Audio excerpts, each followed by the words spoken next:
Hey, Rich! First one in the room and the first like. Thank you, buddy. Love you, man. Welcome to Hangar 51. It still says it's connecting. I don't know what it's doing. Obviously, I'm already live. Because I'm talking to one of my perps here, my all-time favorite guy. The first guy to ever not recognize me in public and say, hey, you're Hangar 51. Yes, I am. Thank you.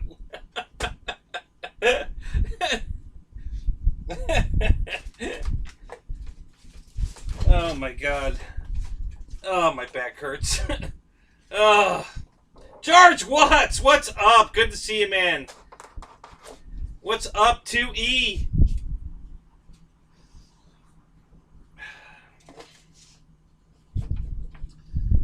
Oh my gosh.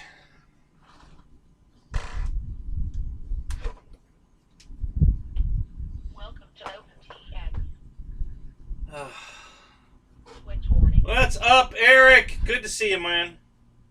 Gear down. Flaps up. Gear up. So let me get the gear down on this thing so we can set it on the table. I can find the darn plug. There it is.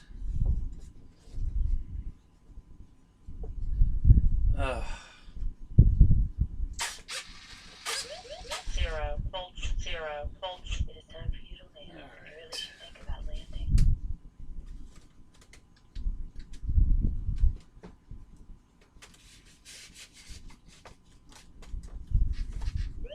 Zero volts. 0 volts. Gear down. You really should. There we go.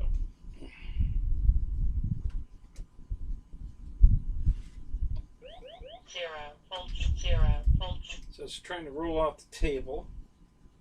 You can't have that. You really should So think we'll move it over here a little bit. 0 volts. 0 volts. All right, we'll try this. All right, and we'll pop this back in.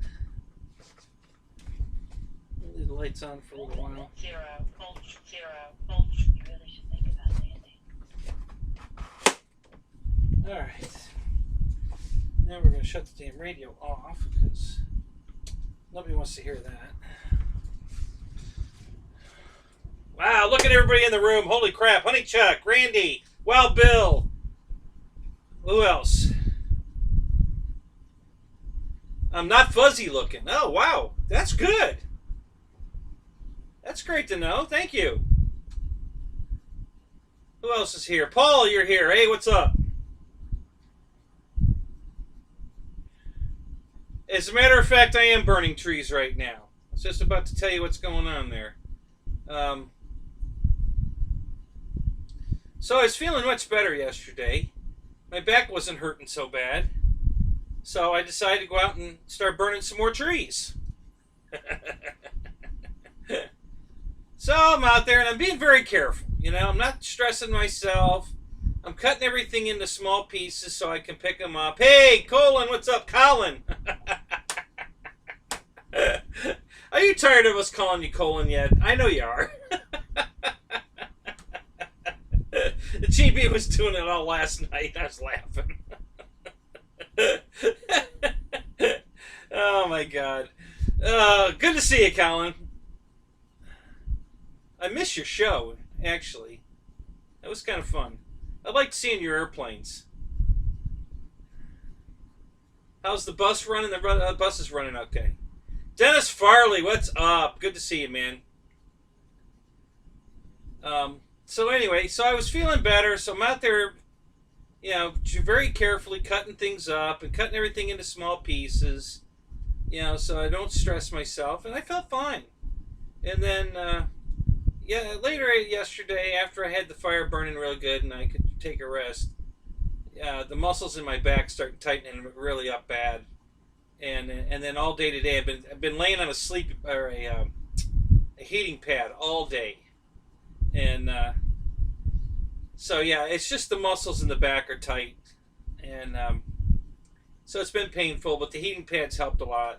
I'm doing much better, even though I overstressed myself yesterday burning trees. I'm feeling much better.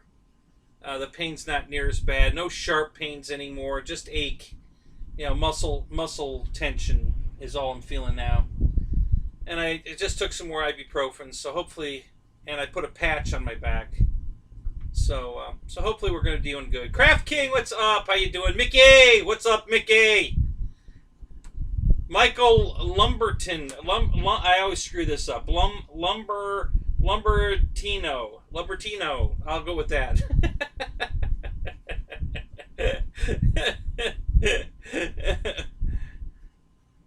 My plane. Yeah, you're right. It doesn't have exhaust. I meant to put those on before the show. I forgot. I got the guns on. I forgot the exhaust. That's funny. Oh my god, that's hilarious. Thank you, Dennis. Oh my god, well, I could go get him. We'll glue him on here. So, who knows what's significant about this airplane? Tell me if you know. Why is this so damn interesting?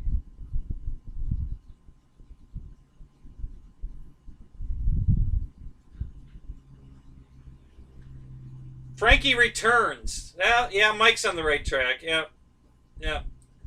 Pterodactyl, good to see you, buddy. Wreckham Roy, hey, did your plane show up today? I would have thought you'd have got it today. Maybe not. Probably be there tomorrow, though, if it didn't make it today. Drink lots of water. Yeah, I'm drinking lots and lots of fluids. I got 2 big glasses of fluids here. It's mostly water. I think that one is mango peach diet caffeine-free green tea, and that one up there is Mountain Dew. So I gotta. It's the only RC P-51 available. Nope, this plane hasn't been available for 4 years. That's how long Furious Frankie, at least 4 years, has been off the market. And this is a version 7, for you guys that don't know the difference between FMS's versions. This is a version 7 plane, which means that the gear doors stay open. Simple fix. I just need to buy the updated gear sequencer and plug it in. It's just a plug-in deal, and the doors will close. But that was part of version 7, is the door stayed open. And this one does not have the sliding battery tray in it, which was a nice feature. But I have one, and I can put it in this. But this is a brand new, out of the box, never been out of the box, brand new, 4-year-old, version 7 Furious Frankie. Found it by accident, and I could not let it go, and I'm going to tell you why. So Jeff's Custom. It was either last week's show or the week before. I'm trying to remember when I ordered this. I mentioned that a bunch of airplanes. I missed out on a bunch of airplanes because they were discontinued at Horizon Hobby, and I was very disappointed that they, took away the Spitfire, the 1200 Spitfire, and the 1200 or 12 whatever size, the 1300 maybe, AT6 Texan. So Jeff sends me a message. Hey, A1 or A-Main Hobbies and Killer Planes have the Texan in stock. So go check it out. So immediately holy crap, you're kidding, and I go to the website as quick as I can, and 49% boost, 51% water. That's funny. A-Main did have it, but somebody beat me to it. So I don't know if they read Jeff's post, or coincidentally somebody just happened to buy it, but his post was only a few hours old when I saw it, and it was already gone. So, and then I went to Killer Planes, and they didn't have it either. They had the yeah, Shadow. It's missing the exhaust pipes. Dennis already pointed that out. Yeah, like I said, it's brand new out of the box. I just finished gluing the two guns on, and I put the spinner on it. So that, yeah, I just finished it, and I forgot to put the exhaust pipes on. So anyway, so I'm poking around on Killer Planes, and for you guys that don't know who Killer Planes is,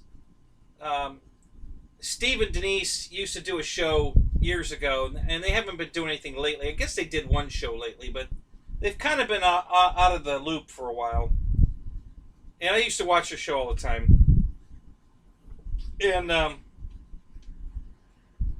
what they do at Killer Planes is they crash-proof airplanes. Steve gets these super long drill bits, and he'll drill down inside the foam several places, all around whatever airplane you're working on, in the wings, everything. And he runs carbon fiber rods through the airplane, and to crash-proof it. And it works. I mean, he proves it all the time. He's always crashing an airplane.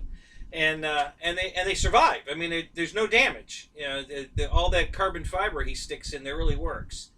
But it comes at a price. You know, he wants $250 on some airplanes to crash-proof it. And so I was poking around on his website. There were a few airplanes there that I bumped into that were cool, and I checked them, and they all had crash proofing in them, and I don't want the crash proofing. I don't want to add $250 to the price of the airplane.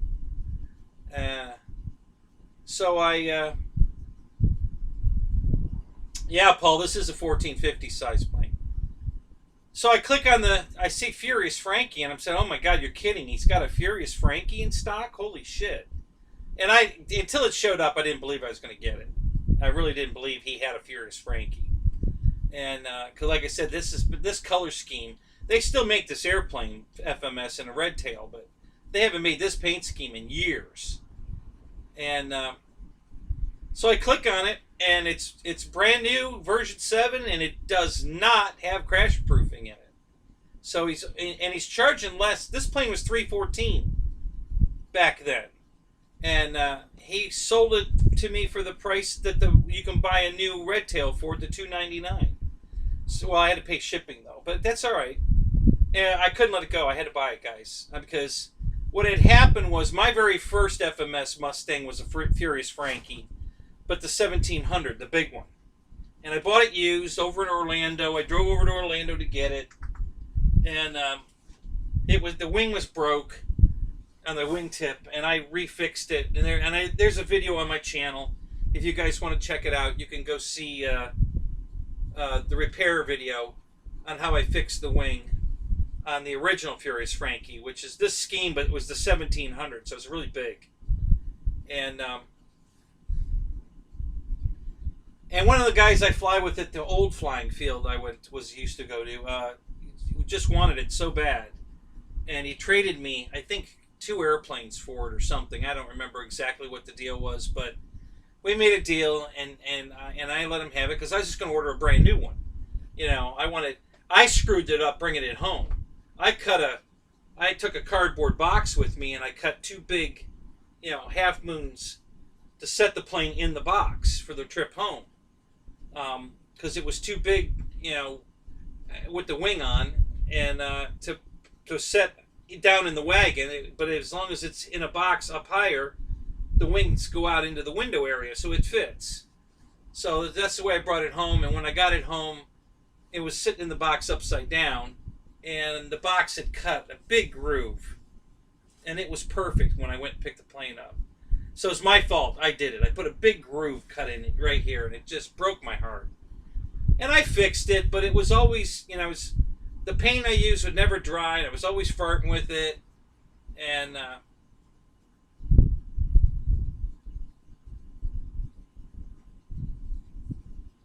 oh yeah, no problem. Yeah, that's cool, Dennis. So you got your Zero from Killer Planes. Yeah, I bought a Zero years ago. I have the Zero too.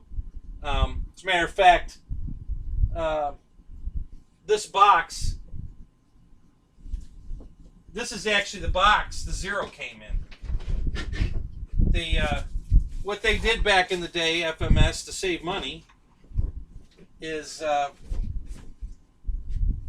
now the box this came in looks like this exactly, but it doesn't look like this on the backside. So the backside is the Zero. So they reused the same box for two different airplanes, and this is the box my Zero came in. So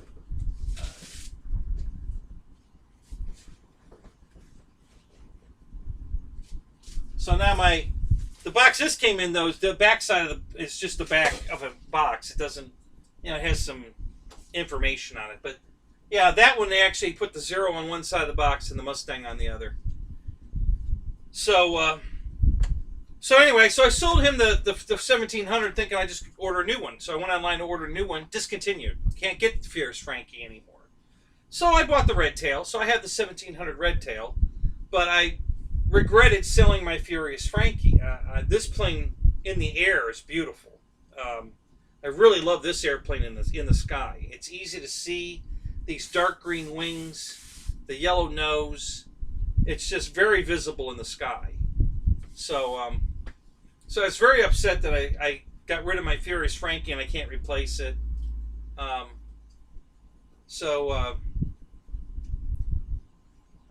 Yeah. Hey, Joseph, what's up? Jackson, RC, what's going on? Roach Coach, good to see you guys. So EQ, good to see you, man.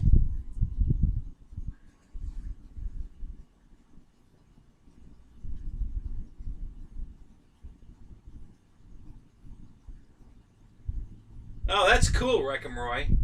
Did a little formation flying with the 1450s, did you? That's cool. Yeah, so anyway, so I couldn't pass it up. A 1450 size Furious Frankie I had to buy it. It's, a few years ago, I had the opportunity to buy same size airplane again in the gunfighter scheme.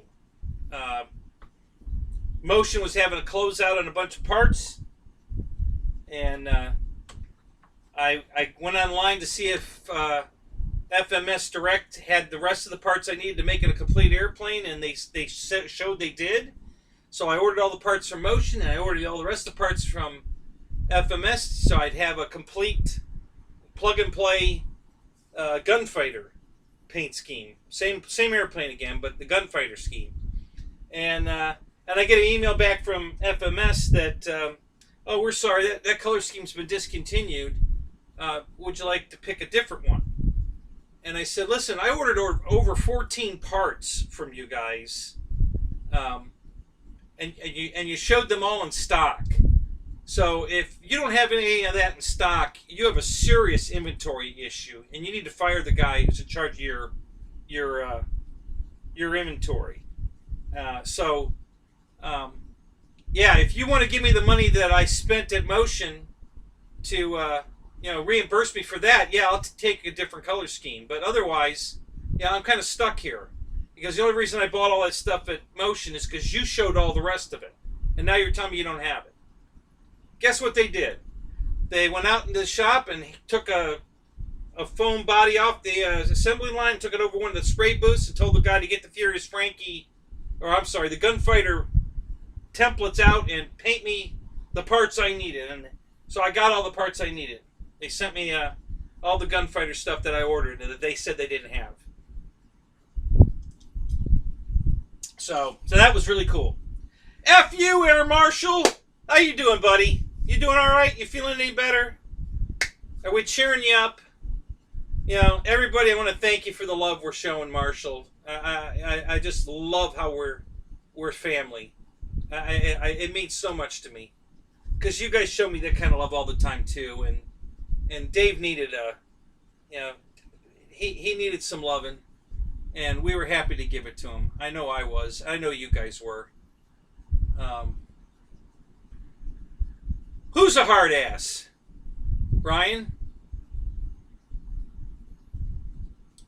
So Joseph, good to see you, man. Jeff in Lower Alabama, good to see you. Up to 37 in the room, 17 likes. Man, we're only, what, 25 minutes in? That's fantastic. Great, guys. So yeah, so that's my Furious Frankie story. I had to pick this up. I just had to. I couldn't let it go. You know, they used to offer this 1450 airplane in like 8 different color schemes. Same airplane, but like 8 different color schemes. And now there's only one. The Red Tail is the only one left. You know, from FMS. You can still pick up some of the other ones from different places. Like I found this one at Killer Planes, but yeah, they discontinued all the other. There was the Sniper Pete or PD2. There were 2 different ones, Sniper and PD2. There was Dallas Darling. I have that one. There was Big Beautiful Doll. I didn't get that one. Honey Chuck, F you. Thank you, buddy. Victor, good to see you, man. So, yeah, thank you, Roy. I thought it was a great score. I the whole time it's coming, I'm thinking there's no way. You know, I'm going to open the box and it's going to be the ass. What did they call that one? Oh, that was the Red Tail on there. They had one they called the hard ass or something. It was kind of it looked very similar. It had a red rudder. Silver airplane had a red rudder, not a whole tail, just the rudder, and a red nose on the front. And you know, it was kind of a generic paint scheme, I guess. And I figured that's what I was going to get. Either that, or I think they showed one other one. And I figured I was going to get one of those. Was it the Iron Ass? Was that, or is that the one? That was the P-47 from, or was that Balls Out? Yeah, you might be right. I can't remember. There was Balls Out and Iron Ass, and yeah, I think the Balls Out was the P-47. Oh, Iron Ass was Free Wing? Okay. Yeah, I can't remember what the hell that other one was. I can't remember the name of it. But, so anyway, yeah, so it's brand new, guys. Hadn't been flown or anything. It's never been out of the box. And I just finished putting it together, except I did forget to put the exhausts on it. So we're going exhaust. It's a hybrid P-51. It's got an electric motor in it with an APU in the tail to charge the battery to run the electric motor, so it doesn't have exhaust pumps. Yeah, that's my story. I'm sticking to it.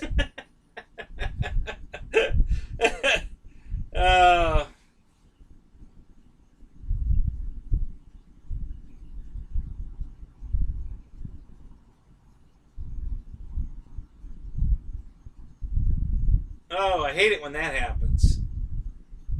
Joseph. Yeah, I'm reading your thing, Joseph. Oh, that sucks.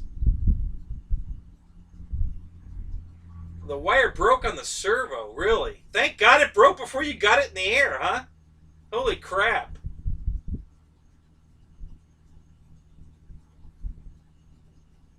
Just the tip, or was that something else? Alright, Mickey, that was a good one. Balls in. Yeah, there you go. No, that's bedroom golf, guys. You know, you're supposed to put the club in the hole and keep the balls out.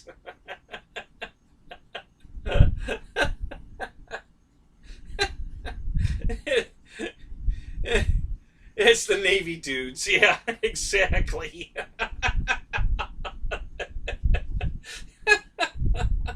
Oh, God. Oh, okay, that hurts. Oh, God.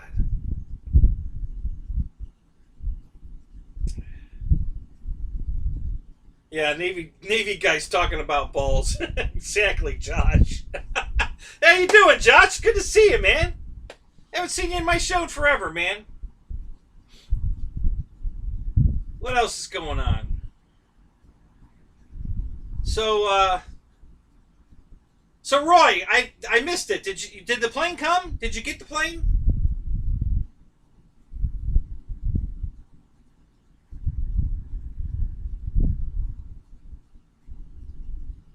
Oh God. Oh, I don't have my phone out here. I might have to go get that.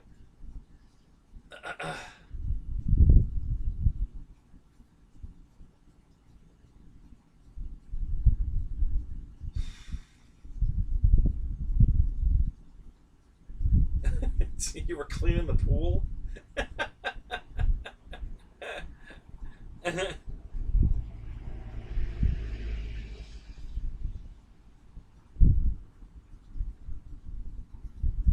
We love semen and polishing balls.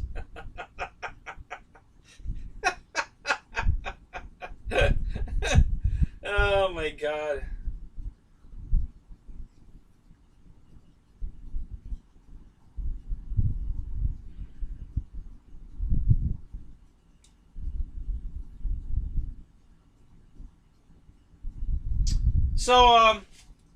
So let's get some emojis. How many of you guys are following Mike Patey and his Scrappy build? You know, go ahead and load up the emojis for all you guys that are watching that.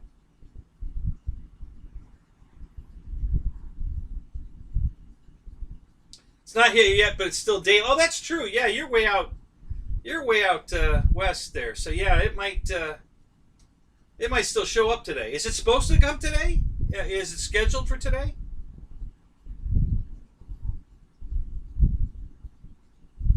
I don't know about you guys, but anytime I got something come in the mail, I've always got the tracking number up on the screen, and I'm updating it like all day long. You know, to see if it's still coming or if it's been delivered.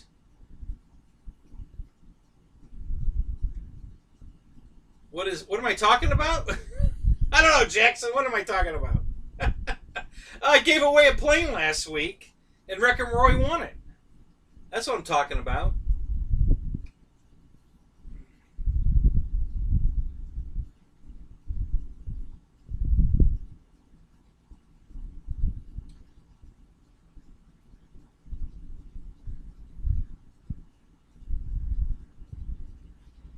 So I'm seeing some emojis. So, okay, so you guys know that there's, he's doing a live show tomorrow afternoon, 1 o'clock.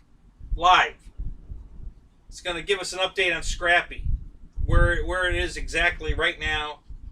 And he's got the guys from Garmin are going to be on. So, so keep your calendar open for tomorrow, 1 o'clock in the afternoon. Mike Patey's going to be live. Talking all about Scrappy. And for the guys that aren't watching that, Mike Patey has built 14 different airplanes. He built Draco. Most of you guys know what that is. And now he's building a Cub out of a crashed Cub. It's got a J3 Cub that it's probably a carbon Cub. But he had a crashed one. The frame was bent. He cut that part of the frame off anyway because he was going to replace it with a different engine. It's got a big V8 going in it. That's his own design. What's up, Dave's RC? Good to see you, buddy.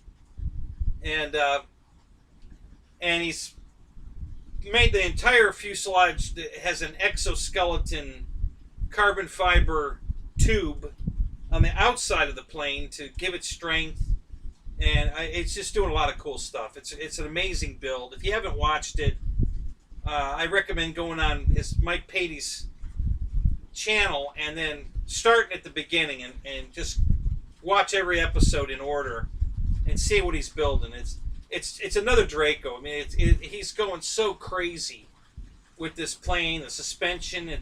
It's like an off-road truck. The suspension on this Cub. I forget how many inches the throw it is. It's a lot. Um, I'm thinking it's like 20 inches of travel on the suspension it has, and the wheels don't do this number like a regular Cub.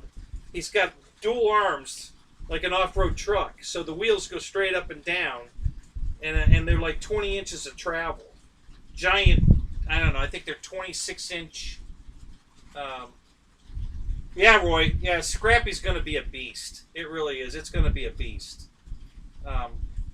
Looking forward. So tomorrow's show at 1 o'clock, guys. If you're around, if you can tune it in, even if you haven't watched all the other stuff, check it out. You'll be impressed. It's the guy's amazing. The stuff this guy builds is just unbelievable.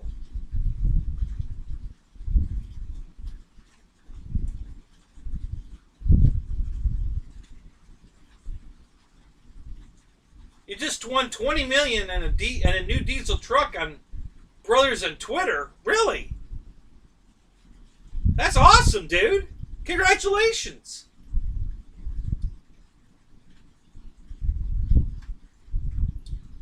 Hey, Joe Habib. Good to see you, man.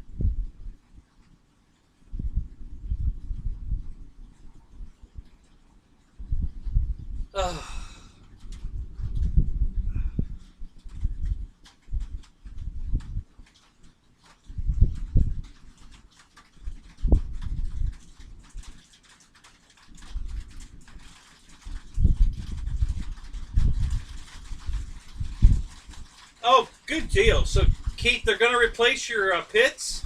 That's awesome, man.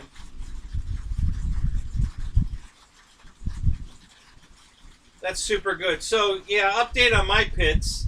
Yeah, I think it was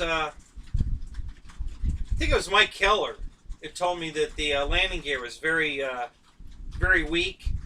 He wasn't kidding. I mean, I've probably had 20, 30 landings on it. Oh, 20,000? My bad. I had the decimal point in the wrong place. Thanks, Josh.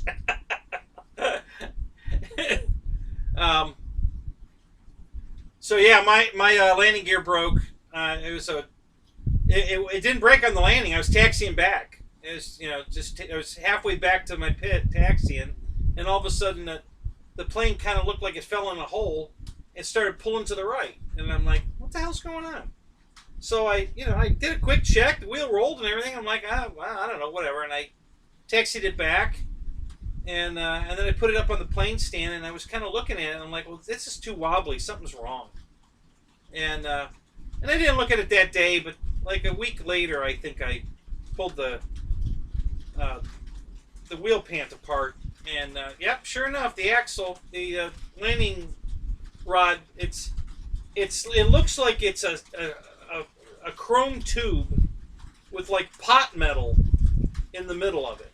Like they ran like heated up pot metal and poured it through the tube.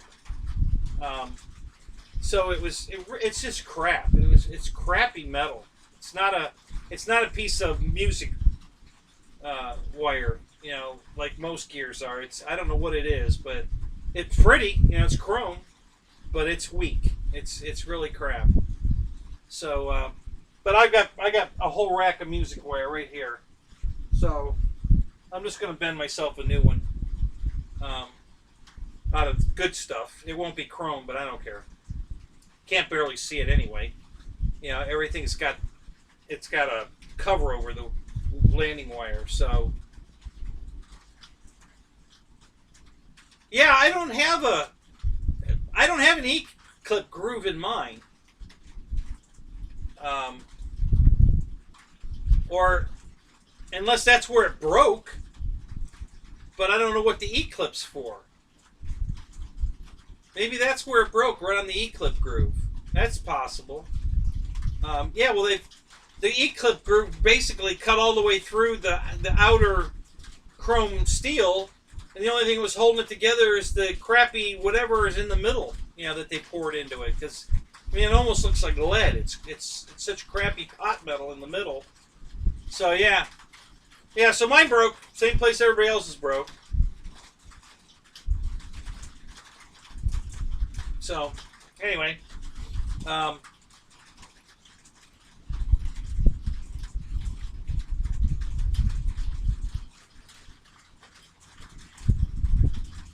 did I miss? Hang on a minute. Let me back up.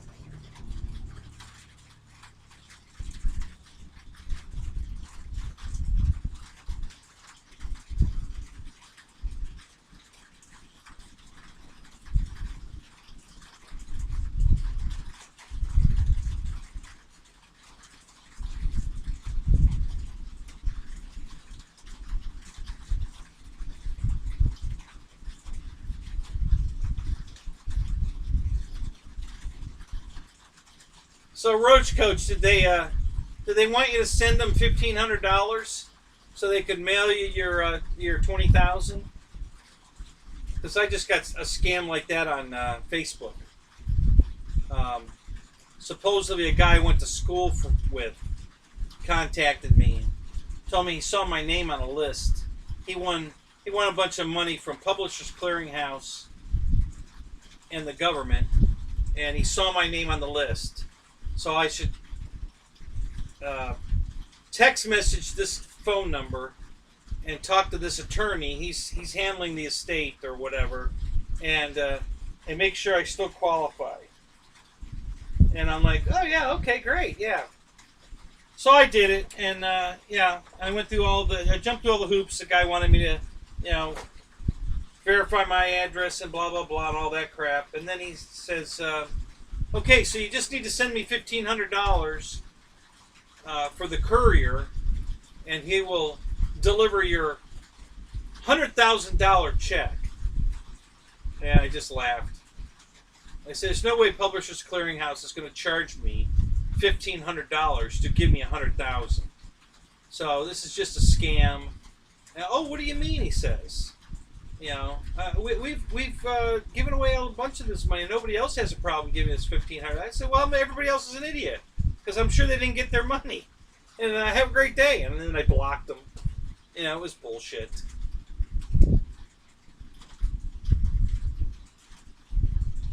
Yeah, watch, Roach Coach. They're going to recontact you next. The next thing is going to be they're going to want money.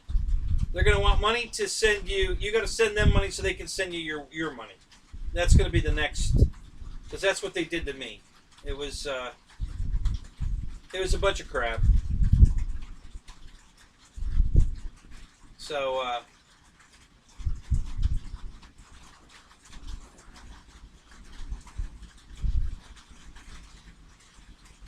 yeah, at the moment, Josh, I did want to believe it. Yeah, I thought I won $100,000 from Publishers Clearinghouse. I was stoked. For about a minute. Then the other shoe dropped. Yeah, just send us $1,500. And I'm like, yeah, okay. Wah, wah. Yeah. I was skeptical the whole time. I was just waiting for the other shoe to drop. And yep, there it was. Yeah. I'll tell you what, honey Chuck, you send the $1,500 into them and I'll split it with you. So you'll get $50,000. Just mail in that $1,500. And when they send me the check, I'll send you half. Deal. I'll gladly share the wealth. And that goes for any of you guys that want to send the $1,500 in.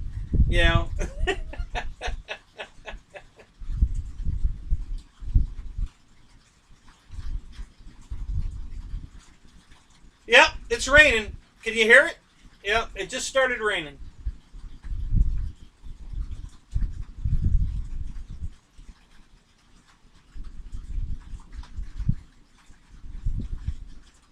It's not raining very hard right now, but it's raining. So now it's putting my fires out on my trees.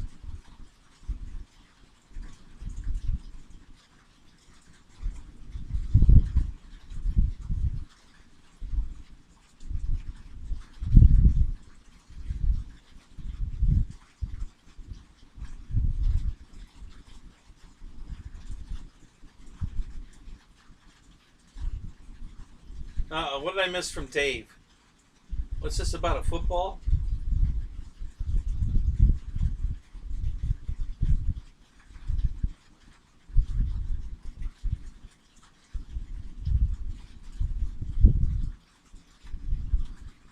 Oh crap, Dave! What the hell's going on with your ass?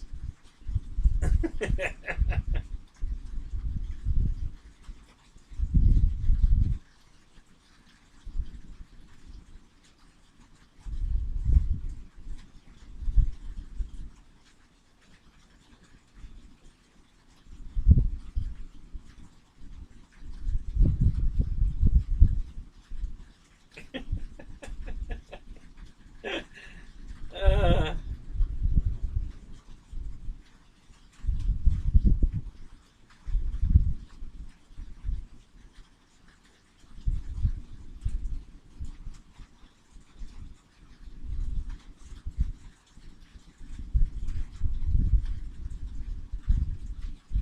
yeah, Dave's talking about Scrappy. Yeah, he just did that show. I think yesterday, where he talked about the glass panels, and he's actually putting one in the back seat for the passenger in the back, so they have something to play with. They can watch a movie, they can see everything that's going on with the airplane, whatever they want to do back there. So yeah, it's gonna be nice.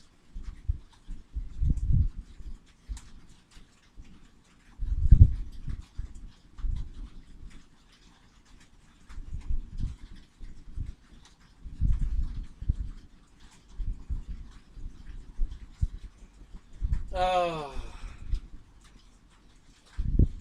Yeah, Mickey, it's raining here. You can probably hear it. The it's a metal roof right above my head here. It makes quite a bit of noise, especially if it starts raining hard. You'll definitely know it if it starts raining hard.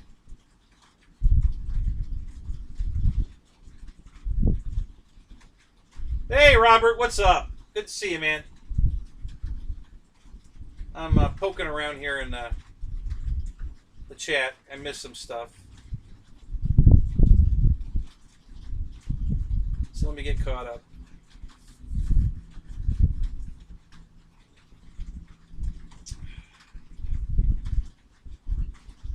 Oh, I missed that. Hang on a minute. I gotta back up one frame maybe? Yeah.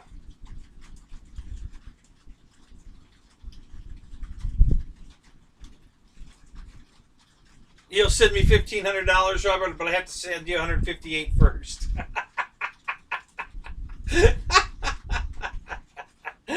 Oh, I love that. That's funny, Robert. Okay, so who wants half of that now? Who wants half of the $1,500? Who wants to send Robert $158? You send him the $158, and I'll split the $1,500 with you.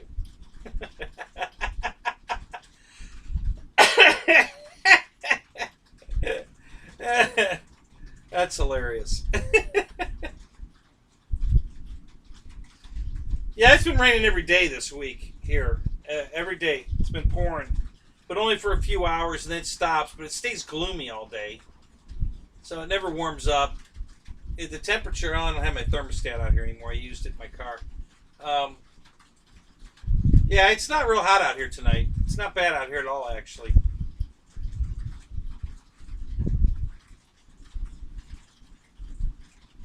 Mike Keller, what's up, buddy? Good to see you, man.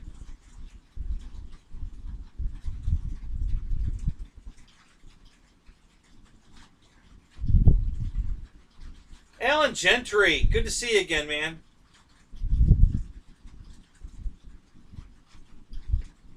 Where are you at, Alan? You don't see rain until November. What part of the world are you in?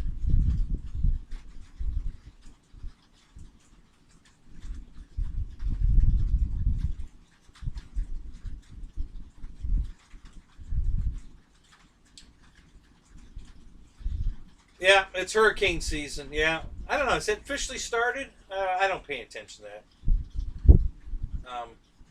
We've just had some weather lately.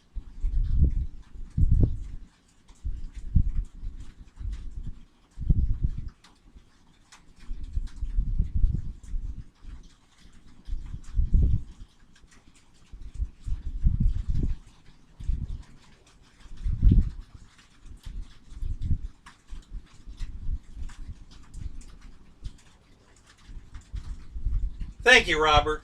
Appreciate that. Yeah, guys, it's free. Hit the like button. It's free. or the dislike button. Either way, it just shows that you're engaged.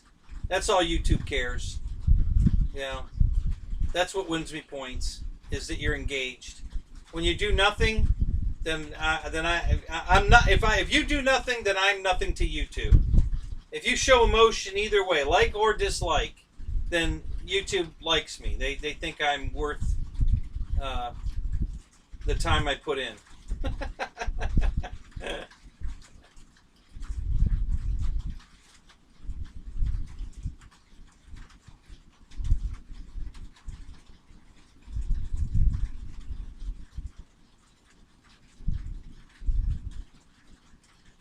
Uh-oh, we're putting lotion on. Oh, no. What are we putting lotion on? What did I miss? Oh, these squid boys, I'm telling you. They're always lotioning something up.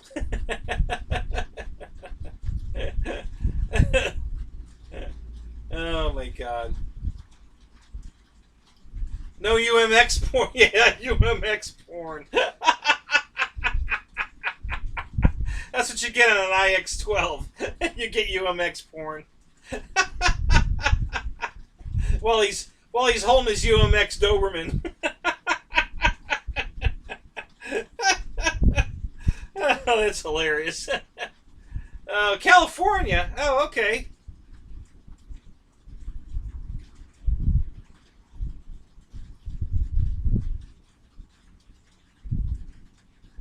You're in.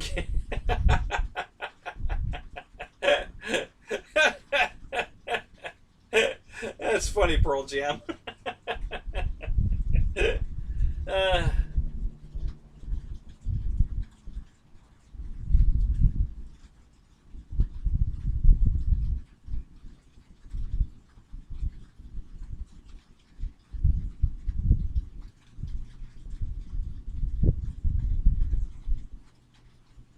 Yep, Dennis, honestly, as bad as that sounds, it actually counts the same. As long as you show emotion, a reaction to my show. Positive thumbs up, negative thumbs down. I invoked you to press the button. That means that people are engaged, you're watching. If you just pop in and pop out and don't do either, then I get no credit for that. YouTube don't care. You know, it's you would be surprised. You know, there was a guy at one of the big YouTube conferences I was watching one day, and they're introducing all these people on the stage. And they get to this one guy, and I forget who he was. And everybody in the place is booing the guy, right? I mean, booing him. And they said who he was and from what channel. So I went to his channel and looked, and yeah, all of his videos are all super negative bullshit, and he gets nothing but dislikes. And YouTube flew him out to this conference to give a talk on how to be a better YouTuber. So yeah, they don't care if you put the thumbs up or down as long as you hit something. If you just come and go and don't do anything, well, then I didn't do my job. My show didn't invoke an emotion. You know, I'm not entertaining. Okay, but if I piss you off, well, okay, then that's entertaining, I guess. You know, that gets YouTube excited. So yeah, I couldn't believe they flew that guy out there and all the booze he got. And on the panel there was Trent Palmer, Flight Chops, Mikey Bryant, whatever his name is, from Buffalo Air. And then there were a couple other people and this one guy that everybody booed. And I don't remember who that was. But yeah, so it was funny. I was just cracking up that everybody hated this guy. And yet he's on the panel. So YouTube paid him to fly out there and everything for this big YouTube conference thing, and he's not even liked. So there you go. Yeah. So Mikey, he's spinning a wheel right now that has thumbs up and thumbs down on it, and it's. Let me know where it stops, on the up or the down.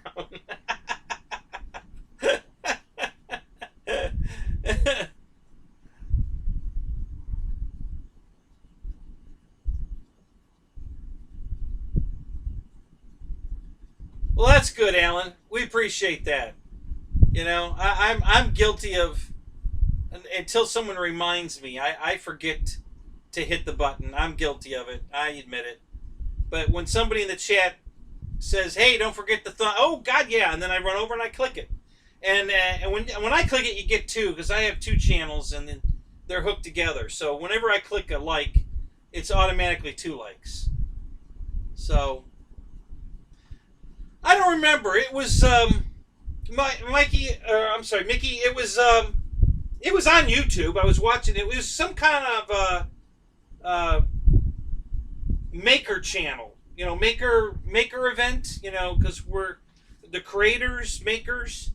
And I forget what it was for. I just, you know, I was sitting there watching it. I was curious. And then, like I said, they introduced this one guy, and he just got booed off the stage practically. He didn't leave, but, I mean, obviously everybody hates this guy.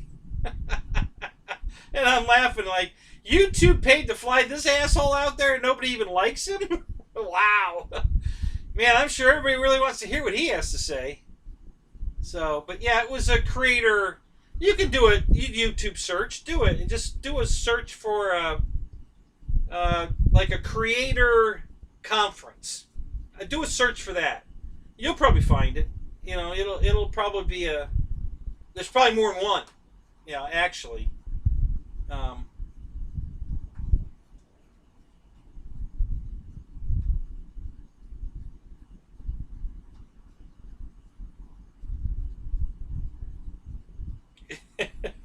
Two for the price of one.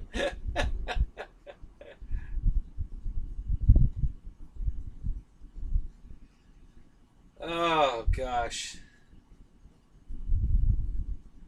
GB, what's up, Garth? It's good to have you here, man. Sing us a song.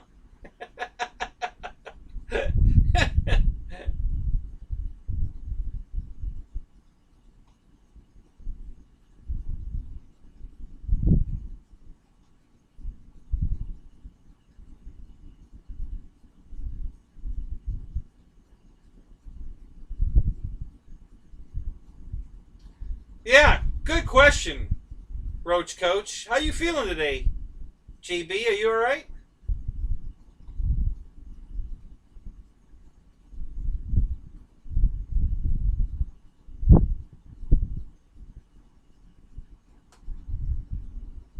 Look at my history. What, for that show I watched, Ryan? Oh, that was a couple years ago. It wasn't something recent.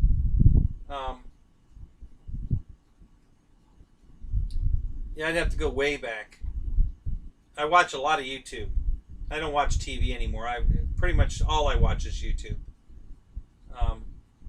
I watch Match Game. If Match Game's on, I'll watch that. And what's the other one? Celebrity Name Game. I watch that.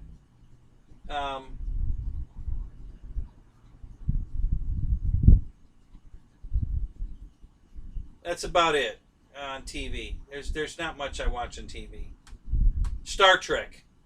You know, I'm a Trekkie. I'm a star everything. So, oh, that's something I wanted to do. Hang on. I gotta do something. Hang on a second. I don't know if I can do it or not. I'll try. Probably gonna screw up my show, but let's see if I can do something here.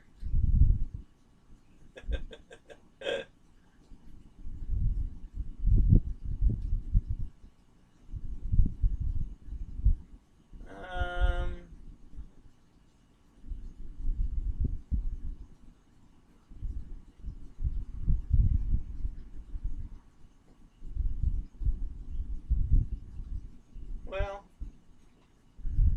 yeah, I can. I guess I can. Hang on a minute.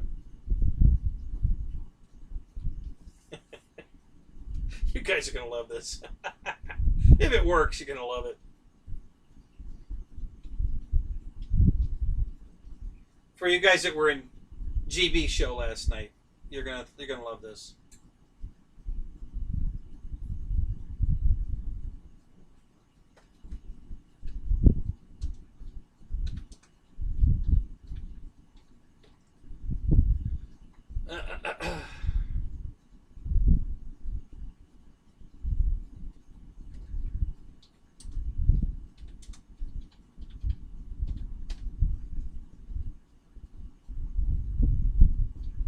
what's going on here?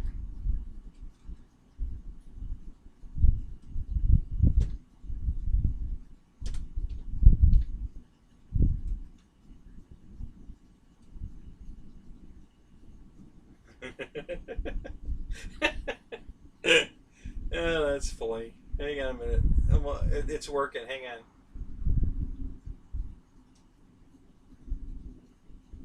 Oh, I like that one. Let's go with that.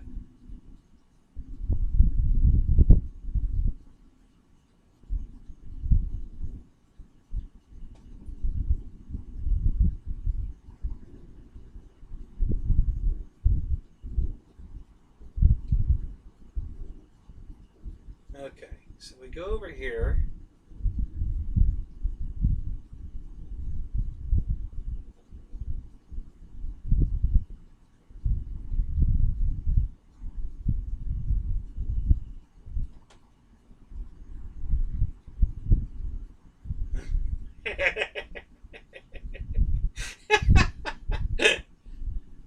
Okay, let's see if that worked. Let's see how this looks.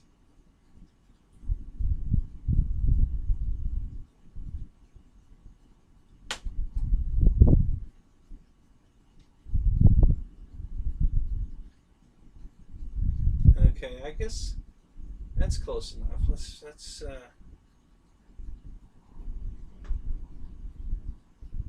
okay. All right, here we go. This is for you, GB.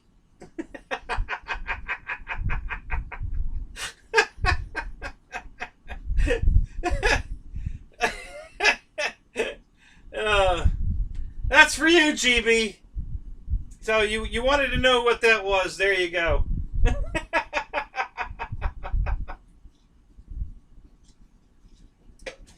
can't believe you haven't watched Guardians of the Galaxy. I mean, who hasn't seen that?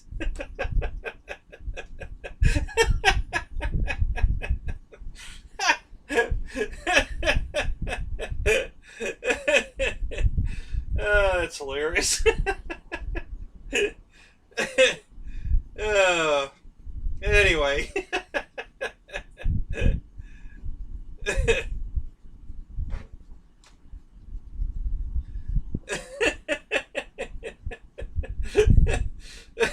Thank you, Dennis.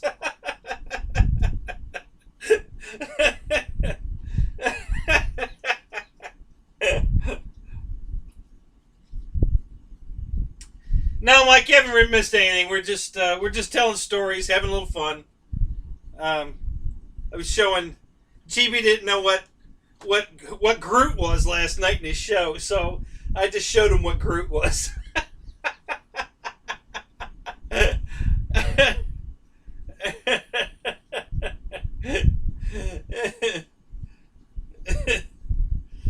That's funny. Hey, I made it funny. Anyway, I just thought that was funny.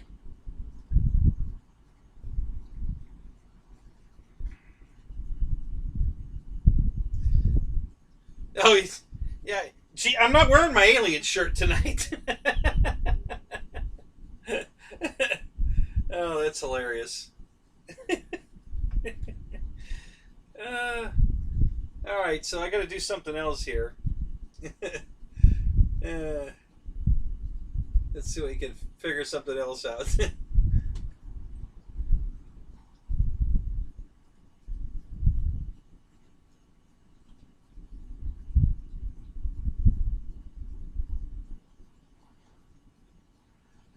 Oh, God. It's getting a little humid out here now. I guess the rain...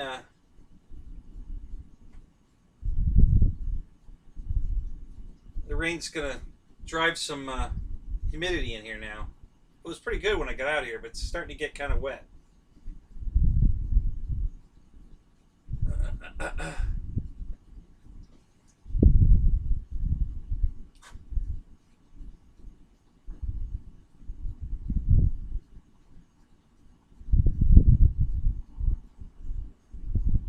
Oh, let me go back to here.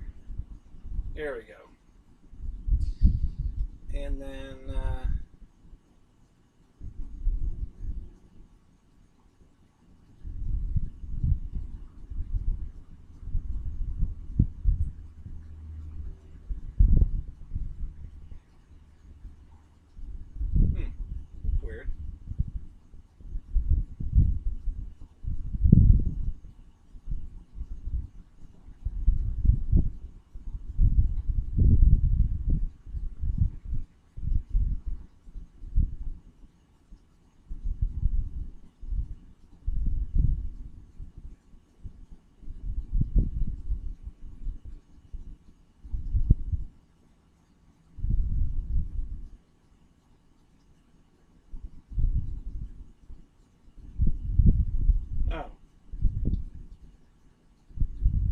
that's the problem.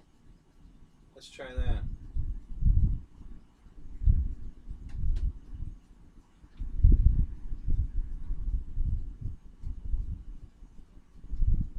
Go there, and we'll go back here. And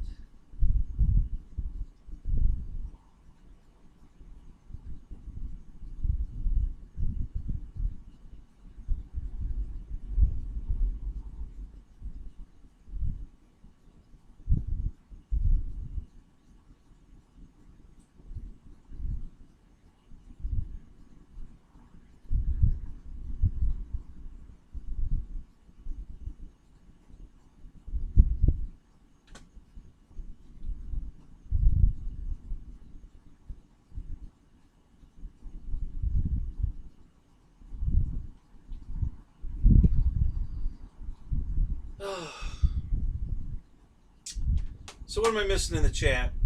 I'll let that sit for a minute. Got 46 in the room, 30 likes, looking pretty good.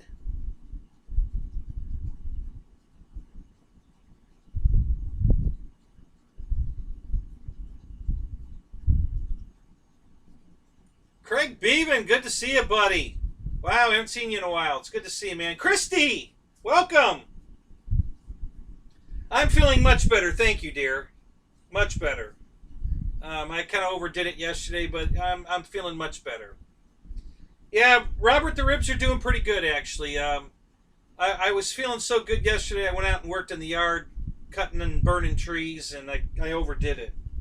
So now I have a muscle, a tight muscle in my back, which is causing me some uncomfort, but way better than before. I mean, this is nothing. The pain I have right now is nothing what I had, so much better. So, yeah, Joseph, yeah, so the ribs are doing much better.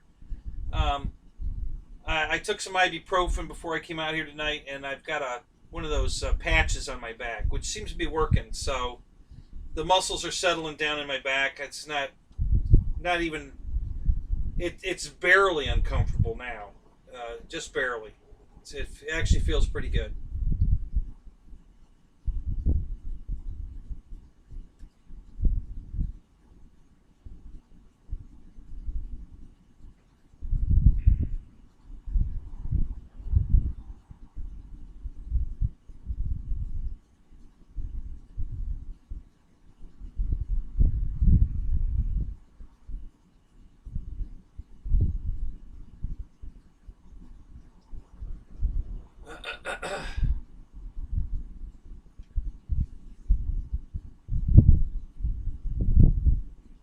I should check out Rat Patrol?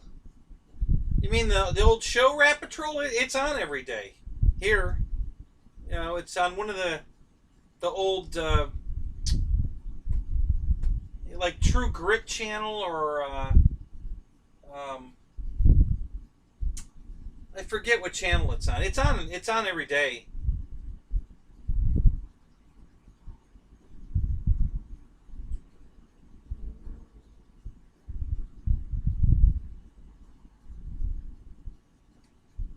I just looked at Hobby King today, Paul, and they want $101 for the ASW28 because I was thinking about ordering another one. Where are you finding it for $59?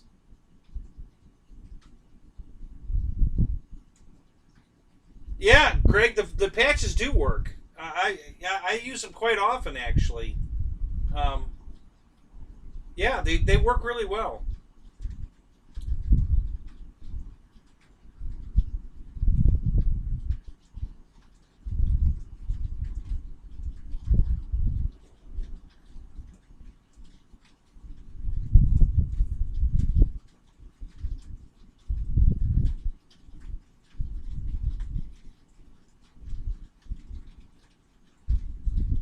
Oh, cool, Robert. That's awesome.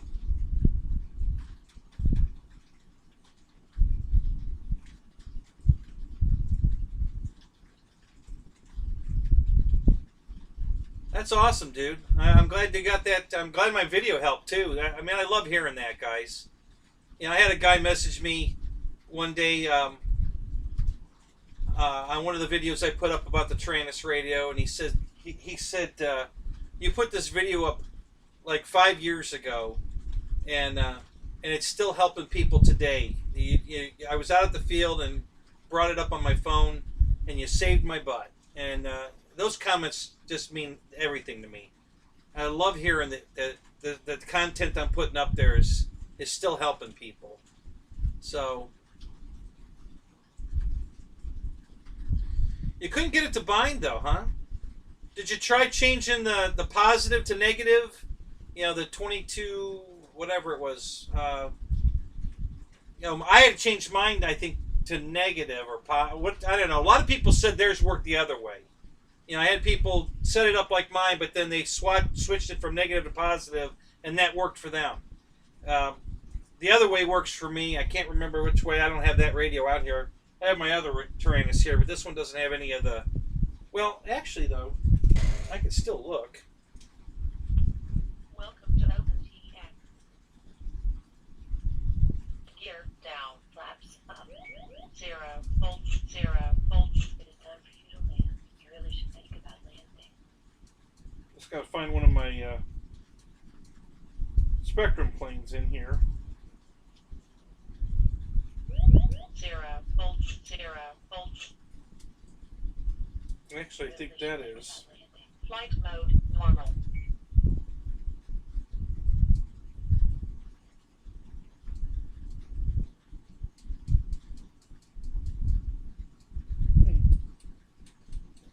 Really? I thought for sure that was on the Spectrum. It's not. Alright, well, let's find another one.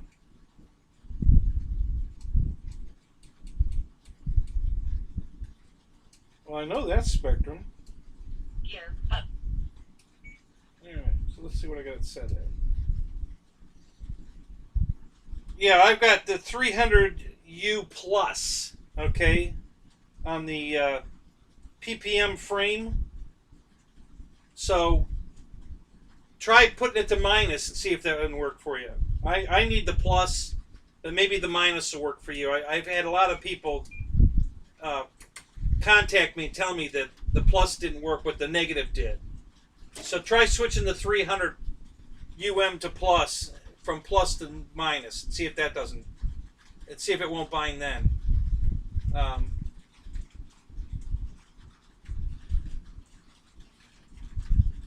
Right. Yeah, try switching it to negative, Robert, and see if that'll make it work. I've had a lot of people tell me that they had to switch theirs to minus. I don't know what the difference is. I have no idea. I just know what worked for me, and, I probably, because my stuff's so old, I'm guessing, but I don't know. I don't know what the difference is, but I've had several people comment that switching it to negative made it work. So give that a shot and see what happens.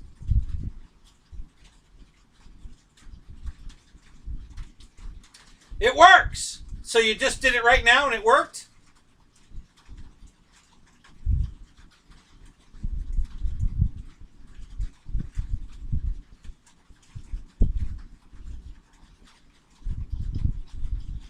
No, GB, it doesn't need to whoop whoop. I like that. I make it do that. No, it doesn't need to do that. It doesn't need to talk at all, GB. All the noises my radio makes, I make it do that because I like it to talk and make noise. I know you hate it. It doesn't have to do it. You can turn all of it off. It can be absolutely silent if you want it to be. It's simple. I put all that in there because I like it. So, it's just, to each his own, different strokes for different folks. But no, it does not have to make any sound at all. You can shut the whole thing off. It won't make a noise of any kind at all. If you don't want it to. Every noise my radio makes, I told it to do that. It's not doing any of that on its own. I programmed all of that into it. The chirp, the whoop whoop, the what other sounds does it make? Those are just they're usually warnings, to get my attention. That, like my battery's at critical, so I get the whoop whoop, and then voltage, and then a voltage. So,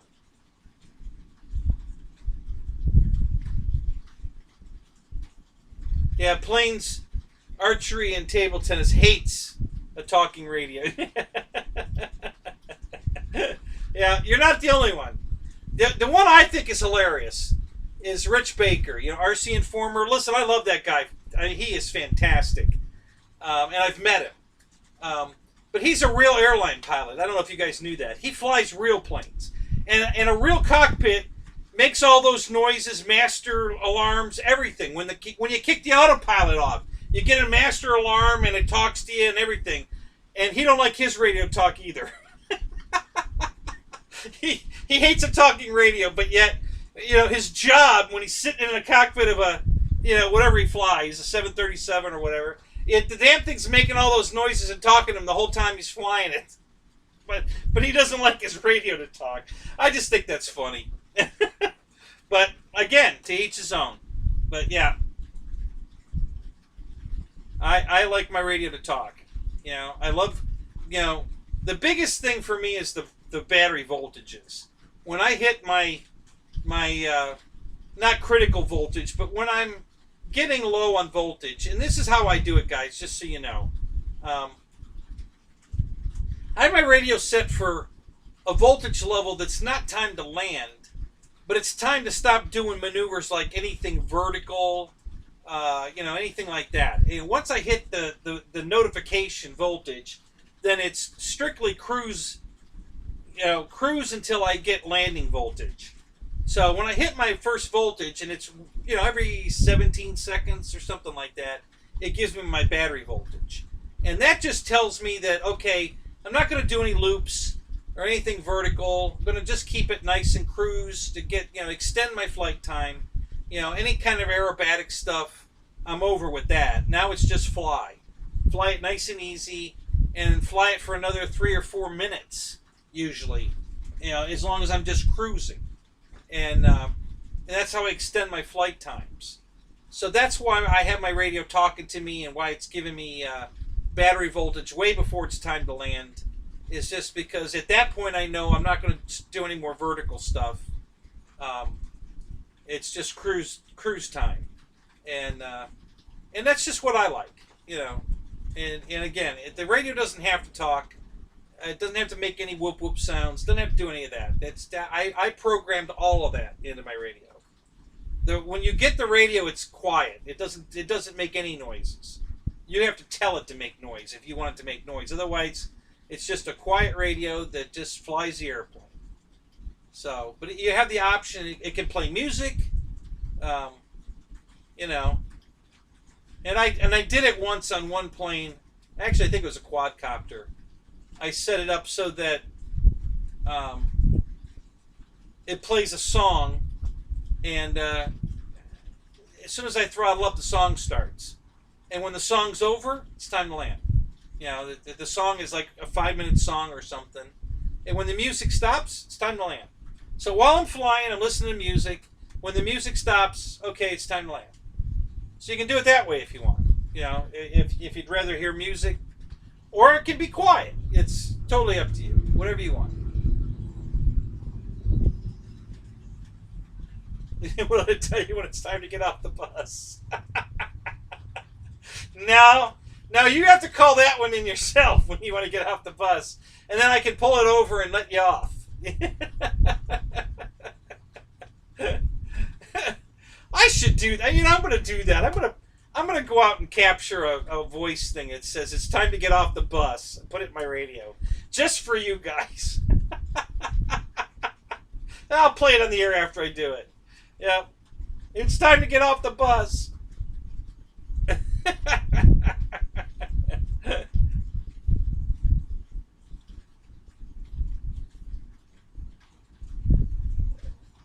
Right, yeah, exactly.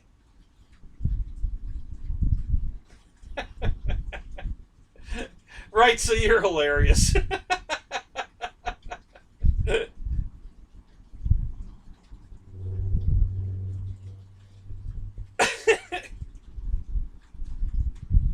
Yeah, mine vibrates too.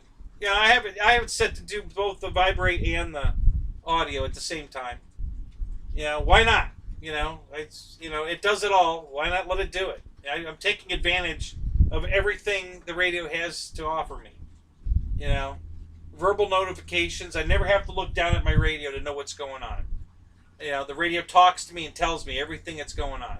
If I put the flaps down and it flaps half, it says flaps half. Flaps down, flaps up, gear up. You know, I have it talk and tell me everything that's going on. If I hit a switch and it's the wrong switch, she says, not that one. and then she'll say, if you hit that switch one more time. So yeah, I can program all that into my radio. No, Craft King, I haven't used the head tracking yet, but I'm getting ready to. I want to do some formation flying with one of the guys out at the field, and I want to put a camera in the cockpit with head tracking, because I have the headgear for the head tracking. I just haven't put it in the plane yet. And I'm gonna actually, you know, I'm gonna get him to fly a pattern. From the FPV view, I'm gonna fly right up into the slot position behind him, and I told him, I says, you know, be prepared, because I'm going to get very close to you. Don't get nervous, okay? I won't hit you, but I'm going to be very close. So you just do your thing, and let me slide into you, and I promise I won't hit you. If you panic, though, because I'm that close, then we're going to hit. You just have to trust that I can see your airplane, because I'm looking at it through the goggles. So I know when I'm going to hit you, when I'm not going to hit you. So, you know, don't do anything stupid. Just keep flying, and I'll take it from there. So we'll see how that works. But yeah, because we do a lot of formation flying together, and we can stay pretty close. But I'd like to get right in there. You know, I'd really like to just slide right up in underneath him there. And so we're going to try that. So yeah, I am gonna activate my head tracking and try it out. I haven't done it yet, but I'm going to try it.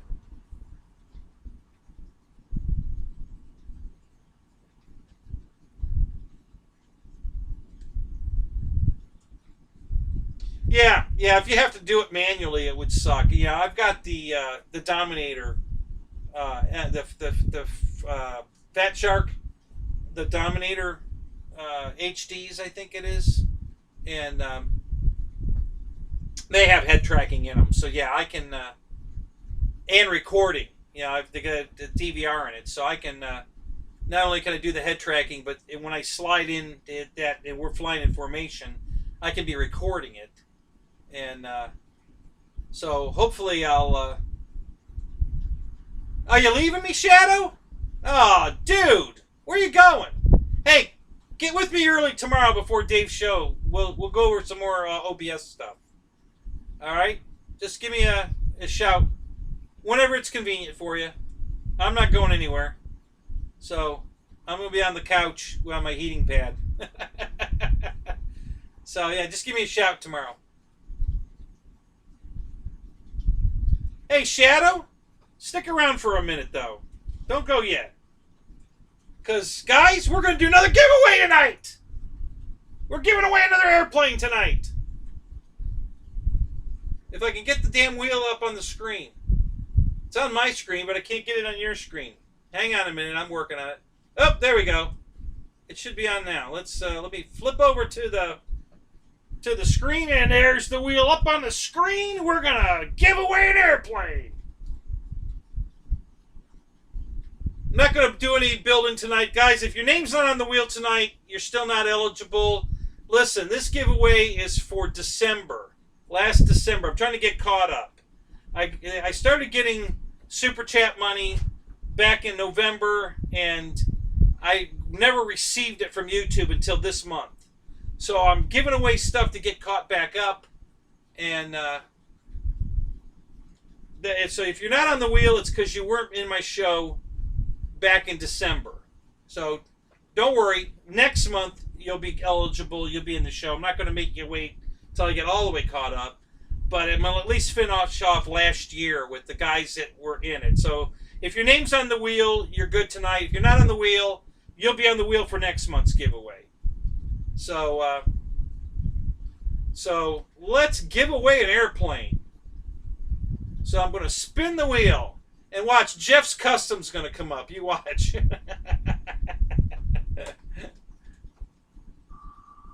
And there she goes.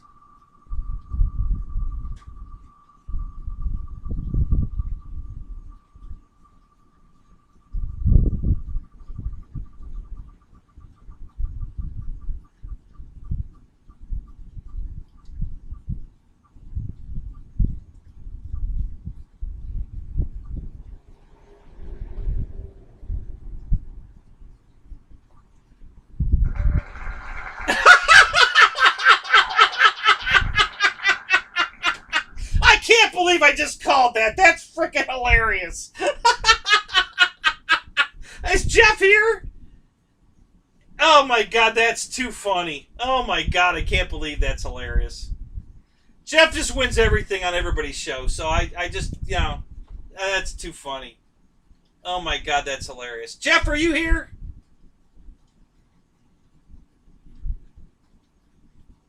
Oh, he's going to be so mad he missed my show.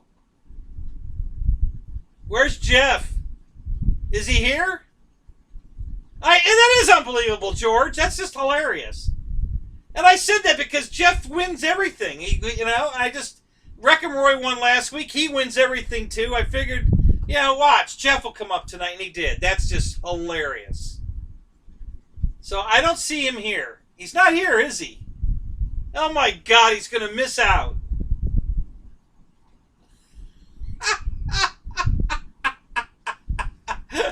Oh, that's hilarious. All right, I'm going to spin it. I'm not going to give him time for one of you guys to call him and tell him. We're not going to play that game. If he ain't here, he ain't here.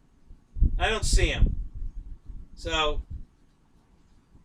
yeah, we're spinning it. We're going to spin it again. All right, hold on a minute. Let me get back over there. That's hilarious. All right, so remove Jeff. And spin it again.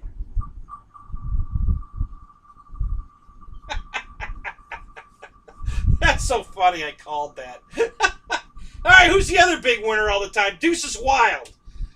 Watch Deuces Wild come up now. I'm just calling out the guys that always win. So, who we got? Oh, Shadow. Oh, you just missed it, Shadow. Brian was here. All right.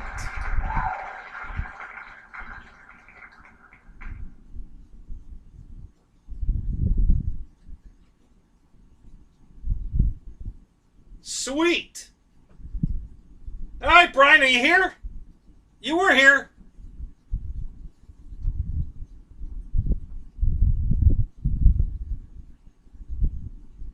No, I couldn't have even planned that. That was hilarious, Mickey. So is Brian here? I don't see him. He's here? Okay. I thought he was here.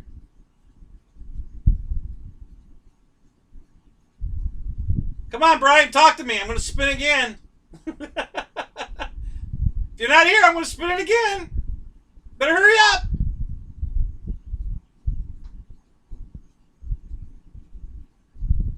Five, 4, 3, 2,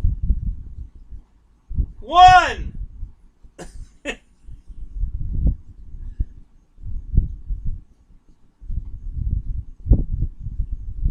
There he is. All right, Brian. So here's what you won. Same thing as last week. Any plane you want, up to $220 from anywhere you want.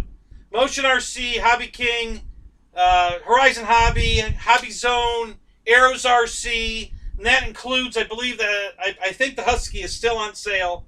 So that includes the Husky, gets $30 off. So if you want the Arrows RC Husky, that's included. But any $220, whatever plane you want from wherever you want. So let me know what you want. Just you got my email address, right? It's in the information below. Just get a hold of me. I think you have my phone number too. So just get a hold of me.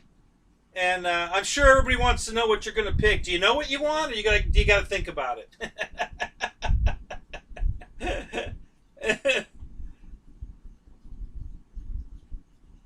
All my giveaways are going to be surprises, Mike. All of them. I'm not setting anybody up. We're not going to have 200 people in the room because I'm giving a plane away. You got to be here. Hey, Ray! What's up, buddy? So you got to be here. And then I'm just going to surprise it. I'm going to pull out of my ass, and we're going to do a giveaway. And that's all my giveaways. There might be another one next week. You just never know. You got to be here. So So unfortunately, Jeff Custom is going to be kicking his butt for not being here tonight. So, so what do you think, Brian? He's thinking. Keep thinking. Let me know. You don't have to make a decision tonight, but I know everybody wants to know what you're going to pick. So, and guys, keep those super chats coming because that's what's funding these airplanes. I'm getting caught up, but and I've got an Airliner coming tomorrow because you guys wanted me to review it. It's going to be here tomorrow. And I got the plain white one, and I'm going to fly it plain white because I might be giving that away too. After I do the review on it, I'll probably give it away. So it's going to be a plain white Airliner, and you guys can, if I give it away, I haven't decided yet, but if I do, you guys will be able to pick your own scheme, Cali graphics, or use the ones that come in the box. It comes with the Motion RC, so you can just put that on it if you want. It comes with the windows, all that. So that's supposed to be here tomorrow. So we'll do I'm going to do a full review, full grass ops, because I only fly off grass, guys. So we're going to go fly it off the grass. I'm going to videotape it all and show you guys what how the Airliner does on grass. So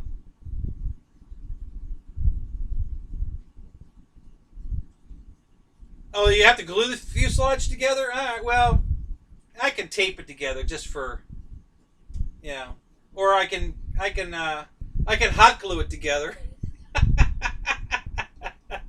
That'll stay together until I get it to the field.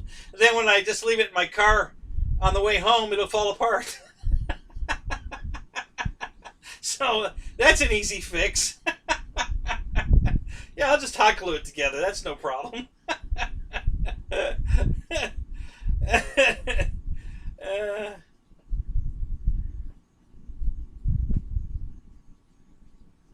Brian Scoot,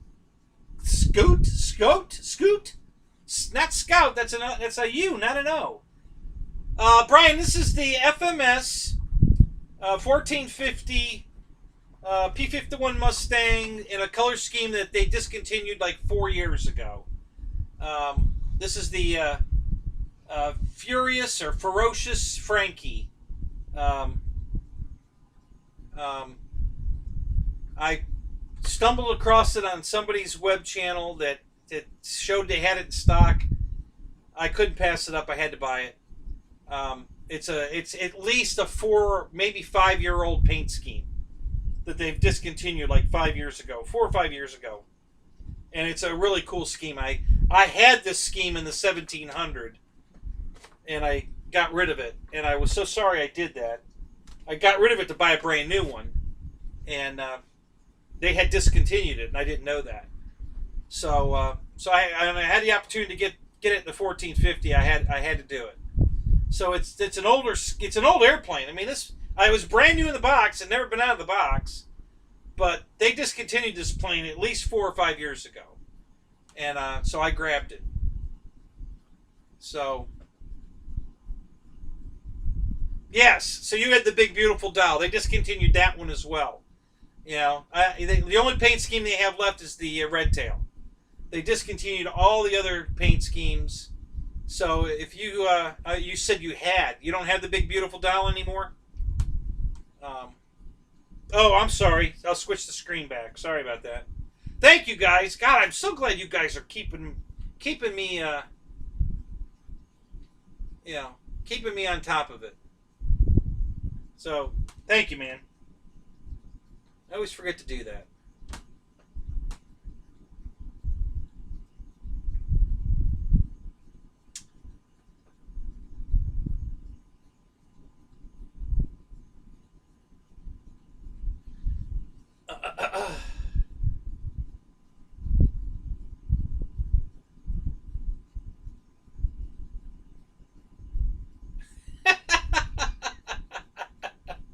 Oh, that's too bad, Brian. That was a pretty color scheme too.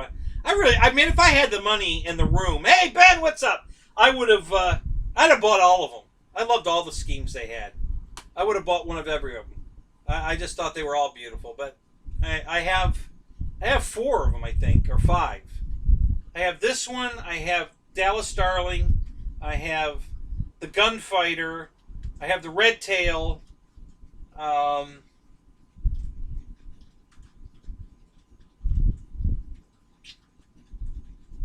Yeah, I think that's all of them. They're all still on the side of the box here. Ridge Runner. That's the one I was talking about. The Ridge Runner. That's the one that had the red nose and the red, just the rudder was red. That was called the Ridge Runner. The Shangri-La, I had that one, and I lost it. I didn't lose it. I traded it to a guy that had to have it. But I bought the Arrows 1100 because it's the Shangri-La. So I got the Shangri-La back, but smaller. So I have an 1100 Shangri-La. Then I have the Gunfighter. PD2 I don't have. I have the Red Tail. I have Furious Frankie. I don't have Marie, and I don't have the Big Beautiful Doll. So I have the 4 of them anyway. Yeah, it's a great flyer. These planes are amazing. I love these airplanes. Yeah, these the canopy slides open on these. Yep. Oddly enough, the 1700 canopy does not open. I don't know why they made the 1450 open and not the 1700, but yeah. So yeah, you see there, the canopy slides open. It's kind of cool. And Killer Planes actually did a video on how to make that do it from the radio. He put a big, he put a giant servo arm, like for a sailboat, you know, to raise and lower the sail or the jig, and he did a video on how to make the canopy slide from the radio. It was pretty cool. He comes up with some pretty good ideas. I've seen some stuff he's done. It's pretty good. So, Mike Keller, you leaving? All right, Mike. Have a good night, buddy. Make sure you're here next week, because there might be another giveaway. You just never know. I got to get caught up, so we got to give away some airplanes. So don't forget to super chat me, guys, so we can keep funding those airplanes.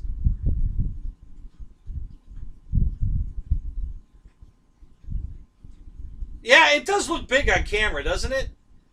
Robert, if I had my 1700 out here, it wouldn't fit on the screen. It's enormous. I mean, it's I can't believe how big that airplane is. You know, and I had to move the camera back. When I put the pits on the table, I had to back the camera up because I couldn't get it in the frame. So, so this works good for the. I can get the whole airplane in the picture here now. But the 1700, like the green wingtip light you're looking at there, you wouldn't be able to see that with the 1700 on the table. It'd be out of the shot. You know, it'd be right off the screen. You wouldn't see it. Probably the spinner would probably be cut off slightly. The tail would be in the picture, but the nose cone would probably be cut off, and that wingtip would be cut off for sure. Yeah, it's just freaking huge. Love that airplane. I sure wish I could get... Well, I can probably get my Furious Frankie, my 1700 back. I probably will one day. You know, he still has it. He hasn't flown it. He's a good friend of mine, so I'll probably be getting it back. So I'll probably have one of each. But, yeah. Great airplanes, though. FMS makes a good product, guys. I've had issues with them over the years about their pricing, but they've gotten their pricing back in line. I'd like to take credit for it. I don't know. But I've bitched at them on my show more than once that they're charging too much, that they're not being competitive. And so... The T-45. No, I haven't. Are you talking about the free wing T-45? Love that airplane. I just never, it's too expensive. I haven't bought it yet, but I'm sure thinking about it. I love that airplane. It's over $500. Now I do have a fan unit and a speed control that I could put in it, so I'm thinking about maybe buying the plus version because it's $100 less, and then put my fan unit in it. So that's in the back of my head. I'm thinking about it. All right, Craig, you gotta hit the sack, do you? All right, my friend. It's good to see you again, man. We'll see you in somebody else's show probably during the week. Maybe Dave's tomorrow night. If not, I hope you'll come back next week.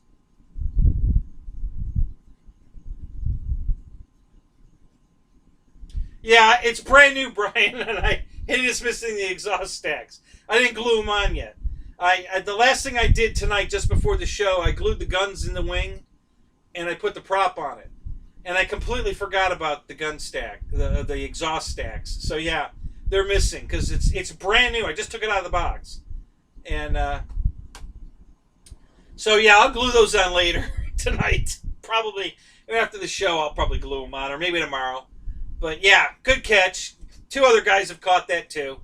Yeah, my new story is that there's an APU in the tail that's running a battery charger there's a gas APU in the tail running a battery charger to charge the battery, and it's an electric version of a Mustang, so it doesn't need exhaust stacks.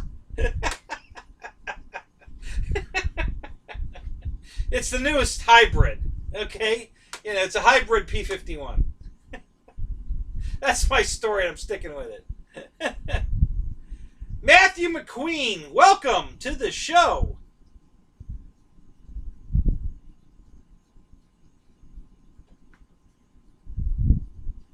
How to land without flipping nose first? Sure. What are you flying, Matthew? What airplane is it?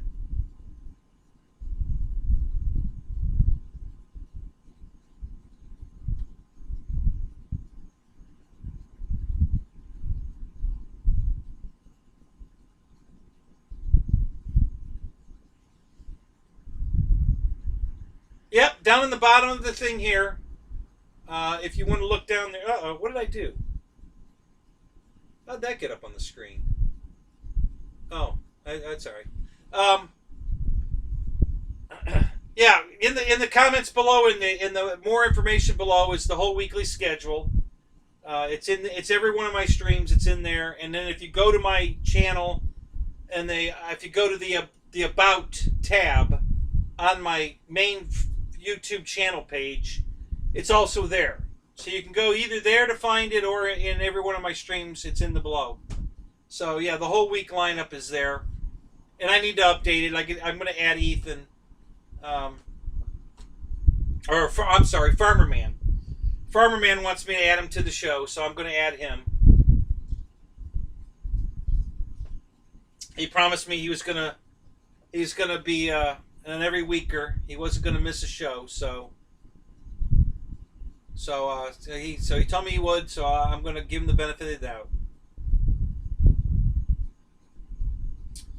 You're flying a Hobby 1 Aero Scout.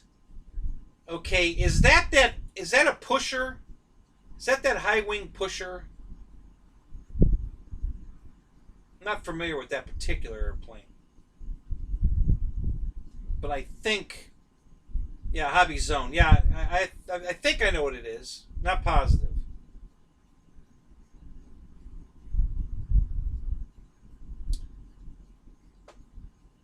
Cali RC Pilot. Hey, welcome to the show. This is the FMS 1450 Furious Frankie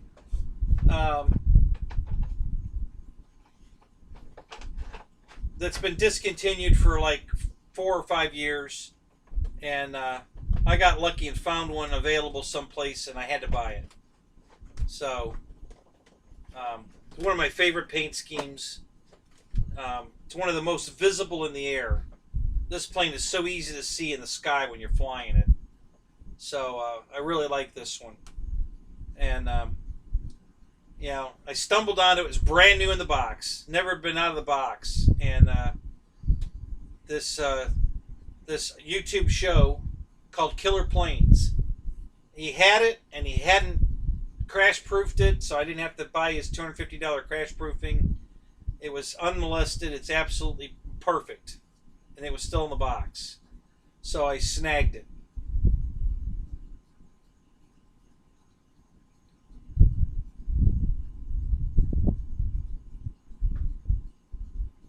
Okay, does it have tricycle landing gear, Matthew?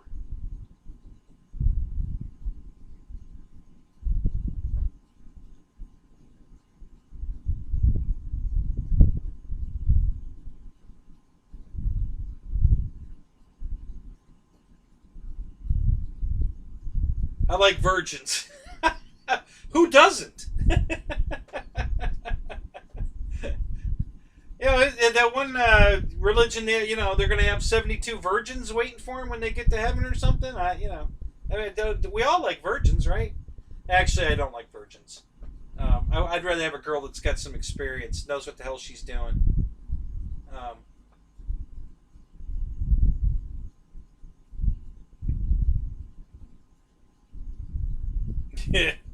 yeah, Wild Bill, that's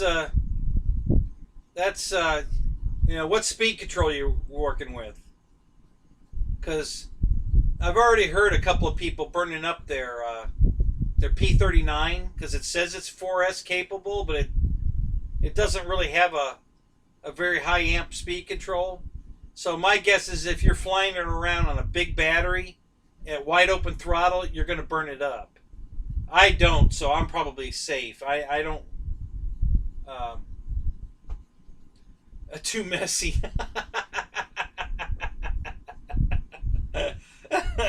Oh, GB. Oh, you kill me.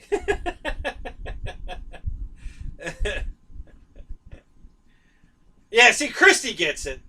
See, I'd rather have a woman that's got some experience. It's much more fun.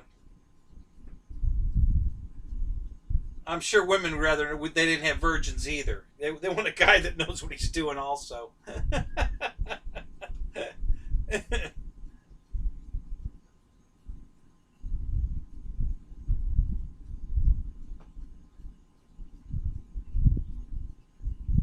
Yeah, see, Honeychuck agrees.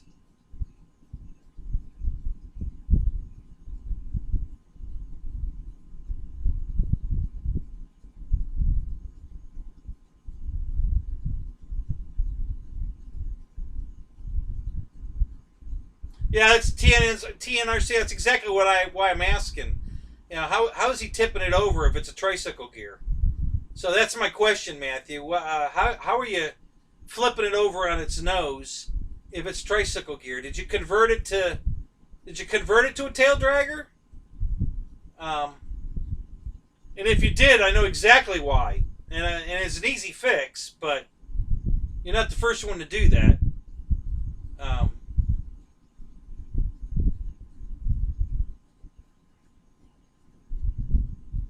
yeah, Roach Coach. Sometimes it just depends on if they're willing to learn, you know, and if they actually get it.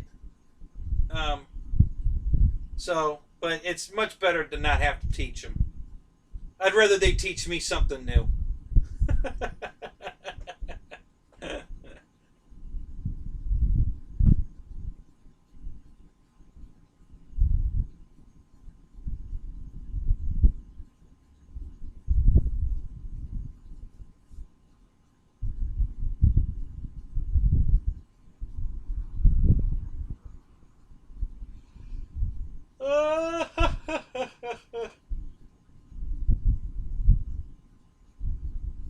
It's like a vertically challenged stripper.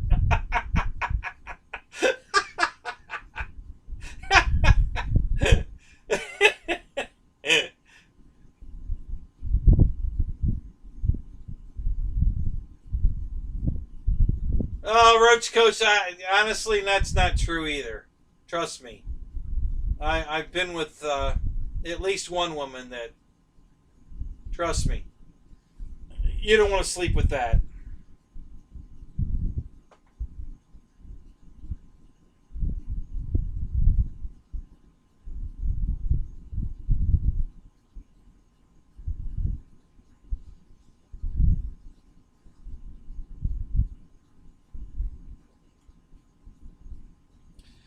You should be on the throttle all the way to the ground, Matthew. You should always have a little bit of throttle, and that way when it's still flying when it touches the ground. It sounds to me like you said you get it to stall speed, so it stops flying, so it's not flying along anymore. It's stalling, and it hits the ground and flips over. So yeah, you need to be landing with the power on. A little bit of power on. Just get it into that flare, hold the power on, and just let it settle. As you're pulling the nose up, it's going to start bleeding airspeed. And then if you need to cut the throttle, just like one click. Don't shut the throttle off. Just if you've got it flying low on the ground and over the runway and it's not settling, then just click the throttle back like one click, maybe two, and wait for it to wait for it to just settle in. And it's going to land itself. Once you get it into that flare and hold it, you're going to control the landing with the throttle, not the elevator. And it'll just sink right into the runway perfect every time. And then since the power's still on, you're going to get a nice rollout as well. If you have no power on and it touches the ground and in the grass, it's just going to stop. So if it stops, it could flip over. So yeah, you always want to land with a little bit of power on.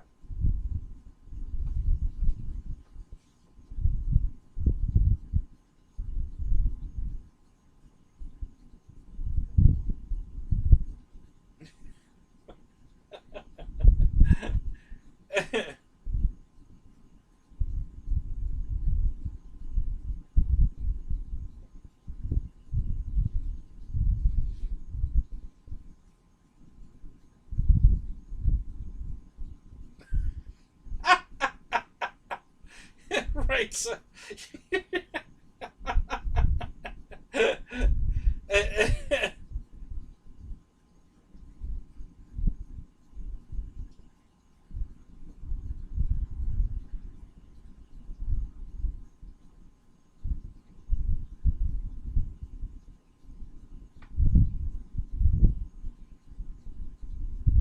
yeah, George, that's not a bad idea at all. Actually, that's a sweet idea. Just have the trim set so that you can't cut the throttle all the way off, and that's a good. It's not a bad idea at all.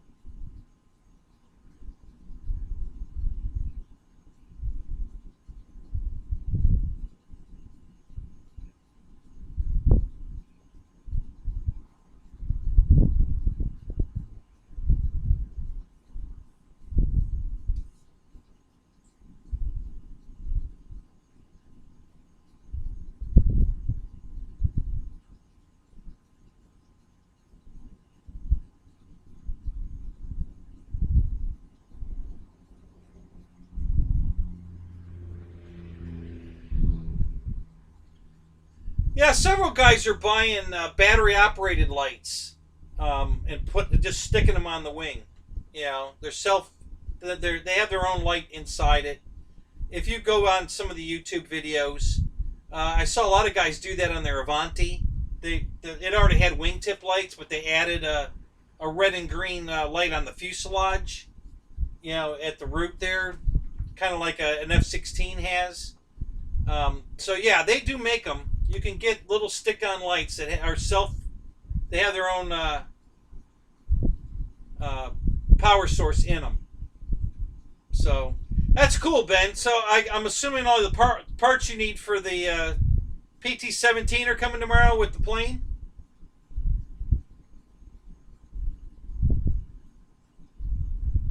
Are we going flying this weekend, Ben? Because I really want to see the air tractor. I love that airplane. It's on my list.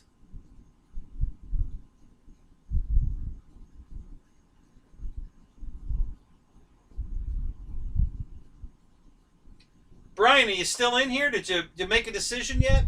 just checking. No hurry. Just checking.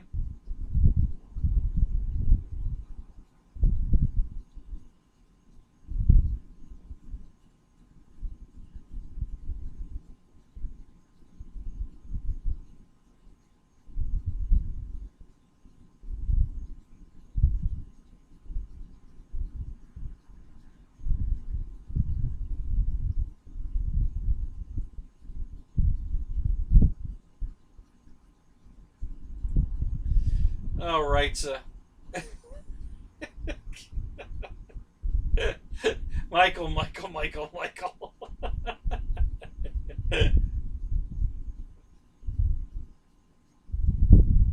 Uh-oh, you blew a tire on the lawnmower. Oh, no.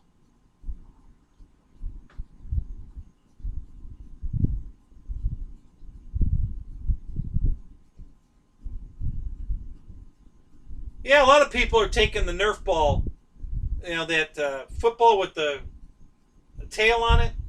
There's whistles in it.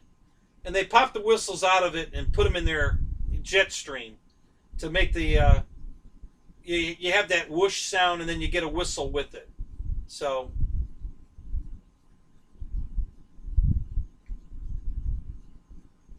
the prop was on back order, and the servo's coming from California. Well, did you order the equivalent prop size in a...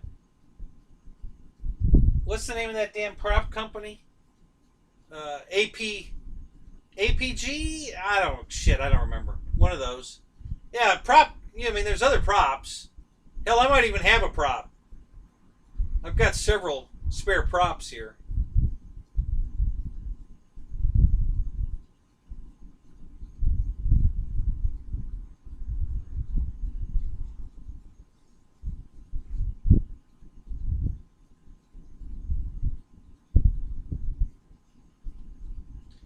All right, Ray. Hey, have a good night, buddy. Thanks for being here.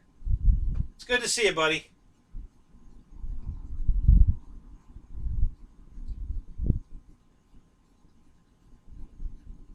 APC, yeah. Thank you, Ryan.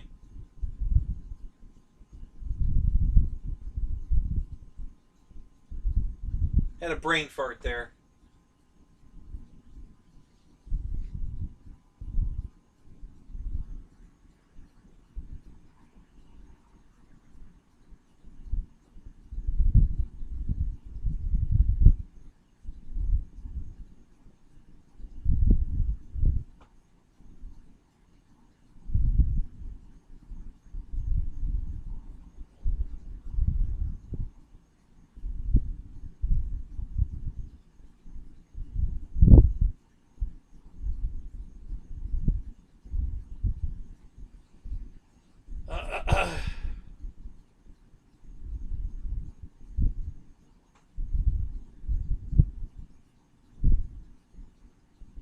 Uh-oh.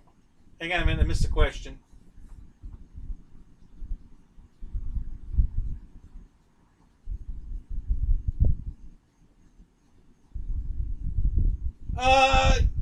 Yeah, Brian, we can work it out. What did you decide? What do you want? Just talk to me, buddy. We'll work something out. That's not a problem. What plane do you want? Obviously, you've made a decision. Drum roll, please. Everybody get your drum rolls out. Brian's going to tell us what plane he picked.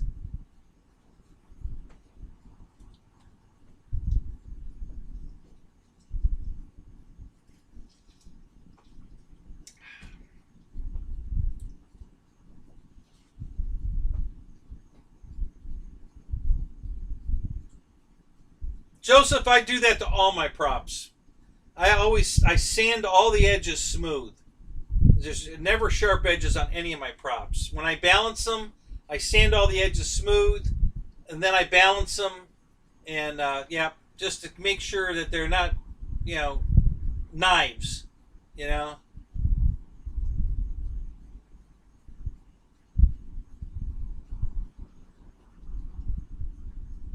Did I ever live in the forest or toadstools? That's funny, GB. In school, because I'm short, everybody called me Ernie because I lived in a tree and baked cookies. So my entire, high school years, I was Ernie Keebler. And I lived in a tree and baked cookies. So, yeah. So, close. Yeah. Did I live in the forest or toadstools? That's so funny you say that. Yeah, that was my nickname in high school. Ernie Keebler.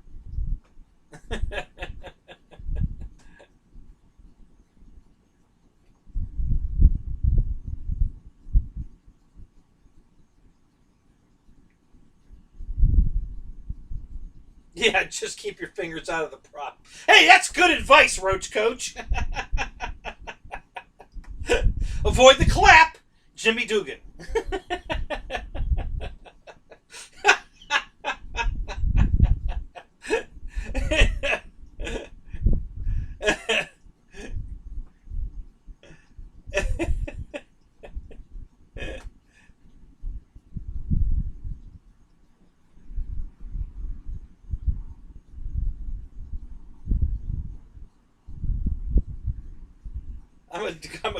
I'm a damn good Keebler. Yeah, I'm a goddamn Keebler elf. That's according to the guys at school. Yep. You forgotten about them, Dennis? Yeah, yeah. That was my whole high school years. Yeah.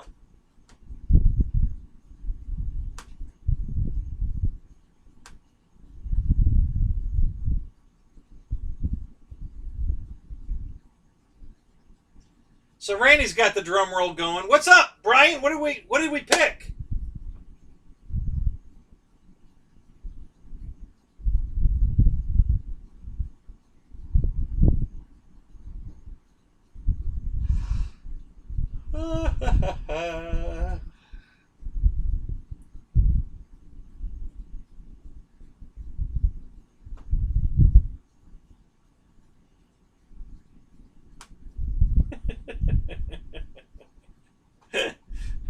Well, you guys, Christy's enjoying the show tonight, so thank you guys. she's she's having fun tonight. I'm glad to hear that.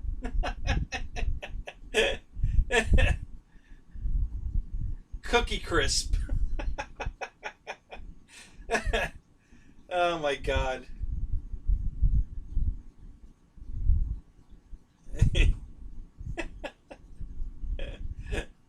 Oh my god, you found a cookie emoji. Look at that.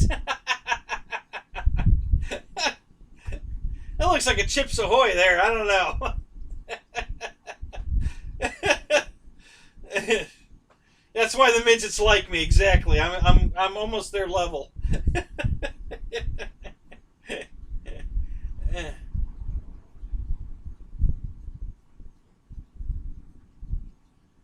Could I dunk a basketball? Not even close.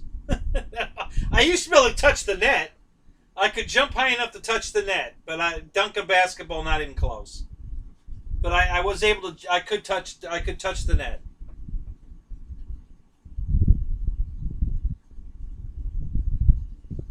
Yeah, I could dunk a glazed donut. Oh god! All right, Michael, that hurt now. Damn it! Ouch.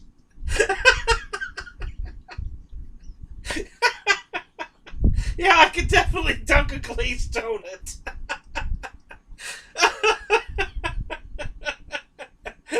Oh, that's funny. Oh. Oh god, that's funny. Oh god. Oh, that's funny.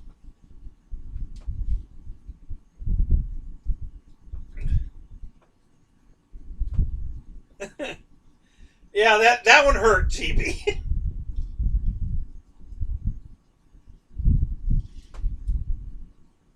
Oh my god, that was funny. Ugh.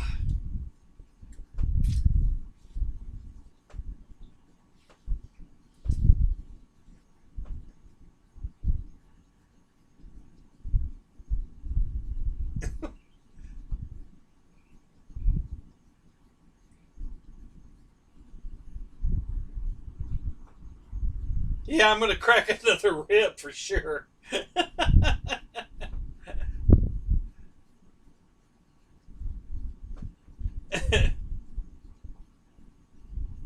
Yeah, they're. I think they're finally staying put now. They're not moving around anymore, so the pain is 100 times better. I mean, I'm still in a lot of pain, but nothing like I was. Oh my god. Um,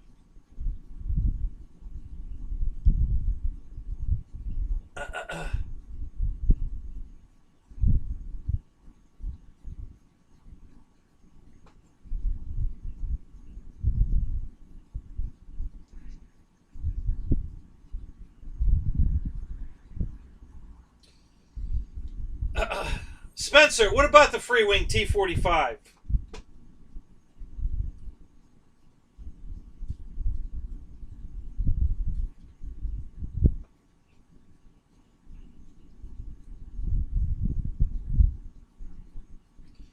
Ribs and donuts. Yeah, new restaurant. Oh, that's funny.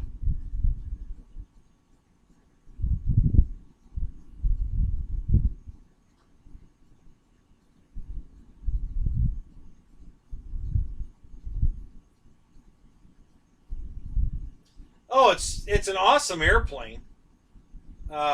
It's got the most detail. You know, go watch Jeff's custom. You know, he's gone through 3 of them. He loves that airplane. I love it. I don't own one. I haven't owned one.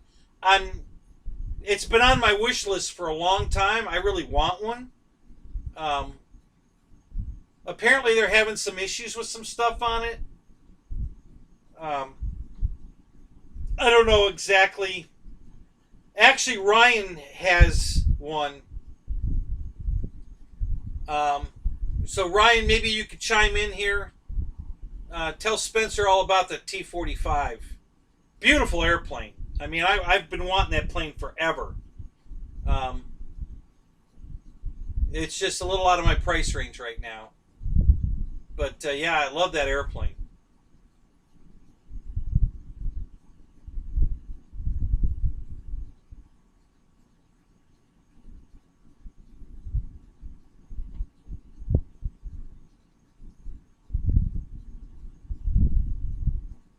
Yeah, Ryan, Spencer wants to know all about the T-45.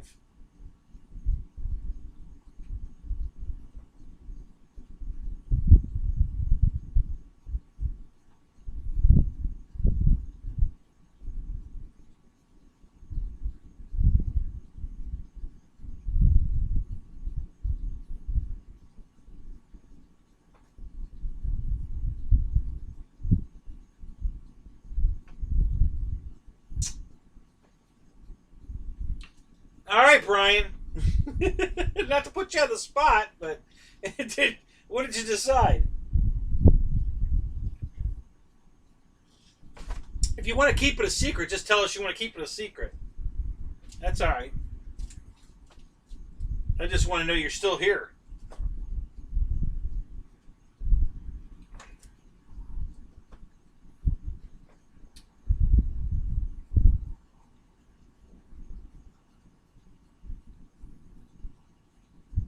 Yeah, Michael, that plane's awesome. You're talking about the giant one, right? Your Carbon Z. That plane is freaking awesome. I love that thing.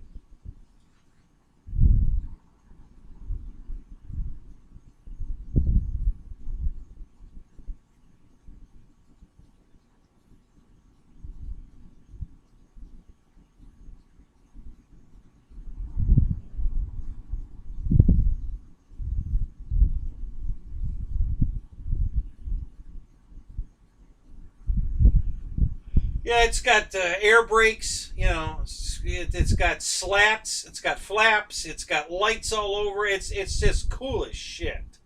I love that airplane. It really is. You know, the heads-up display even has a light in it. You know, it's got a green light in the heads-up display in the in the windscreen. It's a cool ass airplane. Definitely one of my favorite. GB, what's my favorite sport? Flying model airplanes. If that's a sport.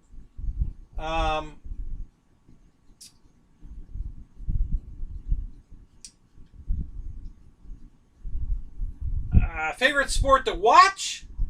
Or favorite sport to play?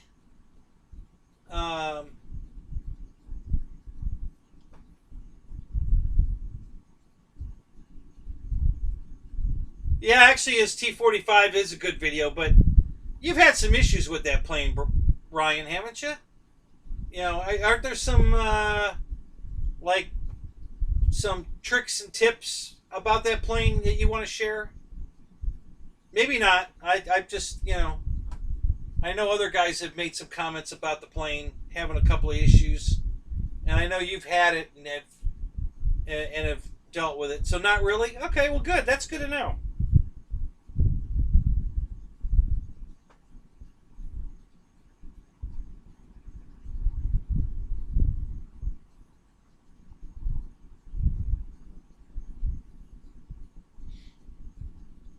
Oh my God, what did Wrights say now? I missed it.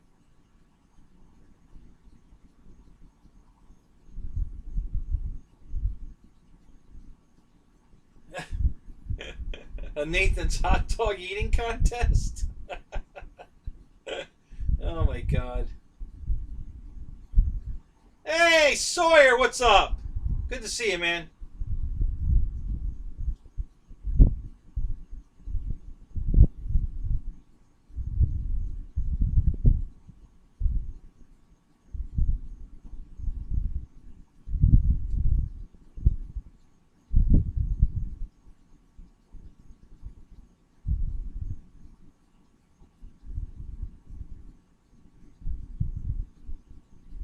Fred, have you had any problems with yours? Your T-45? Any of those gremlins you're talking about? How many flights have you got on that thing?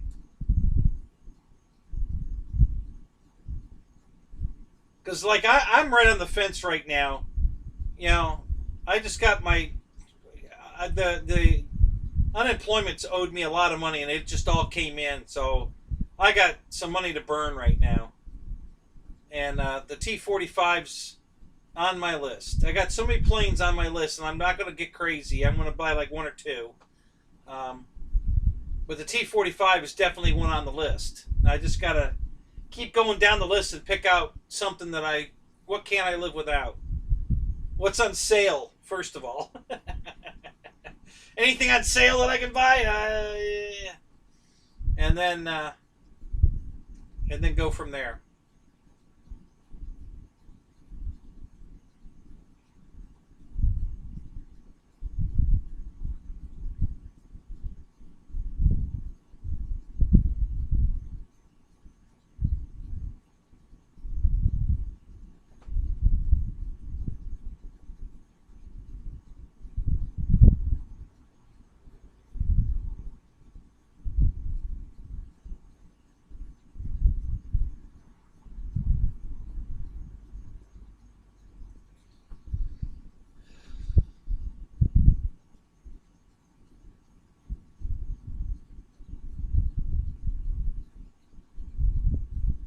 Yeah, honey Chuck, Florida's unemployment's all screwed up. I got laid off from O'Reilly Auto Parts. They haven't called me back yet, and the unemployment, nobody's getting their unemployment in Florida. Well, they are, but it's a real mishmash, and so they owed me 7 weeks of unemployment, and they just got caught up. So I got a bunch of checks. You know, at one point, I had all my information in there, my bank information, everything, and they lost that. So they sent me a live check, in the mail. Then the second payment, which just came last week, the first payment was almost 2 months ago, and then it's all this time. I got $131, and then all this time I got nothing. And then I got this $600 government check, like 2 weeks after that check, and then nothing. So it's been like 7 weeks with nothing.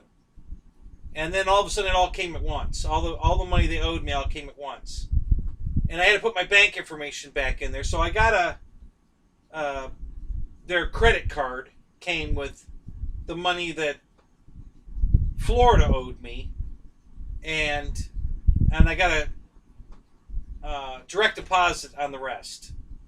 Because I had to re-put my bank information in. So, yeah, so I'm... They finally caught up on my unemployment. Nobody's hiring right now. And, hell, they're about to shut this state back down again. So, that's why nobody's hiring. Because they're about to shut Florida down. So, everybody's going to get laid back off again. If you went back to work, you're probably just going to get laid back off.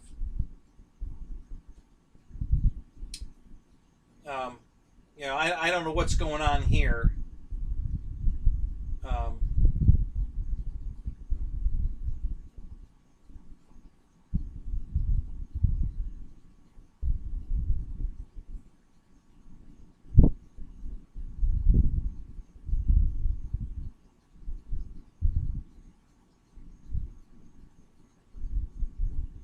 Yeah, George, that's good advice. Except when they, when they're about to discontinue an airplane you want, or the airplane you've wanted forever is on sale. you know, it's like, because I got planes still in the box that I got to build, but you know, they just keep throwing more new planes out there. You don't want to live without. And I've missed out on so many airplanes because I wait and I wait and I wait. Oh, I don't have the money for that right now. I'll wait. I'll get it later. And then it disappears. It evaporates. And then guess what? I'm not getting it.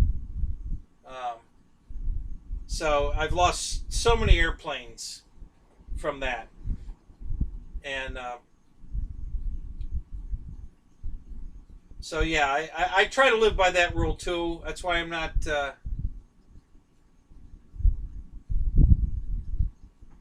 Oh, come on, Ryan. You know you want to. That is such a great airplane. Man, I love mine. That was one of the ones I didn't get. I missed out on it. So I had to chase all over the country to find it. I spent almost a month tracking it down. Found a hobby shop in Texas that had it on the shelf. So that's how I got my original Carbon ZT28. Then they came back out with it, and those all sold out. And now they're back again. So that's 3 times now. They came out with it originally, it went away. They came back out with it, it went away. Or went on back. First it said back order. Then it went to discontinued. And now it's back in stock again.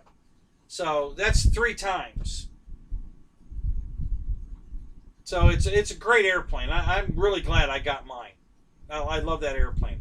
The main gear, I got to work on the mains. I don't know if they fixed it or not, but the original one, the plastic mounts that they glue into the foam are not strong enough to handle the gear. And after, 50 flights, the plastics start to breaking out of, and literally breaking out of the foam. Yeah, I know they're back in stock. I know. So I'm gonna take my Dremel tool and cut the plastic. I re-glued all of it back in solid, and it didn't hold. So now I'm gonna I'm gonna cut a channel, and I'm gonna put a piece of hardwood in there, and I'm gonna glue that in. I did the same thing on my A10, my LX A10, and I'm gonna mount wood in there.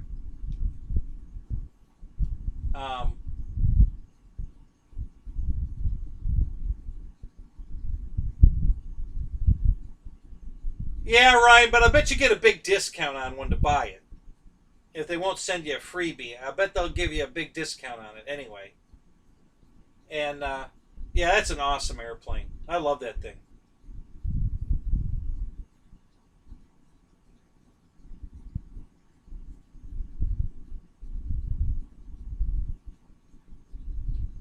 So yeah, I'm gonna, and I was gonna do it today. Actually, I've been trying to do it forever, and I was gonna do it today, and my back was hurting from yesterday, but my back's feeling a lot better right now. The pad and the ibuprofen. So if I feel good tomorrow, I'm gonna fix my wing on the T28 tomorrow. They sent me new landing gear for it. They knew they had a problem with the landing gear, Horizon, so they sent me a free set of landing gear to replace the ones I had. So I've got the brand new gear to put in it. I just have to make hardwood mounts in the wings. The nose gear's fine. So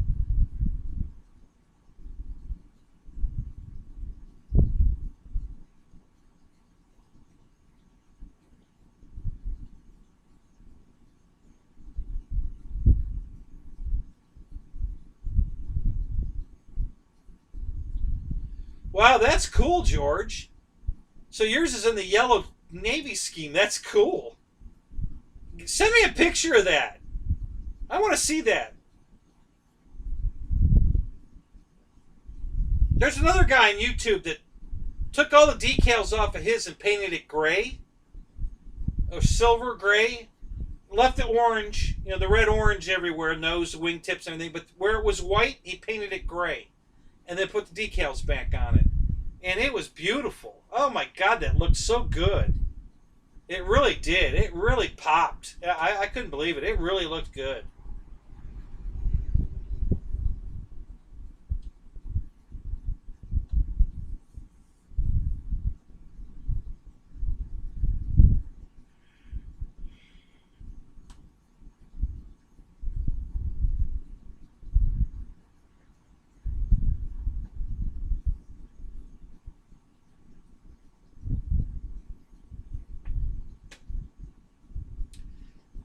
That T-28 has such a presence in the air. It's so damn big.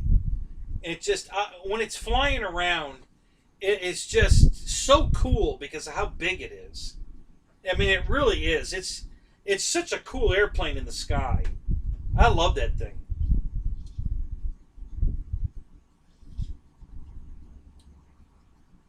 I haven't flown mine in a while. Um, just been busy with stuff and getting ready for the big garage and everything. So, but I can't really do anything right now. I'm kind of stuck in the house. So I've been wanting to. I thought I could do some work in the yard yesterday, and that backfired. So I'm going to take a break. So yeah, I think I'm going to try to get my T-28 gear fixed tomorrow, and because I'd like to go fly it again. I love that airplane.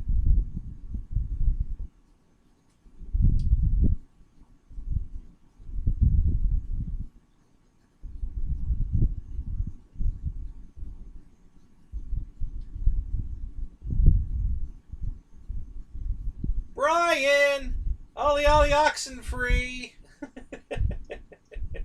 Did he leave? Are you gone? Are you still here? Oh, that's funny.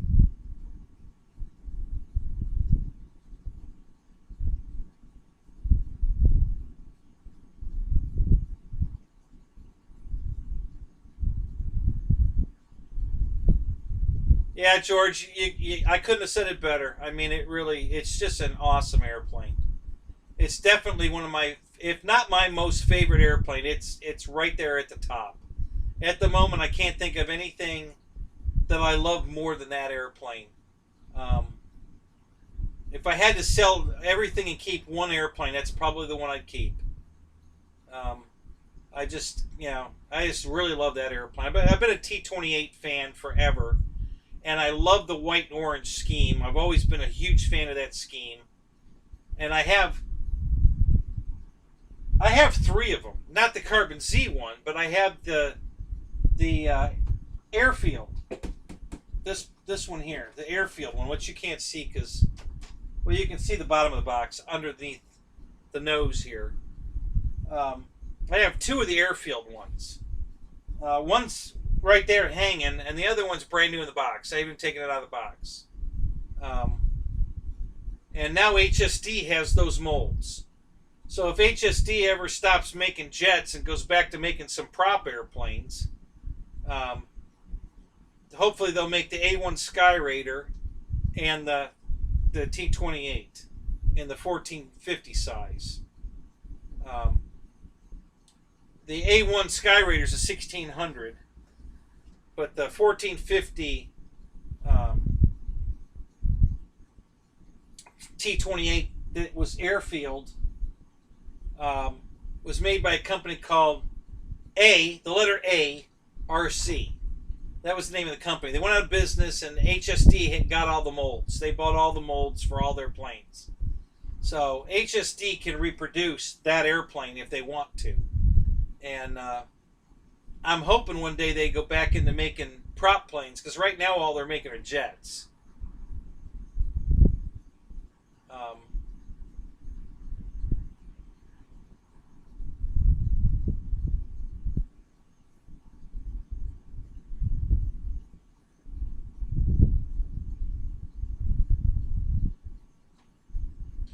I've been able to keep the Hangar rash, honestly, better than the small ones because I have to take them apart to move them. You know, I try to take this or something else through the house, out the door, you know, in one piece, and you bang it into stuff. But when you're taking it out in pieces, you know, the T-28, it's just too big. I can't get that in my house, you know, in one piece. So I have to take the wing off at the flying field, hell, just to get it in the car.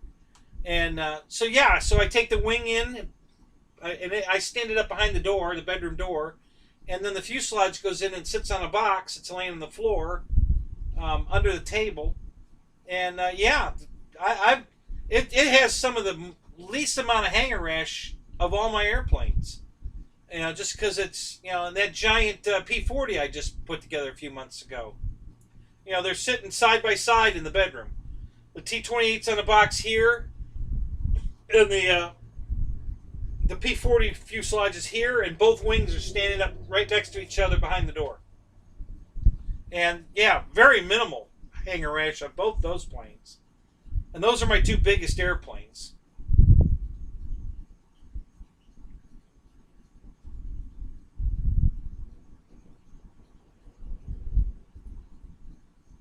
So a heads up, guys. I don't know how many of you guys have ever wanted the giant LX models, the B-25 Mitchell, the giant one that Wes just got a hold of. It's on sale right now, cheapest I've ever seen it, at Banana Hobbies for $4.99. The plug and play version. I've never seen it that cheap. That's the cheapest I've ever seen the plane.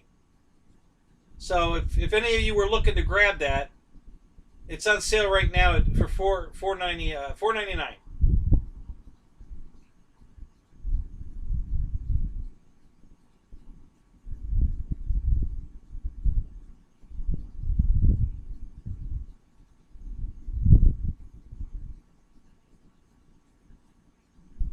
So George, when you take your T-28 apart, do you actually take the wings apart so you have two pieces moving the wings?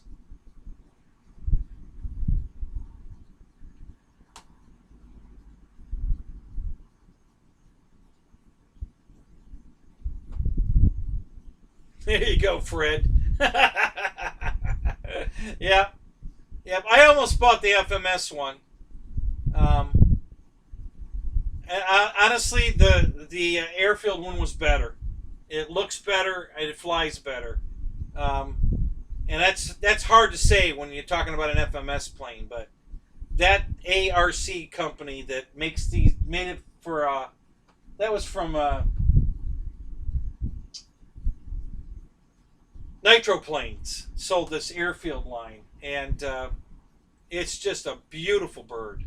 I couldn't believe how much nicer overall it was than the FMS version. So yeah, I just the FMS one would have been my second choice, and I'm thinking about buying one because I just love the T-28. It's one of my favorite airplanes. That and the A-1 Skyraider are two of my absolute favorite airplanes. You know, prop planes. I just love both those planes. Yeah, look at that. 43 likes. Thank you, guys. Thank you, Roach Coach, for pointing that out. Awesome, guys. Thank you very much.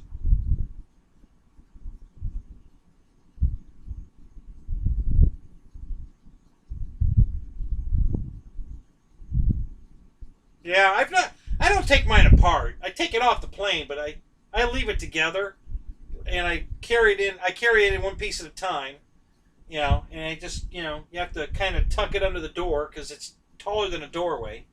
But yeah, I haven't had any problem moving the plane in pieces in and out of the house or in and out of the car. You know, that's been pretty good. Like I said, there's very little Hangar rash on my T-28, the big one. But some of this stuff, I get lazy and I get, too comfortable. And, I go to put it in the house or, in the car, and I'm not really being too careful, and I smack it into something. And if I took the time to take it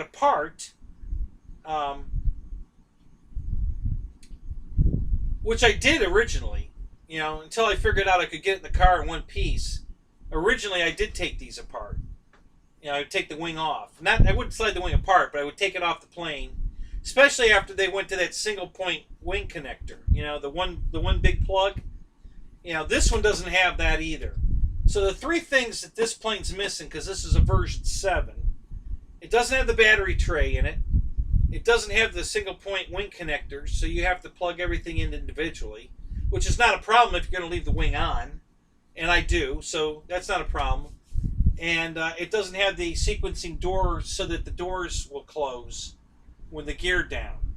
Like right now, you can see that the doors are hanging open because the sequencer in version 7 didn't close the doors when the gear, you know, went down, and then the doors would reclose. That's an easy fix. I can just actually, I might even have, I've got parts hanging on the wall over here. I might have that gear door sequencer hanging on the wall right there. I'll have to take a look. So that's an easy fix. I'm not worried about that. I actually have one on my, I put one of those sequencers in my P-47. The P-47 doors are not supposed to close, but I made mine close just to clean the plane up when the gear was down. So I could actually swap these, because those gear doors aren't supposed to close with the gear down anyway. But I made mine do it. So if I steal that sequencer and put it in here, this will be fixed, and that'll be back to the way it's supposed to be. Yeah, I know. You're right, Roy. The grass will tear those doors off. Yep. So our grass is cut very low, so it's, you know, and I might put bigger wheels on this because the wheels are a little small. So I'm going to take a look at that. I've got the free wing Mustang, the 1400 free wing Mustang has bigger wheels on it, and I might take the wheels off of that, and put them on this. I'm gonna take a look at it. But yeah, you're right, and so I'm sure I won't fly it with these doors like this, even if I have to just borrow that sequencer out of the other plane. You know, I'll do that so that I'm not tearing the doors off of it. You know, it takes 2 seconds to unplug that sequencer and plug the other one in, so it's nothing to put it in.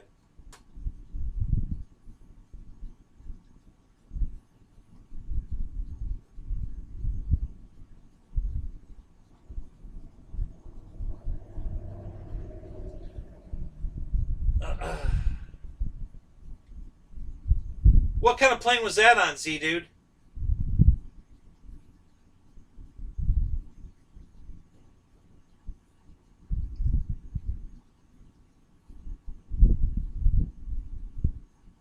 Hey, JCB, good night, man. Have a good night.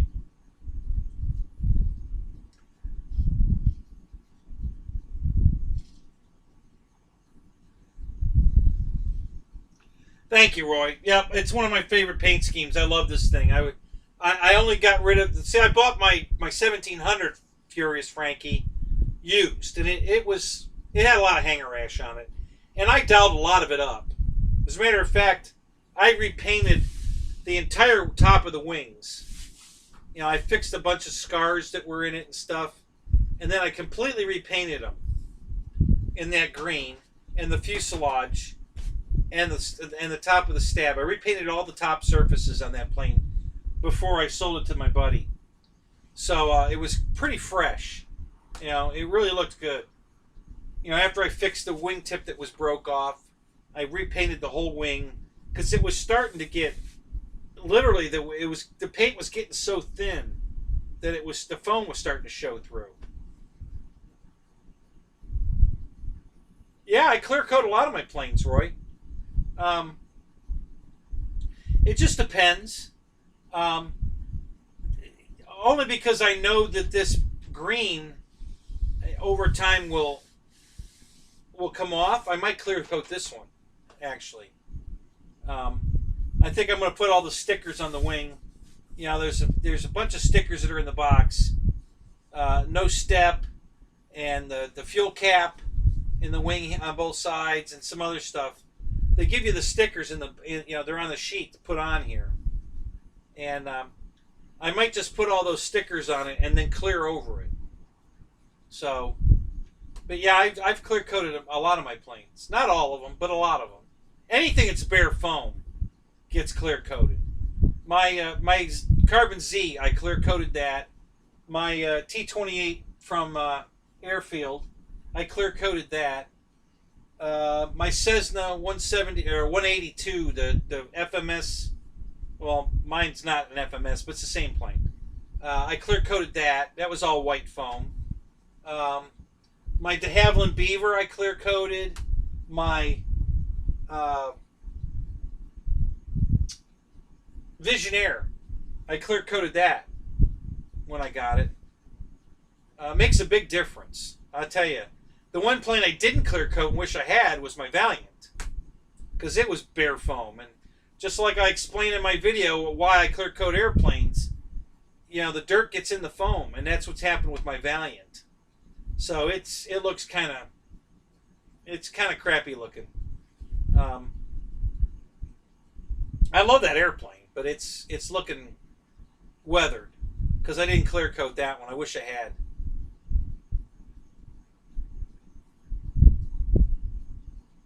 I've been using a product. It's this, and I use it for everything. I use it to balance my props even. I might have a can of it out here. It's Duplicolor Perfect Match Protective Clear Coat. You can get it at the auto parts stores. And there's no rattle ball in the can. So whatever product it is, it doesn't need mixing. So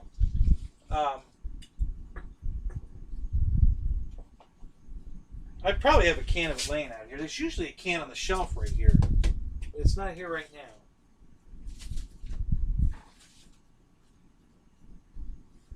But I was using it in the house just now. I balanced this prop. This one blade here was slightly, it was light. The prop kept balancing here. So I put a coat of clear on the back side of this one blade. And it's perfect now. So I clear coat. Most of the time when I'm balancing the propeller, that's what I use. I just spray it with clear coat. It depends on how bad out of balance it is and where I need to add weight or take away weight. Sometimes I sand off the heavy blade, but this one was so close I figured one coat of clear would probably do it, and it did. So I put one coat of clear on that one blade, and that balanced it perfect. So this blade was really close.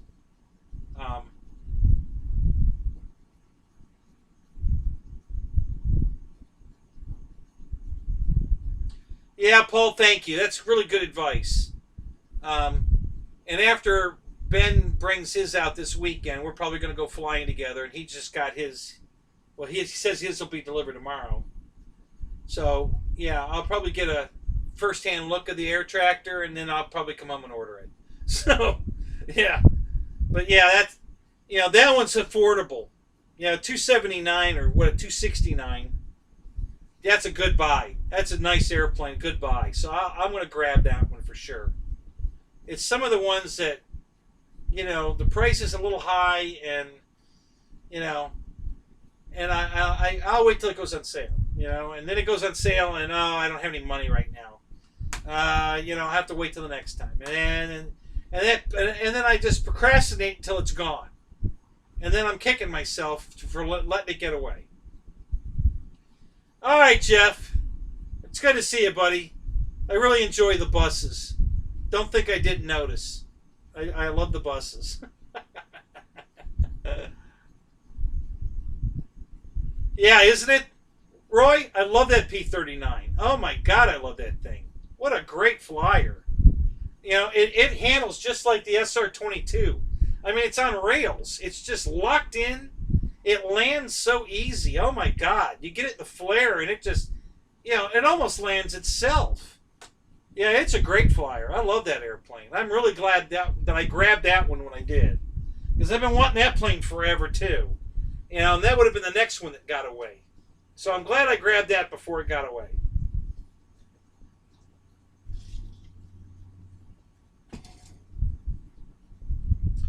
I'm hoping, fingers crossed, I'm hoping that the reason that the Spitfire and the AT-6 Texan went away is because they're going to bring them back with the smart technology in them. And then, of course, they're going to charge more for them. But I'm hoping that's the case. I think that maybe those planes, you know, they're going to bring them back with the smart stuff in them. You know, the ESC and the receiver, and that'll be cool if they do. I mean, it'll suck that I have to pay more money for the smart technology that I don't want, but at least I can get the airplane, so I won't be too upset.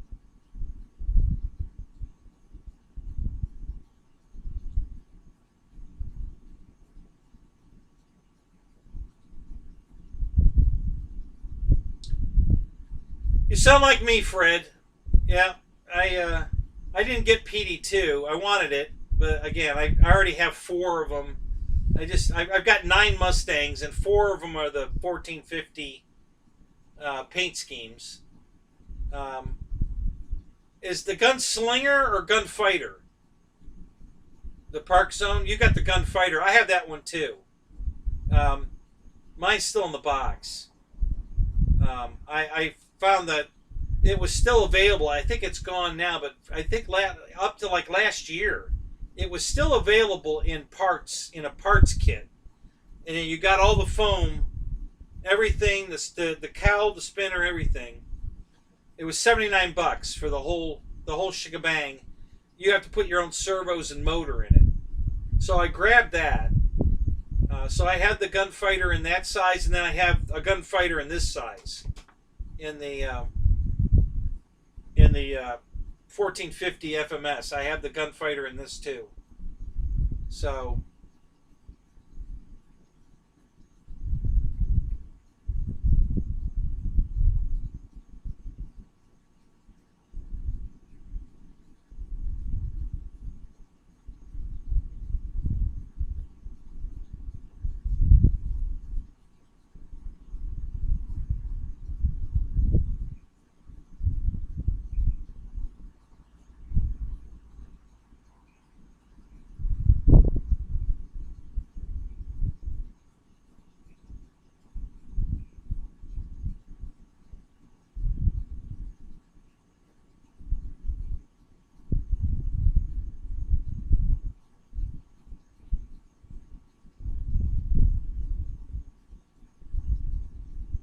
well, honey Chuck, you know, I love the new paint scheme on the Ultimate. You know, I didn't care for the old one. The orange and blue, it just didn't it just, you know, not so much the colors, but just the scheme. It just didn't do it for me. But I love the new scheme on the Ultimate. But I still don't like the look of the plane. You know, it's got that really long snout, you know, that goes all the way under the wing, and then the canopy's way in the back. And I don't know, just something about the look of that I don't like, but I love the scheme on it. So that made it a lot cooler for me. I really like it. I'm still not going to buy it, but it's 100% better than it was. I really like it now. I didn't like it before. But I'm a Warbird guy, so for me it's the P-39. I don't need another... I got a bunch of 3D planes, and I don't need another one. And just because the design of the Ultimate, I just don't care for. That one's not in my cart. It's not going to be in my cart. If it went on sale real cheap, it might go in my cart. I like the paint scheme enough that I might think about buying it. I really like the look of it now. They really did it. That red, black, and white scheme, and the way the colors are and everything, it's a good looking plane now. So I do like the color of it and everything. So if I was gonna, you know, I wouldn't have bought the old one. I got it in a trade and sold it, made money on that deal. But yeah, the P-39 I love. So I'm so happy in it, and it's 4-cell. It's a Warbird. It's 4-cell. It's pretty damn fast on 4S. And since you say you already have 4 Ultimates, you know, and only one P-39, I'd say get the P-39. But that's just me, you know. At the price it is, yeah, it's a good deal, you know.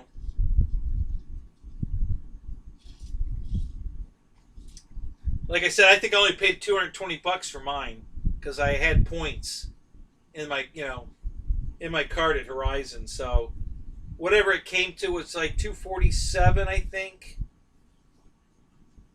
And you know, when you take the 15% off, and then I got another $25 off of that. Um, yeah, so it was down. It was pretty cheap.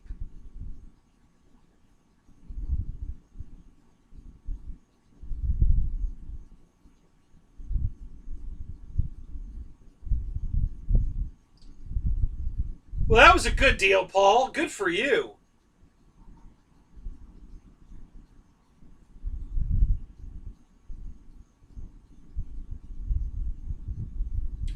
Yeah, you know what, Keith? That'd be so easy to put a suspension nose gear on it. It really would.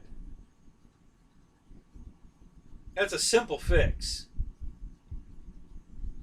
And not that it needs it. Listen, I'm flying mine off grass, you know, so it's taken that nose gear's, you know, taking a beating for what it's worth, you know, taxiing through the grass.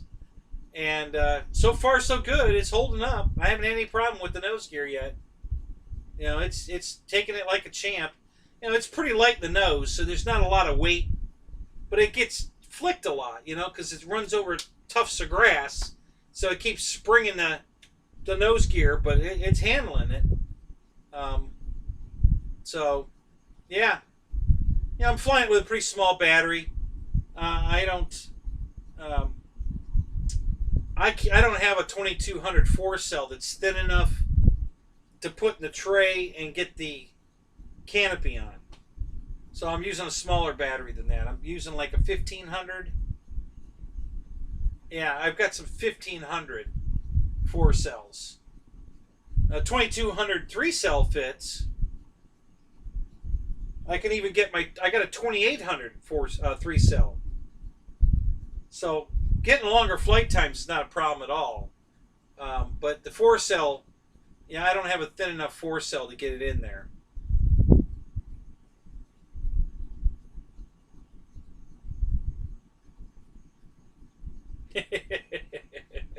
He's gonna procrastinate. You're gonna pull a Kenny.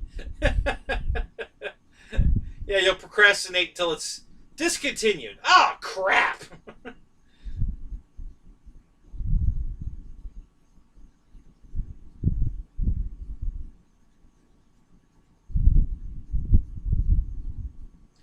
Yeah, the Mamba's another one, but when now they came out with that RV8, um, you know that they Flex did, and oh my god, I want that RV8 so bad. I've flown it, and it's awesome. Love that airplane. So yeah, I'm thinking about and I want it in orange, and I want the night version. So that's another one that's on my list. So I got to weed through all these damn airplanes and pick one, and I haven't decided what I want yet.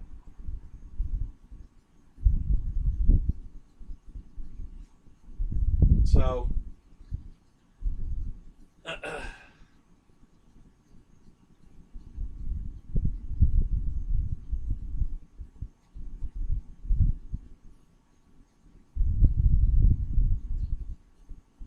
Z dude, what's an SE5A? What is that?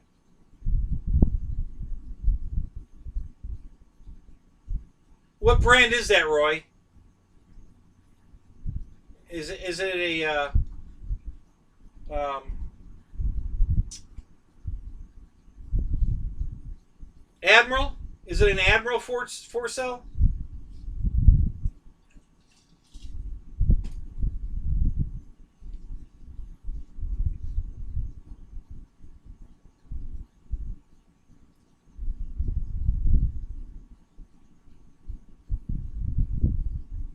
Oh, okay. Thank you, Ryan. I was just looking at those today. Who has World War I biplanes for sale? I was just looking at 2 of them today. I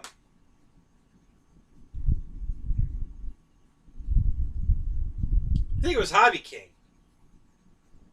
Hobby King sells 2, like 1,000, 900. Yeah, one was 900 millimeter, and the other was 925. Biplanes, World War I biplanes. They look pretty good, actually.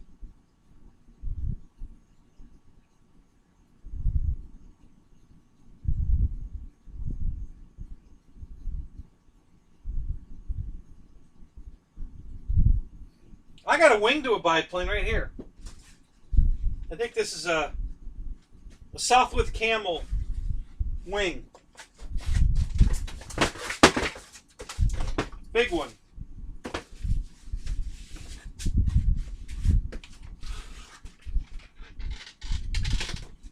I think. No, damn it. Oh, that's right. These are both off the same side. Yeah, one of the guys crashed one. Really beautiful.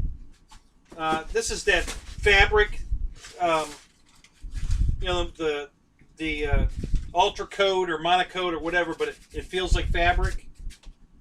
So yeah, he crashed this big bird, and I had to take these wings home. The plane was so beautiful, so I needed a souvenir. So yeah, I brought those home.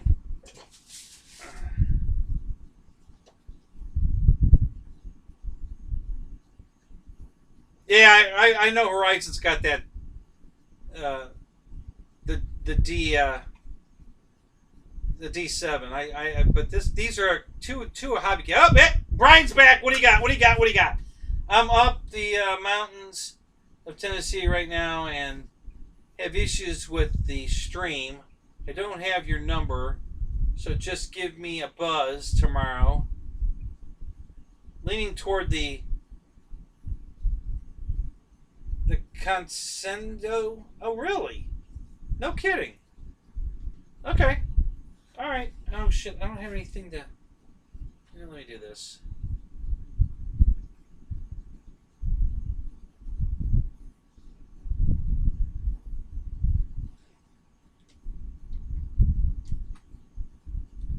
I have to save that somewhere. Let me open up.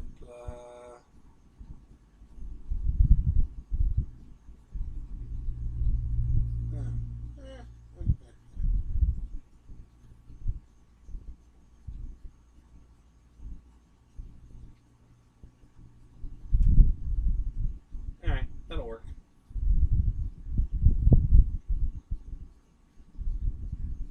Pretty sure you do have my number, Brian. I think you sent me a message. But that's alright. We'll get together. I'll either give you a call, you give me a call, something. But yeah, I when I asked everybody to message me, I'm pretty sure you did. So I think you have it. But if you don't, no big deal. We'll get together.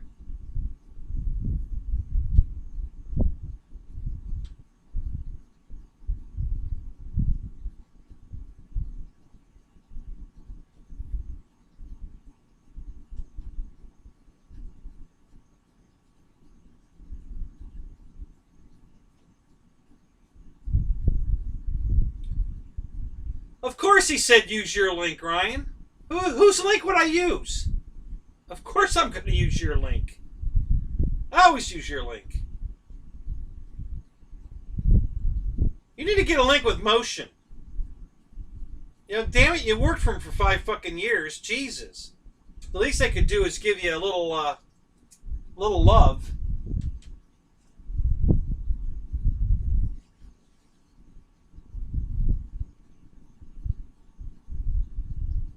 Yeah, I would, Roy, but my phone's in the house. I didn't bring my phone out here tonight. I was going to do it right now, but my phone's not out here.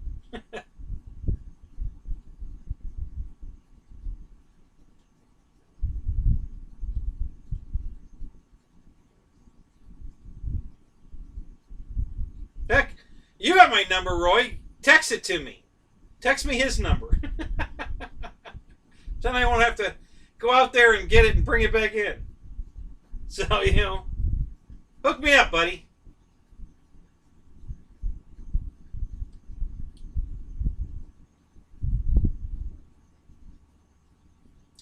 Yeah, I know, Ryan. You're still selling their stuff for them. All the videos you have out there. The least they could do is, give you a little kickback. I haven't figured that one out. That doesn't make any sense to me.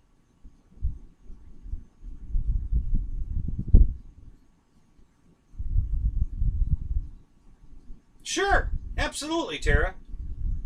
Yep. I just don't want... I want to make sure you guys are getting something you want, something you can use.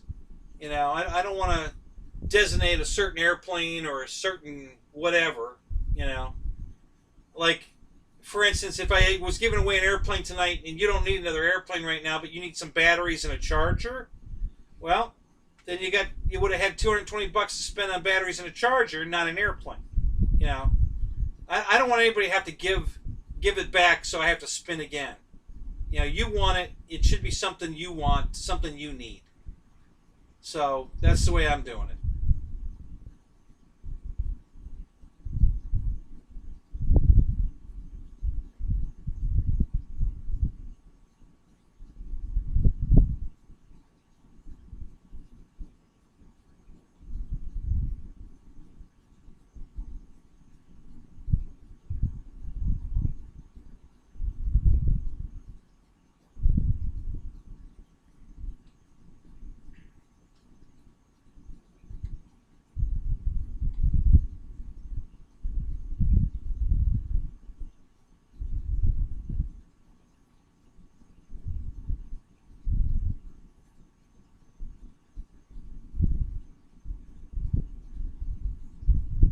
So, honey Chuck, I can't click on that link because my links don't work when I'm hosting.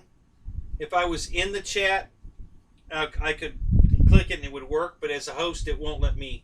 It's got to be an issue with my computer. It might be my AVG, actually. But I can't use that link. So just tell me what it is. If I click the link, it's going to say 404 issue, whatever, can't open link, blah, blah, blah, whatever. Broken link. And that started happening right after I got that virus that Love RC sent me. And I know it wasn't deliberate, but it happened. And ever since that, when I cleaned that malware off the computer, the links don't work for me anymore. I don't know what it did. I'm not sure. I think it's my AVG protecting me now and won't let me click on links. And I haven't gone to look to see if that's what it is. I just know the link won't work.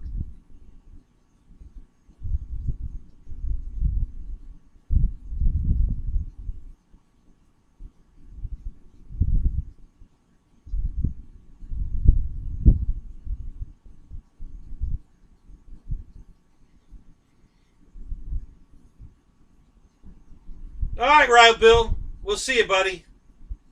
Thanks for being here, man.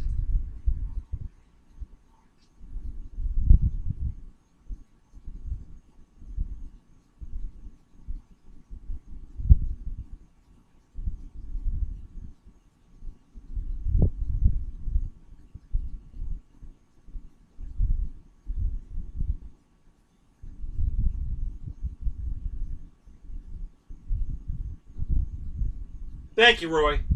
Appreciate that, buddy.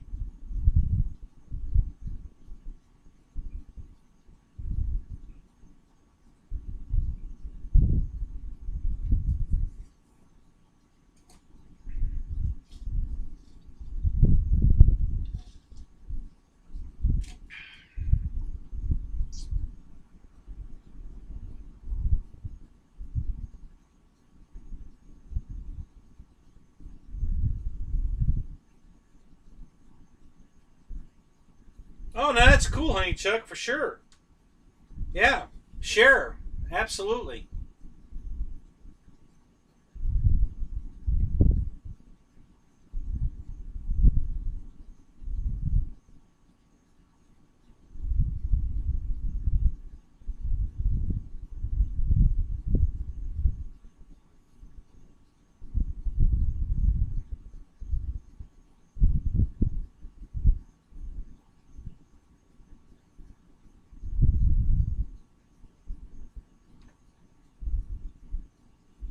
Hydros and tunnel hauls. Cool.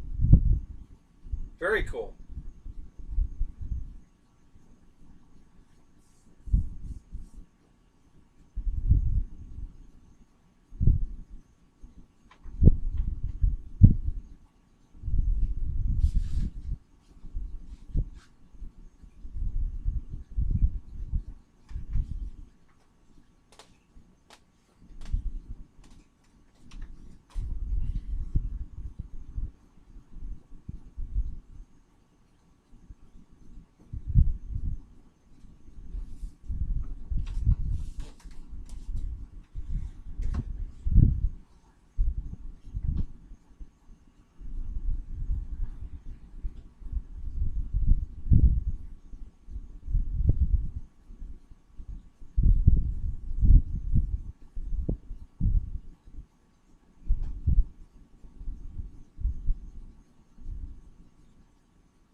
Look at all the love you're getting, Ryan. Isn't that cool?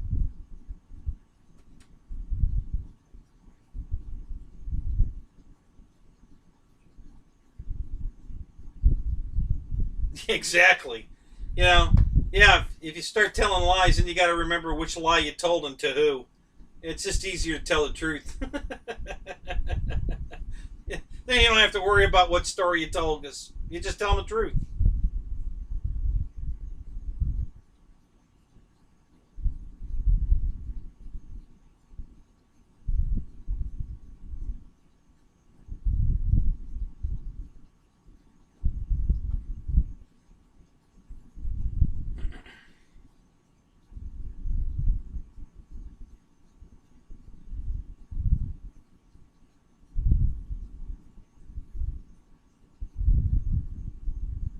What did you do to your air tractor, Paul?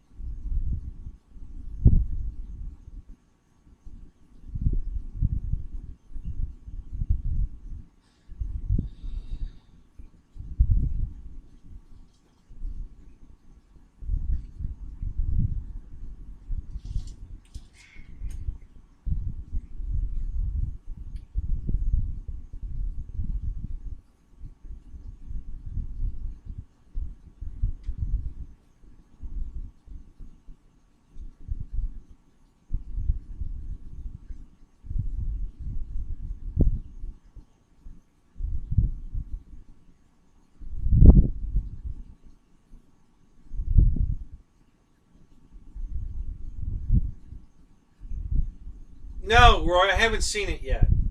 And it's funny, I kept falling asleep today in the chair. I actually was going to your channel to look it up. I was sitting there watching something stupid on YouTube. I don't know.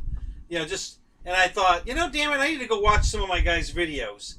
And I started to go that way, and before I got there, I got distracted on something, I don't remember what, and then I fell asleep.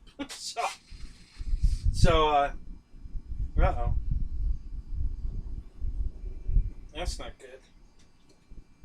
I gotta fix that. Welcome to OpenTX.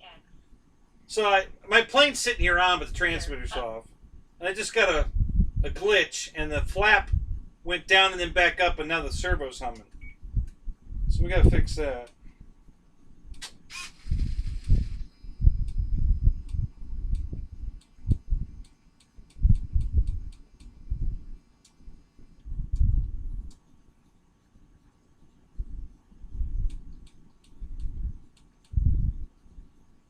Oh, I still didn't change the damn...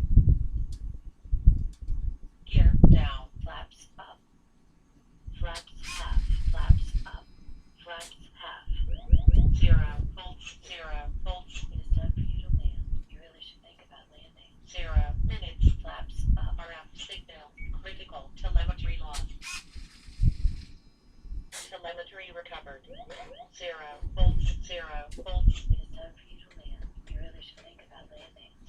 minutes. Oh, the battery died. Telemetry lost. That's what's going on. Telemetry recovered. 0 volts. 0 volts. I gotta unplug the battery. The lights are out. The battery's dead. 0 minutes. Signal. Critical. Telemetry lost. Telemetry recovered. 0 volts. There we go. 0 All right. volts. I really should think about landing. 0 minutes. Telemetry lost. Okay. Took care of that. Hey, George Watts. Thank you, sir. Appreciate that very much. Thank you, sir. That's wonderful. Thank you, man.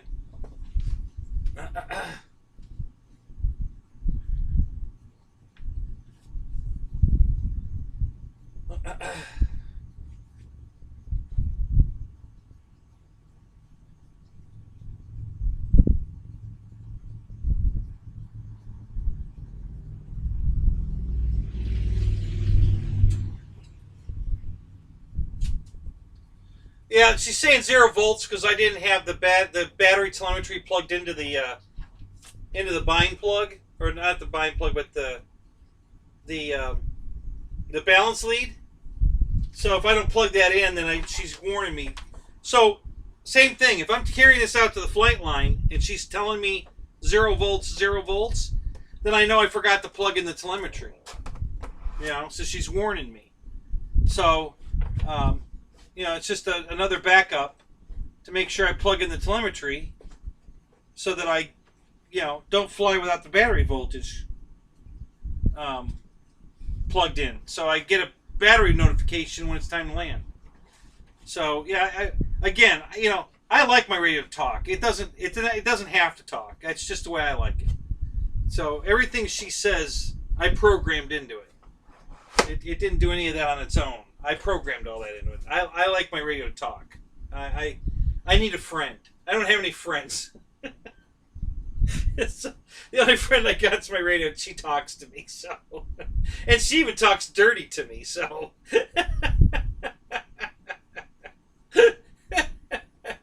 she's better than a stripper because she tells me what I want her to tell me.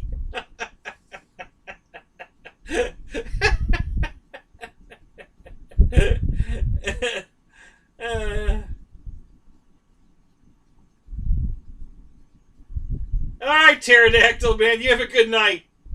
Have fun flying tomorrow. Keep the rubber side down.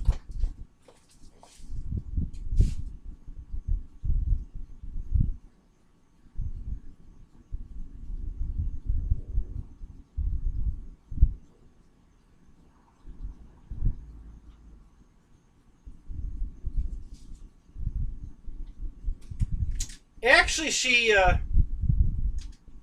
giggles.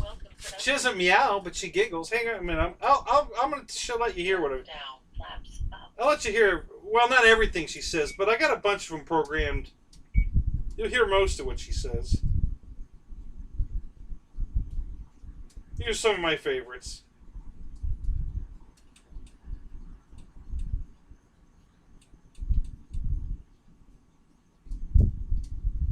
I think it's this one. Flight mode normal. No, not that one. Must be this one. Horizon mode. 3D hobby shop. Fly the best. Was it meant to do that? Negative Ghost Rider. The pattern is full. Oh, do that again. Bad attitude. Okay. So, yeah, it's the Amber package. So here's some of the things she says. If you flick that switch one more time, shit is about to get real. Negative Ghost Rider. The pattern is full. Aren't you forgetting something? Please don't talk to me. I'm busy. Bad attitude. That didn't suck at all. Well, shit. 3D hobby shop. Fly the best. Not that one. Oh, I like that one. Do it again. You're fat.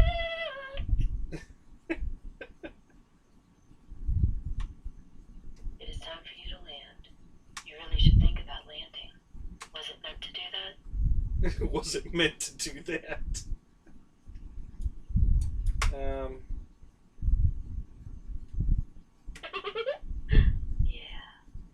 was the giggle. Oh, do that again. Angle mode, acro mode, horizon mode. So there's some of the stuff she says. She says a lot more, but those are some of my favorites. So, and I have her like on my pattern plane or my 3D plane. If I'm doing a drill bit roll, I've got that on the stick. So as soon as I move the stick all the way to the right or all the way to the left, she giggles. So the plane's rolling while she's giggling. So it's funny. I'll tell you when it's really funny. Is if you're flying FPV, you're sitting at a table with a bunch of guys that got the goggles on, so you can't see nothing, right? And then all of a sudden you hear the radio say, "You're fucked," or, you know, or she's giggling or something from one of the other guys, or, you know, you can just imagine, because you can't see, what's going on when you hear that, you know. Because the guys I fly with, when we're racing our quads, they all have Tranuses, they all have the Amber package, and everybody's got stuff set up different. So we hear all of this while we're flying, which is hilarious, you know, because you can't see anything. You know, you're looking at through the camera, and you're looking for a gate to fly through, and so you know you're not aware of everything going on around you, but then you hear stuff, and it's just really funny.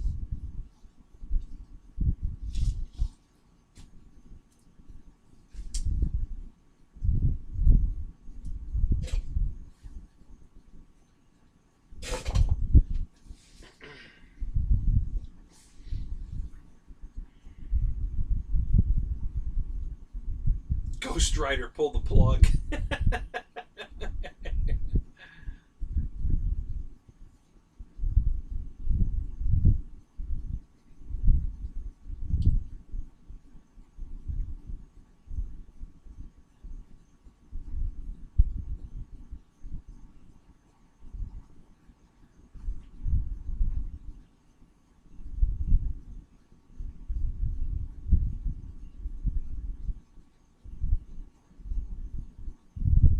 It's pretty easy to add more stuff to the sound system if you wanted to say other things. Not in her voice, but I usually pick either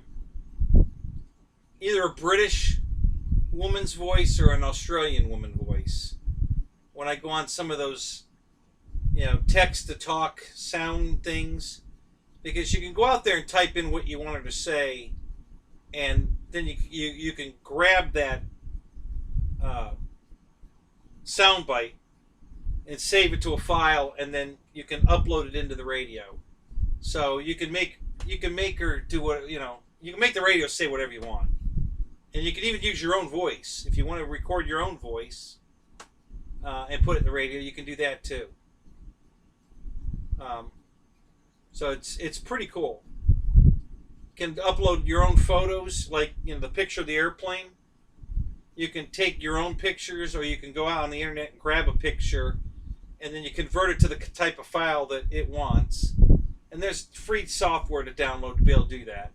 And then you can upload that picture too, so you can actually have I don't think there's a PBY picture in the radio, but you can go grab one and put it in the radio. So pretty versatile. You can make it do anything.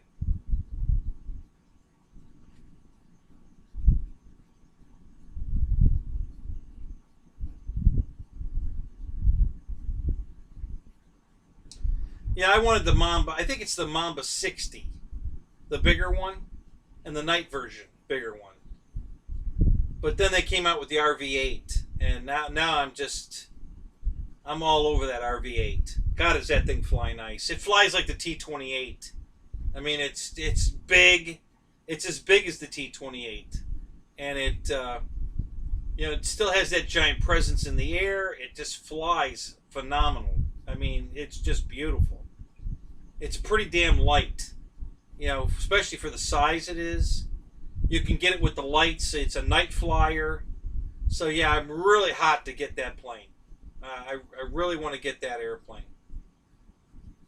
So it's not on sale, so I'm not in a hurry. I don't have to have it tomorrow. Yeah, I'll get it eventually. It's brand new, so it's not going to go away for a few years. It's been very popular, so I know they're selling the shit out of it. And I love the airplane. Um, Originally, I wanted the green one until I saw the green one in person. You know, online it looks like it's that same color green as the Havoc. You know, that bright, almost fluorescent green, lime green. It's not. It's leaning more toward this color green. Yeah, I thought it was this color green because it looks it online. It's not this color green. It's kind of this color headed toward olive drab. You know, it's kind of a darker olive drabish green. Not nowhere near that dark, but it's leaning that way. And if it was a bright green like this, I'd rather have the green one, but it's not. So I'm going to go with the orange one. So if I buy one of those RV8s, it'll be the orange one. You have one of each out at the flying field, and I've flown both of them. And yeah, it's a great airplane. I love it.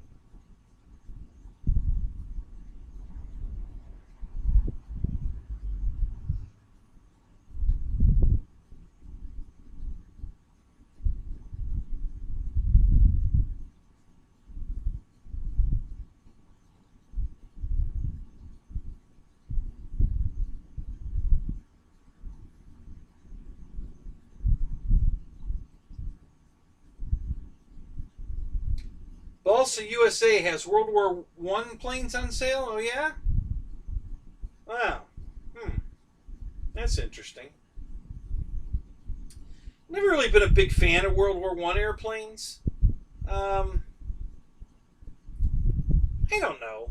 You know, I say that, but at the same time, that's why I brought this damn wing home when he broke it, when he crashed that plane, because I love that airplane.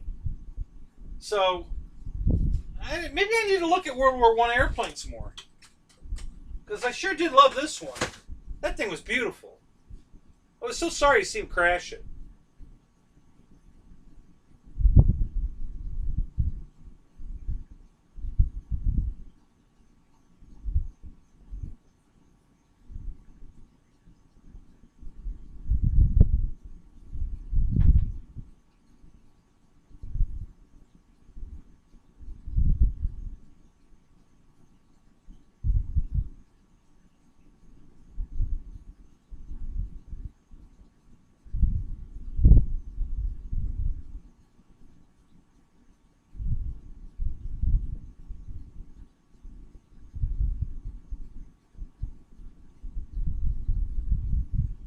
Yeah.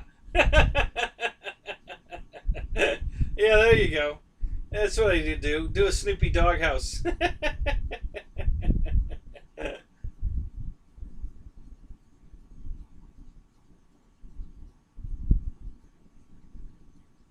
So who makes the SC5A?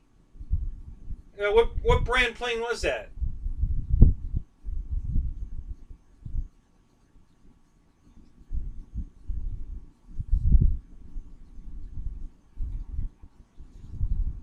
Yeah, I should do a flight test foam board Snoopy doghouse.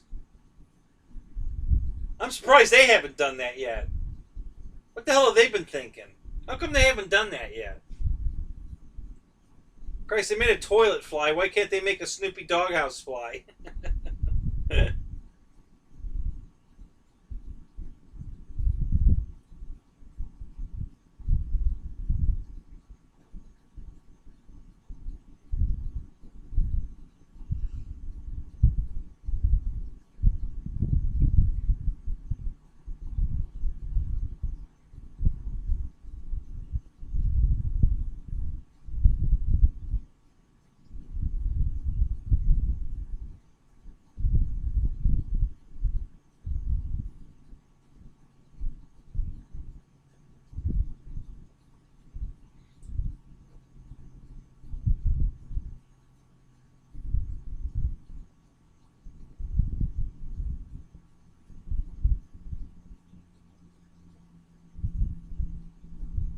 Oh, I gotcha. All right.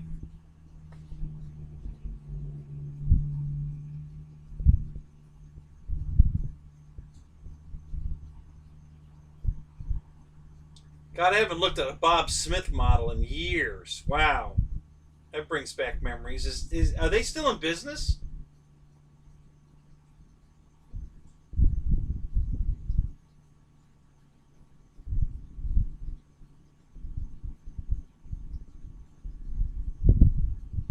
I guess you guys heard that Bob Violet died, right?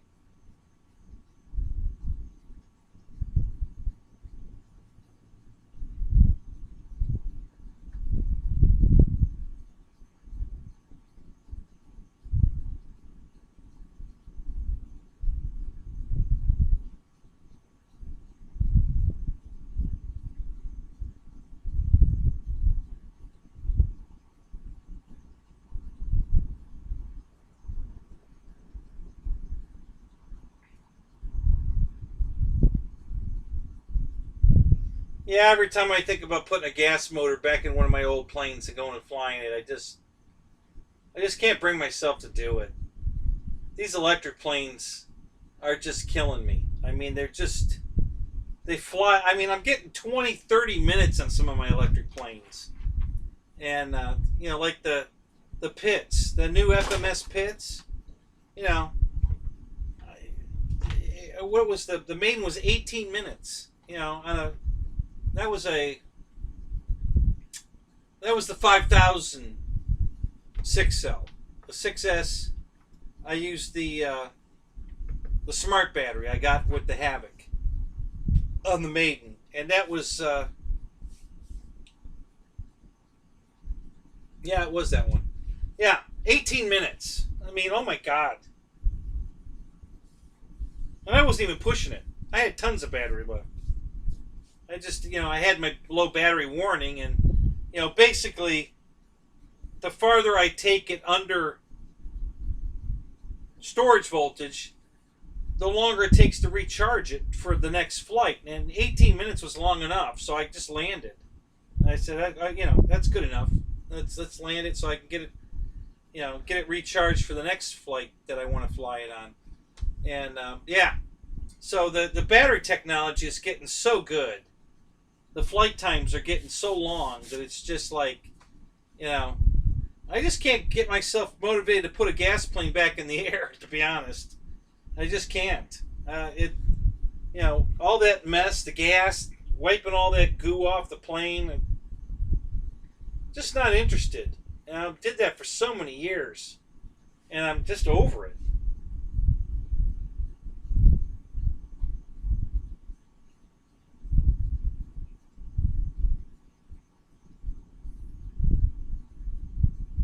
Right, exactly, honey. Check 17 minutes, hard flight. It's just crazy. Another one that flies forever is the EC 1500, the twin engine one. Oh my God, I've got like 20. No, I take it back. I flew it for 35 minutes on a 4500 45C Fluoron, whatever battery. And I was going for distance with that one, and I got 35 minutes, and I could have gotten more. I did a Jetto takeoff, but then I made the whole flight just, real scale, scale flight, just cruising, and it flew for 35 minutes. So I could have gotten 40 minutes out of that flight if I hadn't done the Jetto takeoff. So yeah, the battery technology is getting so good now. Yeah, I am spoiled. Guilty. I just love this electric stuff, man. It's, and with the telemetry, I don't have to worry about dead stick landings either. The only time I ever run an airplane out of battery is when I don't take the time to put the telemetry in it. And then sometimes I'll run a plane out of battery, but.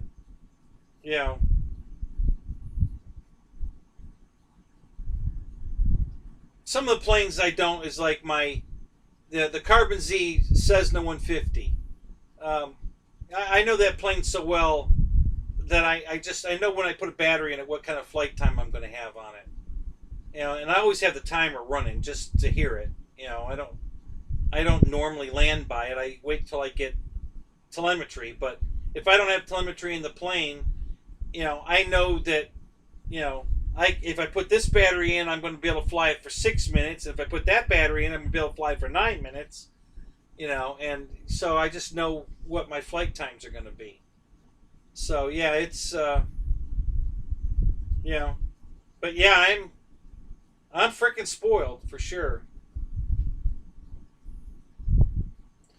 All right, 200, you went off the bus. All right, let me pull it over.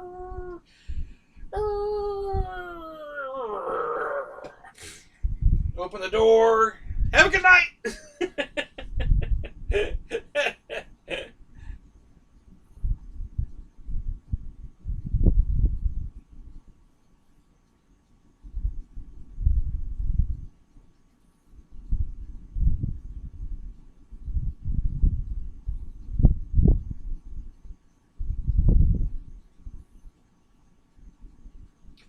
Yeah, honey Chuck, I was still doing gas in 2004. I didn't jump in the electrics until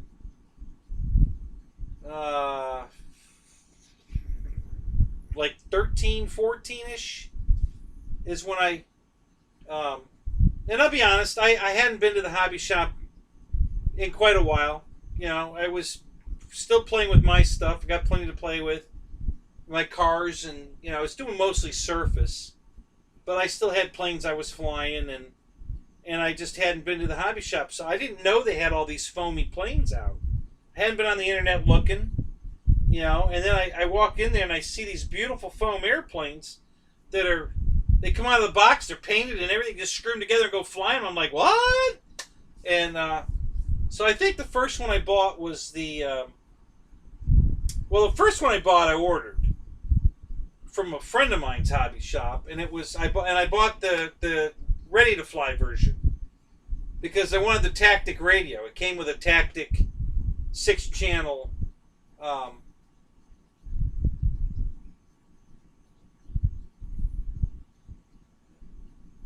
it's not a it's a 2.4 gigahertz, but it doesn't have model memory in it. It's their cheap 6-channel. But it was a good way to get a starter 6-channel 2.4 gigahertz radio, because I was still flying all my old stuff, and a Corsair. It's a 1270. It was a Fly Zone. It was a Fly Zone Corsair. Came with a battery, came with a charger, came with the radio, and the plane. That was the first new modern foamy I bought. And then the second one was the P-47, the Park Zone P-47, the balls out. I think that was the second foamy I bought. And then I got crazy. Then I started buying my Dallas Darling and the de Havilland Beaver, the Fly Zone Beaver, and then these airfield planes, and I just got nuts and started buying airplanes like crazy. So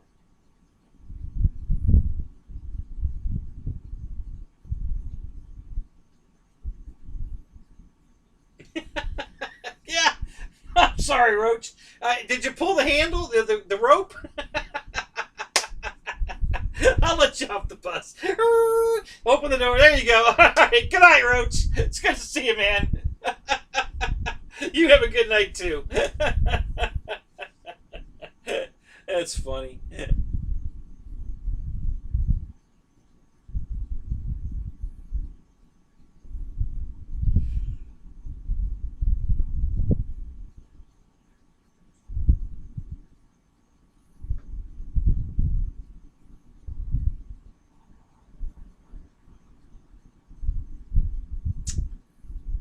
The FJU, the free wing 80mm FJU. All right, I give up. What is it? I did stop the bus, Roach. All right, stop the bus. Good night. I said good night. Have a good night. I made the sound effects and everything. Where were you?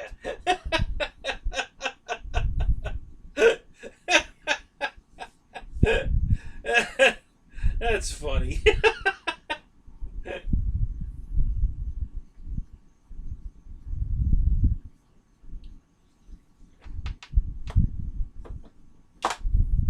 Good night, buddy.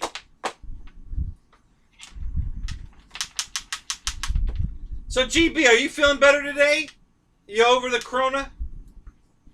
I don't know if you answered that question earlier. I missed it.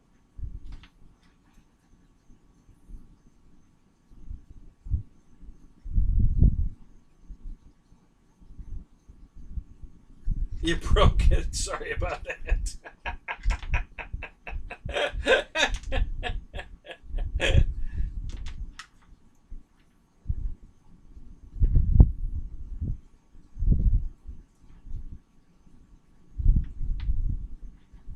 Thank you, GB.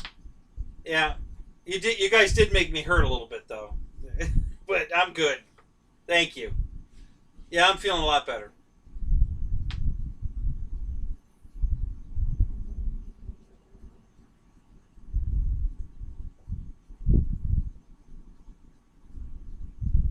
Oh, I remember you telling us about that. Yeah, you've got a dispenser for. Yeah, I gotta see. Have you got that on video? I gotta watch that.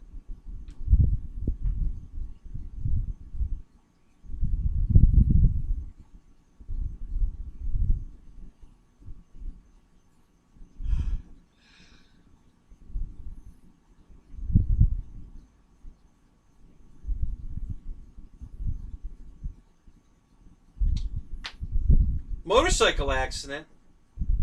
What happened? When did it happen? Since last night?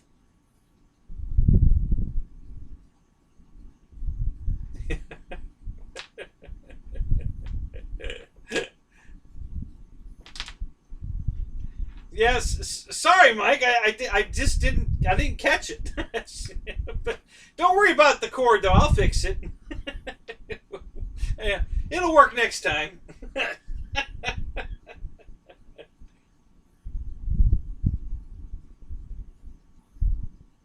Sorry, bad joke. Okay.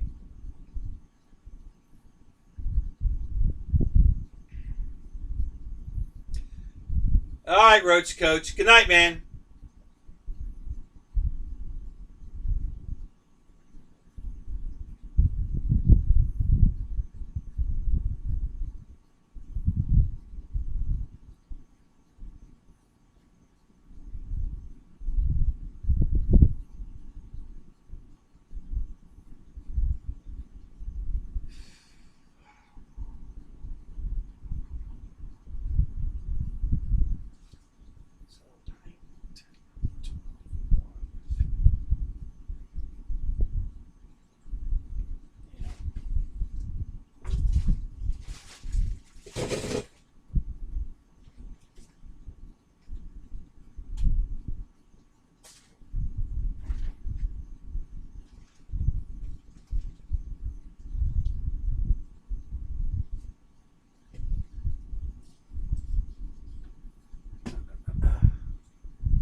Oh, the Fury. Gotcha.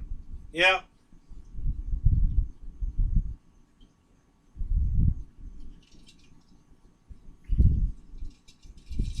Yeah, the hobby shop that I used to go to, he still had one of those in the box.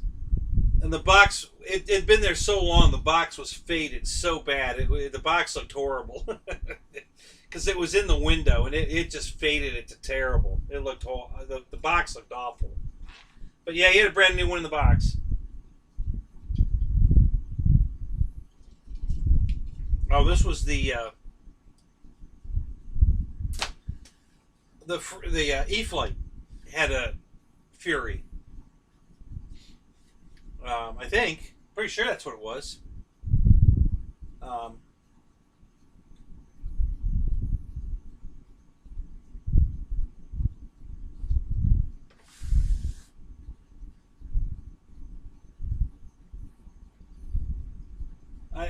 guys, yeah, you just can't believe that I got this airplane. I can't stop looking at it. It's just freaking gorgeous. You know, it's like I said, they discontinued this thing like 5 years ago. You know, so I just cannot believe I got this thing. It's like, what a find. I mean, what an absolute find.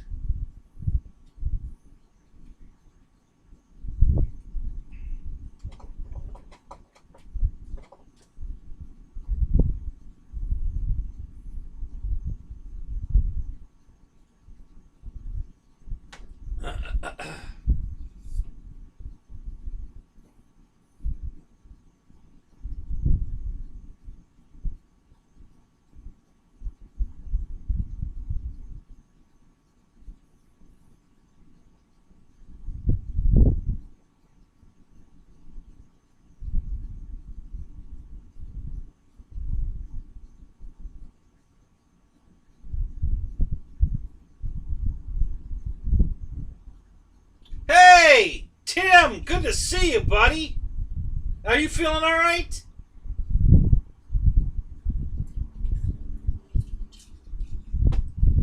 I'm feeling a lot better.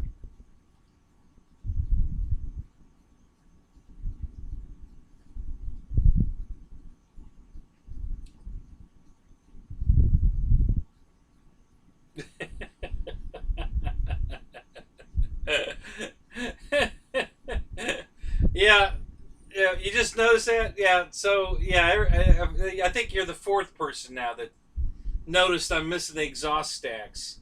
Listen, it's brand new. I just took it out of the box. I glued the. Yeah, I put it all together. I glued the guns on, and I put the prop together and balanced it and put it on. And I forgot the exhaust stacks. They're laying on the stand in the house, and yeah. So yeah, I gotta glue those on. I completely forgot those. I completely missed that. So.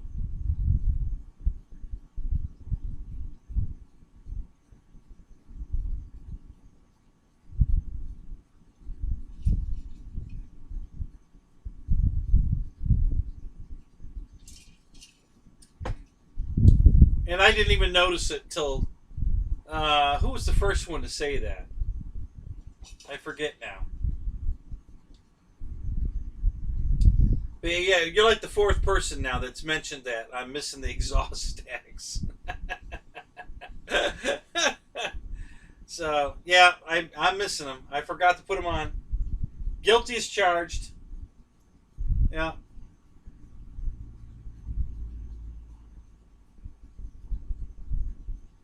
Yeah, it's funny. I keep looking at it, and I completely missed that they're missing. I mean, I've been staring at it all this time, and until you said that, I'm looking right at the hole where it goes too, and I just not registering that they're missing, until you said it again, and then like, oh yeah, that's right.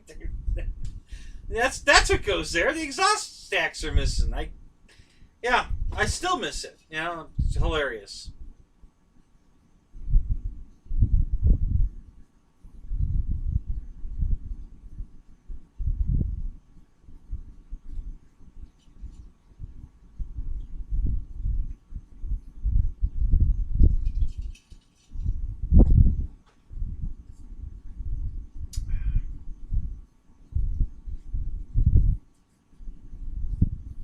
Hey guys, I'm gonna do a lag check. Just curious.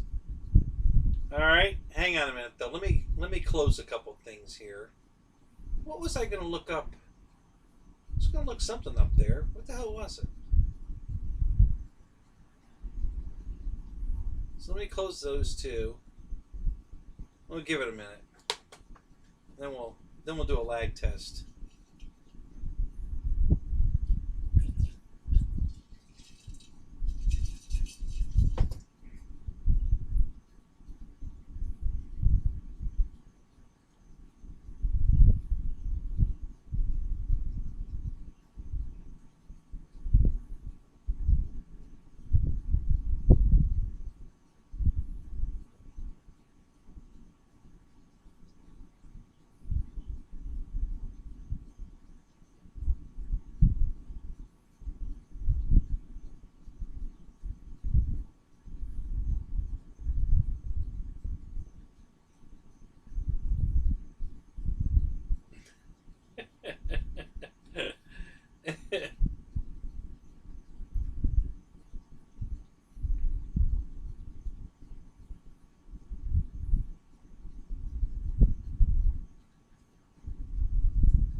So I'll tell you the same story I've been telling all night because it's my story. I'm sticking to it. So Z-Dude, what I've been telling everybody is, say this is a hybrid P-51. I have an APU unit in the tail that I run that runs a battery charger that charges the battery to power the electric motor. So it's an gas electric P-51. That's my story. I'm sticking to it. That's why there's no exhaust stacks. There's one exhaust port in the back here for the APU, and then the charger charges the battery, and we're good.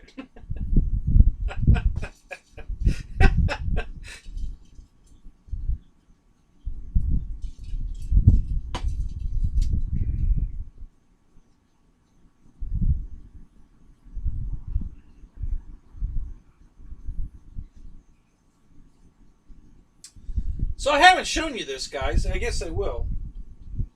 One of the things I like about this airplane, so it's sitting on the table here, and it looks silver to you guys. Okay? From that angle, it's a silver airplane. It's got a touch of green right here on the top, and then the nose is yellow. But the plane's really green. So when you stand it up this way,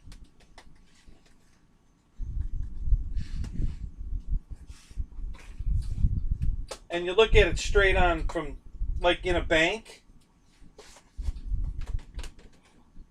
okay, the whole plane's green with a yellow nose. So from the side and from the bottom it's silver, but from the top it's green. So, and that's one of the things I like about it. You know, it's very easy to see it, you know, because of the, you know, when you're making a turn toward yourself, it's you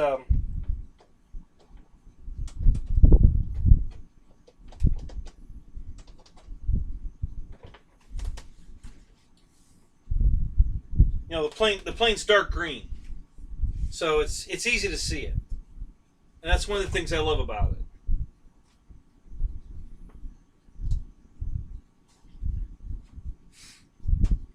And I didn't realize how much I missed that until I sold my 1700 Furious Frankie and got the red tail, because the red tail's all silver and it's not near as visible in the sky as this one was.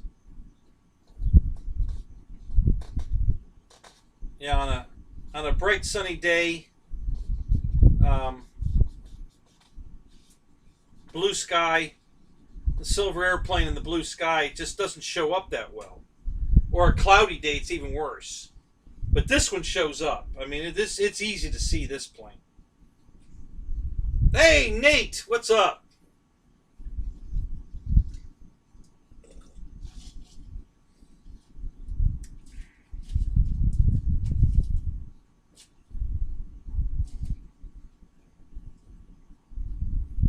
Yeah, Nate, I love it too. Honestly, I loved it from the moment it came out. I just don't like the price of it. It's too expensive. But it's beautiful. It's a pretty plane. It looks like it flies fantastic. Just too expensive.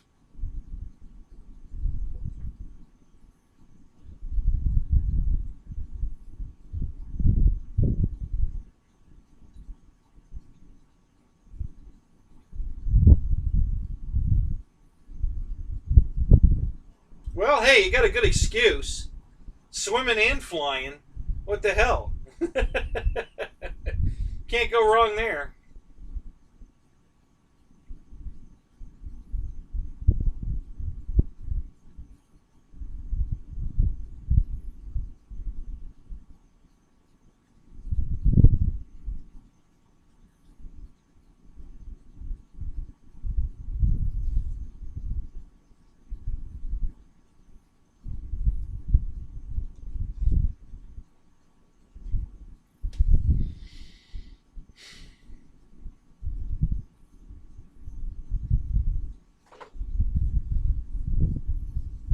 Right, honey Chuck. It's exactly. It's a from the air. this is going to blend in with the green grass field. If this is parked on a grass field, and you won't see it. So yeah, it's kind of a camo, basically.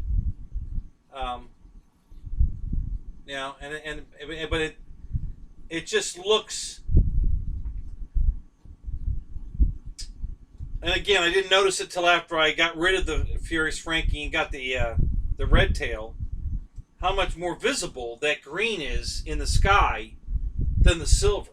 You know, it was a huge difference, and I didn't catch that until after I'd gotten rid of the big one. You know, and then this one was already discontinued when I bought that plane. You know, the 1700 size one. This one is already gone. So I never thought I'd get the opportunity to buy one of these, let alone a brand new one in the box. You know, that was just the find of the century. So, yeah, I'm super, super stoked about finding this airplane. Very, very happy. I'm almost afraid to fly it. Almost. I know how good it flies. You know, I've got 3 other ones, so I know how they fly. So I'm not too worried about flying it, but yeah, it's super cool.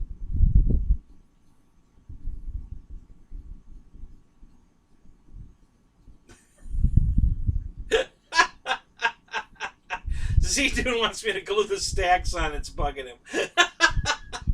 Told you it's a hybrid. There's no gas motor in it.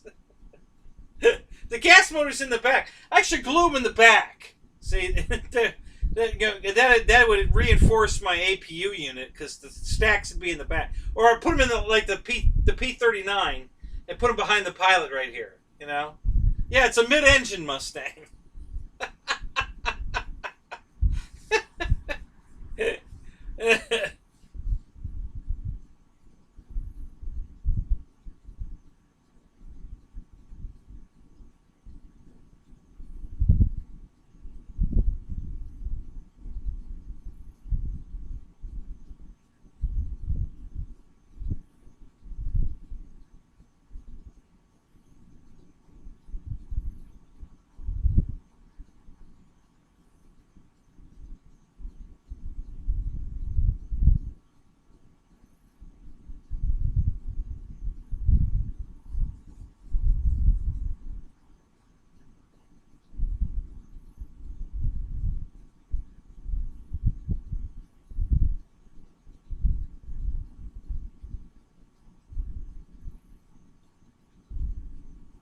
Oh, that's cool.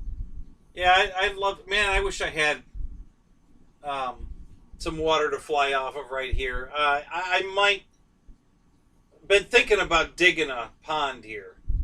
I got so many acres here that I've been seriously debating whether I want to dig a pond just for some boat action and float plane action, because I could do it pretty easy.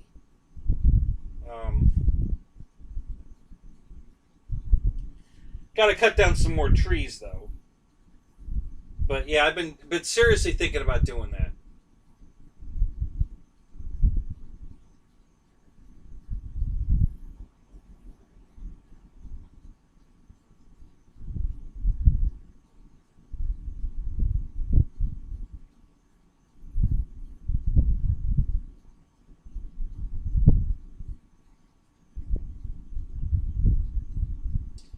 All right, I'm gonna go get the stacks. Since Z-Dude wants me to go glue the stacks on, I'll be right back. Let me go. I guess I'll go get a refill, and I'll go get the stacks. So I'll be right back.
And I'm back.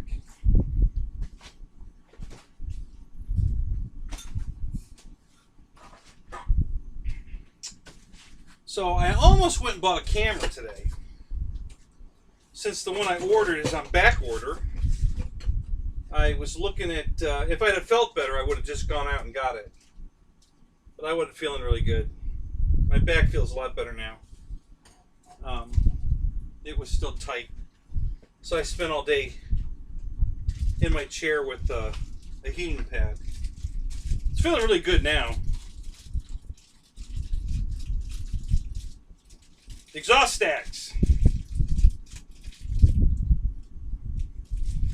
So yeah,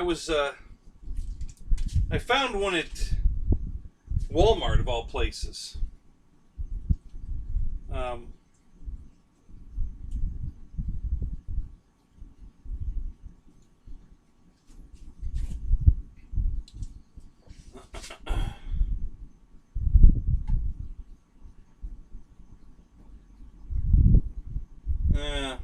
Okay. I don't think that's going to just go in. I'm going to have to massage some stuff here. I don't think I want to do that while the show's going on. Let me see. Hang on a minute.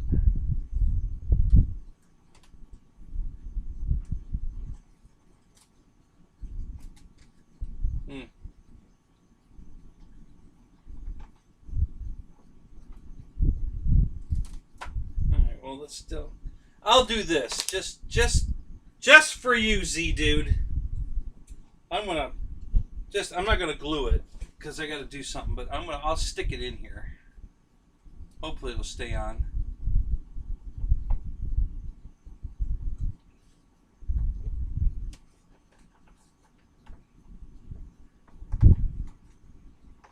Yeah, it's not fitting right. I gotta trim it. But that's good enough. There you go. Good enough. You should be okay with that now. Wow. So I'm watching my stream over here, and it looks like I have like no lag tonight. So let's do it. We're going to do a lag check. Okay, here we go. I'm going to type a number. Type it back.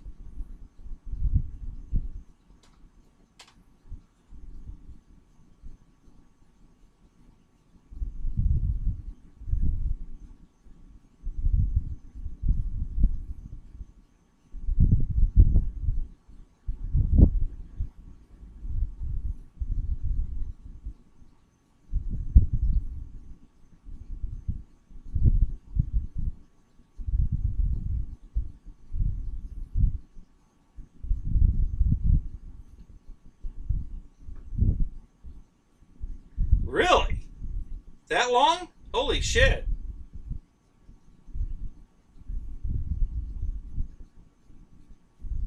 That's crazy.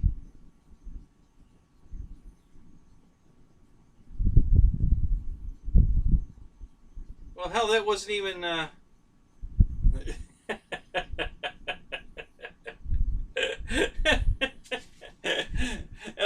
Honey Chuck always takes a guess. You know, West Coast wins, exactly. There we go.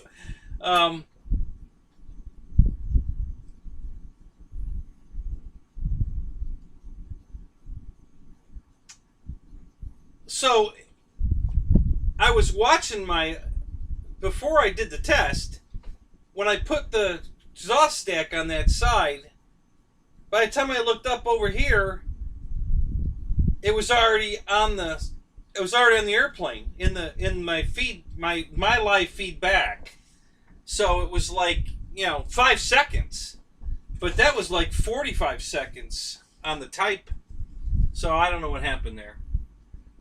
But yeah, this thing is, my live feedback to me is damn quick, what I'm looking at.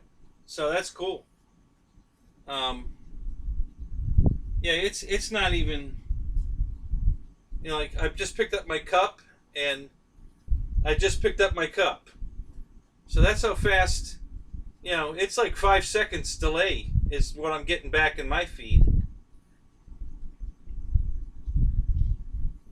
So, That's probably the best lag I've ever had on this show.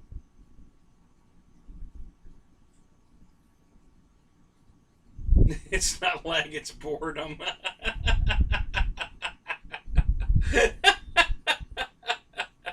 Yeah, I'm boring myself.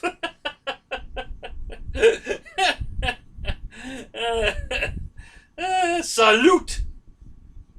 Squirrel! I am Groot.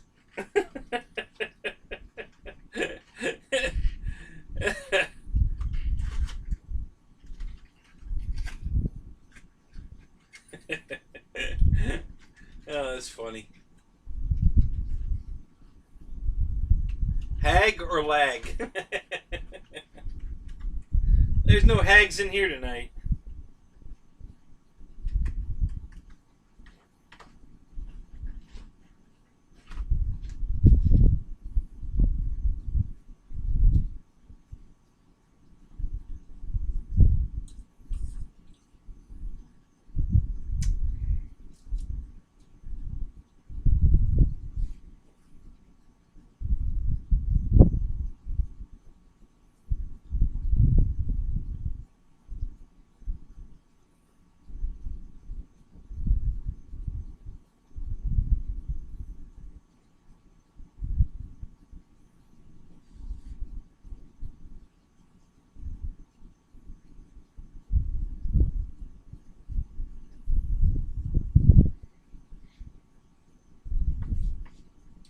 So, technically speaking, and I haven't totally confirmed it, but I did take a quick look. So this is only supposed to be a 1400, according to the box, not a 1450. Even that box says 1400 on it. Well, it says the Mustang's 1450, but the Zero's a 1400. So, yeah, my red tail looks like the wings are slightly longer. I didn't hold them right over top of each other. I just looked up in the rack and kind of proportional wise. So yeah, I think they did redesign the wings slightly to get that 1450.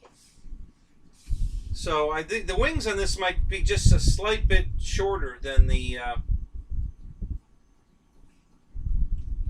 red tail wings. I think the red tail wings are longer. I wouldn't swear to it, but originally they called this a 1400, and then they started calling it a 1450, and I just assumed that it was probably a little bigger than 1400, but not quite 1450, and they rounded down, and then they decided to just round up, and they really didn't change it. But looking at my red tail, it kind of looks like the wing is a little bit longer. So I will check that out. Now, I'm going to actually get the other one out of the rack and hold it right over top of this and see if... And then I think I'm going to check the Dallas Starling too, because that one's really old. That's older than this one. I think... I'm not sure. I don't know if they discontinued the Dallas Starling paint scheme first or this one first. So I don't know. I'll have to look. The Dallas Starling's a B model though. This is a D model. The Dallas Starling's a B model. So the wings might be different anyway. You know, just because one's a B and one's a D, but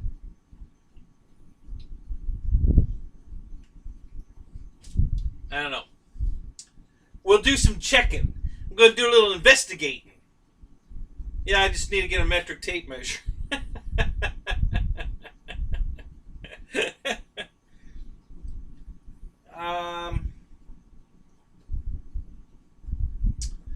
I should have a tape measure out here somewhere.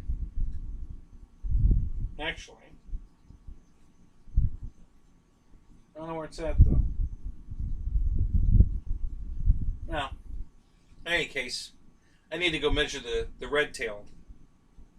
So...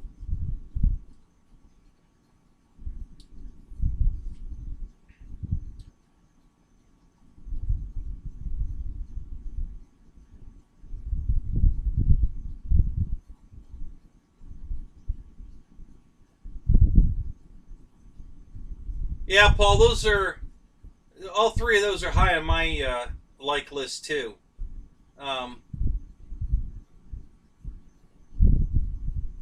I mean, just about everybody, but who was it in here that didn't like the P-51? Somebody last week said that, either last night or last week, which I forget. Somebody said that they'd never see a P-51 in their hangar. Like, really? So,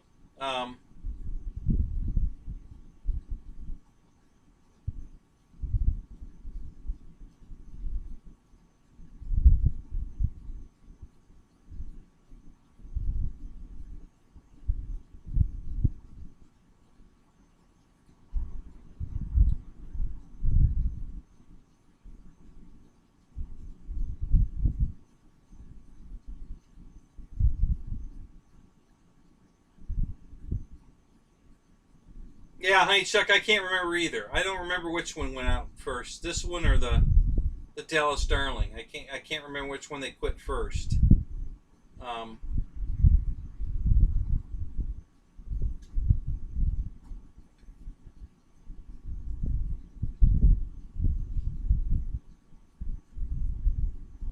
I think it was this one, because I'll tell you why I say that. When I bought my Dallas Darling, I bought, well, actually I bought it used, but it was still available at Motion, when Motion was selling FMS.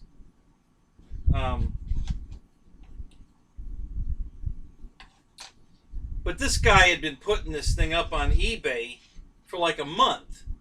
You know, it'd be on there, and then he'd take it down, then he'd put it back up, and then he'd take it down, and he'd put it back up, and take it down, and I finally emailed him, and I said, hey, you know, I've been watching this thing for a month now, and you keep taking it down and putting it back up. You know, I was just wondering, you know, is there anything wrong with the plane? Are people coming to see it and don't want it? You know, what's going on?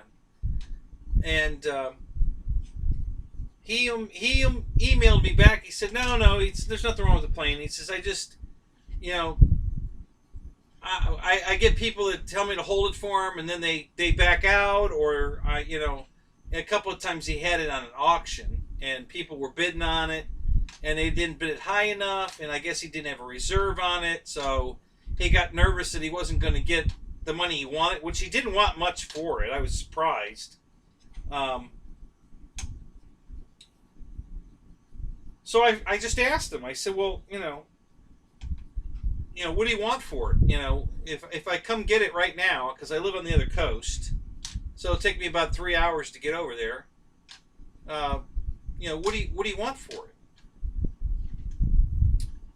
He said, I want to. His story was that it had only been flown once, and I believe that because it looked damn near perfect. It had just a tiny bit of hanger rash on it. He said he wanted $190 for it, and he was giving me a brand new Admiral 3300 4-cell battery with it, or 3000. Was it 3000 or 3000 or 3300? I don't remember, but an Admiral battery came with it, and I'm like, and there's nothing wrong with it. He goes, no, there's nothing wrong with it. He says it's got a little bit of hanger rash on it. And I'm like, sold. So I went over and bought it. It was in Boca Raton, Florida, which is the other coast. I'm on the west coast. He's on the east coast and south, you know, way down by Fort Lauderdale. And so it took me a while to go over there. And I have an uncle that lives over there anyway, so I went and got the airplane and then went and saw my uncle. Spent the day with him. But it was still available new, but it was $314 new, without a battery, and I got this one for $190. That was damn near perfect. I mean, really, it still is, and a battery. So I like deal. So I was glad I went and got it. You know, I was very happy with the plane. It flies funny. I haven't figured out what's wrong with it. It wants to dog track, even in this calm wind. It won't. I think the fuselage has a warp in it. It's got to be a mild one. You know, it's nothing noticeable. You know, when you look at it, it doesn't look funny, but it just wants to fly sideways all the time. It doesn't want to fly straight. And I keep trimming the rudder and stuff, trying to get it to fly straight. And I can get it to fly straight, but it's not right. Something's wrong with it. I don't know if it's because it's a B model and it doesn't have the tail like this one. It's got that fillet on the front of the tail, and on the B model it just goes straight down. You lose all this tail surface, but you have all this extra fuselage surface in the back because it's a B model. I don't know. I mean, I don't. It's not like it's bad. It flies fine, but it just, you notice it dog tracking, and I just have never figured out what's causing it. It's the only one I have that does that. And so anyway, I just suspect that maybe the fuselage is slightly crooked.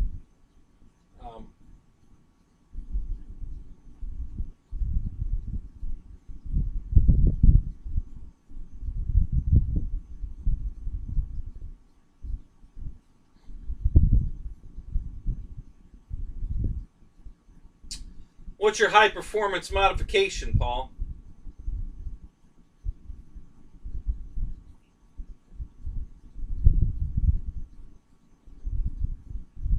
Oh, Matt, you don't. Hey, Matt, good to see you, man.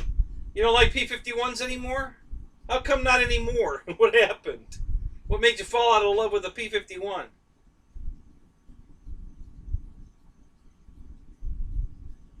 Yeah, I have 4 or 5 P-47s. Let me think a minute. I got the small one, the mid-size, the big. Missing one. Wait a minute.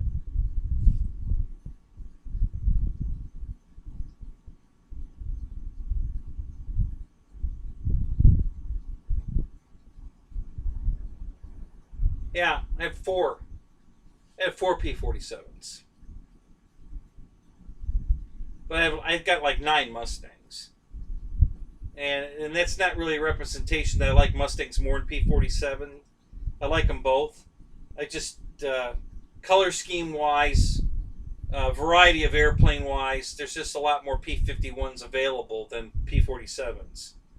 And I just, I like the color schemes. So,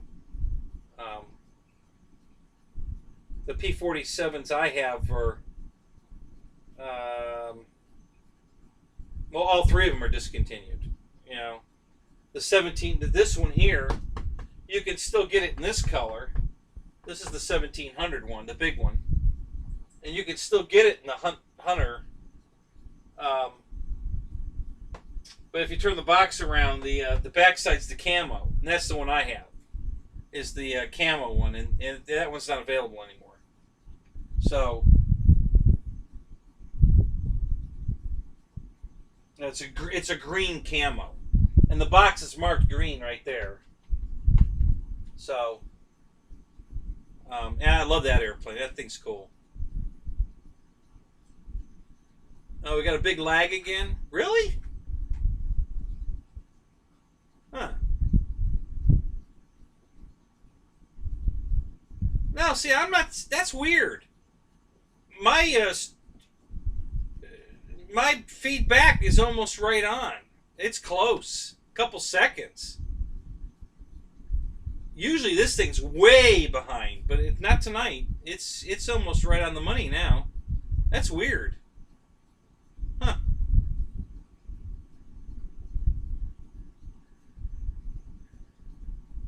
Yeah, we'll try that. Let's try the number game again. All right, so I'm going to type a number. Stop guessing, honey Chuck.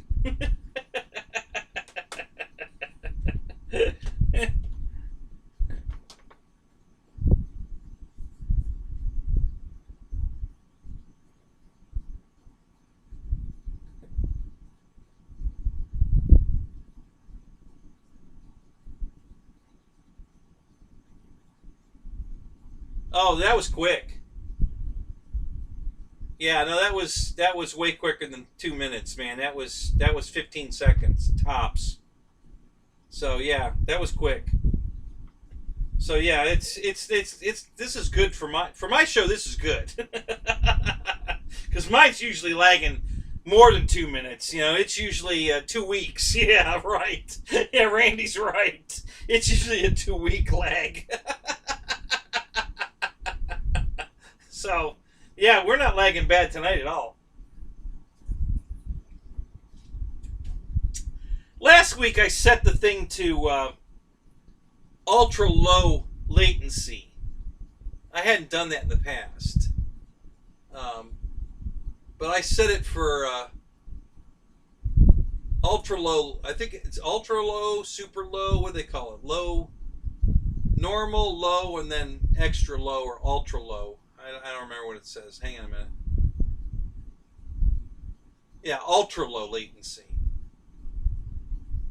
So I guess that's helping, because it's definitely streaming better than normal. So maybe the ultra low latency's helped. It seems to have, anyway.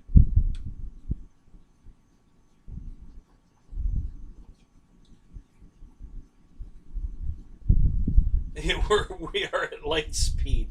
Yeah, for my show, this is light speed for sure.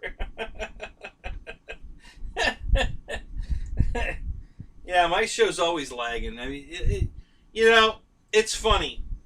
And it's not just this computer. The one in the house does the same thing. So, and like I said, my stuff's old. I'm this Black Friday, I'm definitely going to be looking at buying a new computer. But like, if I want to put an emoji up, both this computer and the one in the house, and I think this one's newer than the one in the house. If I click on the emoji icon to type an emoji, pick an emoji, this thing all but stops. The show stops, everything stops, the chat stops, while it's trying to load, I guess, all those little emojis. It's got to load them all up, and oh my God, it's just like awful. That's why you don't see me doing a lot of emoji stuff, because the show will be over before I can get an emoji, get it to load, and then find the one I want, and then click on it. And by that time, we're 3 subjects away from what I needed the emoji for. So yeah, I just pretty much gave up on the emojis. My computers won't handle them. And that's mostly to do with the memory. I used to be a computer programmer for my brother, his company. And we were writing software for, a lot of things. But one of the big projects we had was an automotive repair shop software, and to run your company on. And we didn't write the initial software for it. Another guy did, that my brother hired, and he brought that product with him because it was his, and we worked on it. And when he came there with it,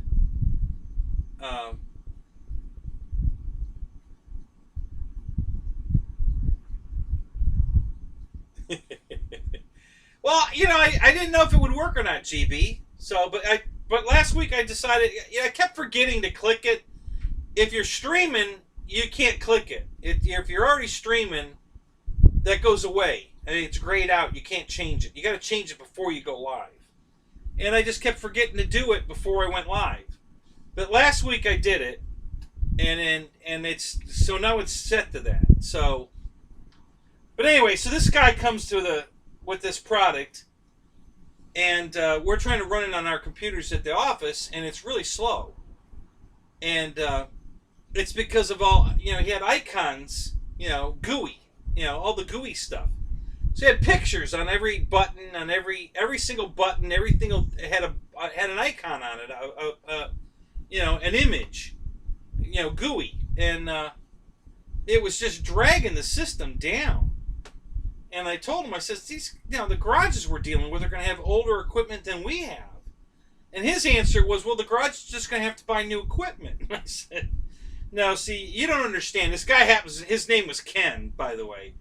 And I said, no, Ken, you don't understand. If they're going to buy equipment, they're going to buy equipment to fix cars, not to run their store with. They're not going to buy they've already got software that's working for them, and you want them to use ours instead, but you want them to go out and spend a couple grand on a new computer so they can run our software? No, that's not going to happen.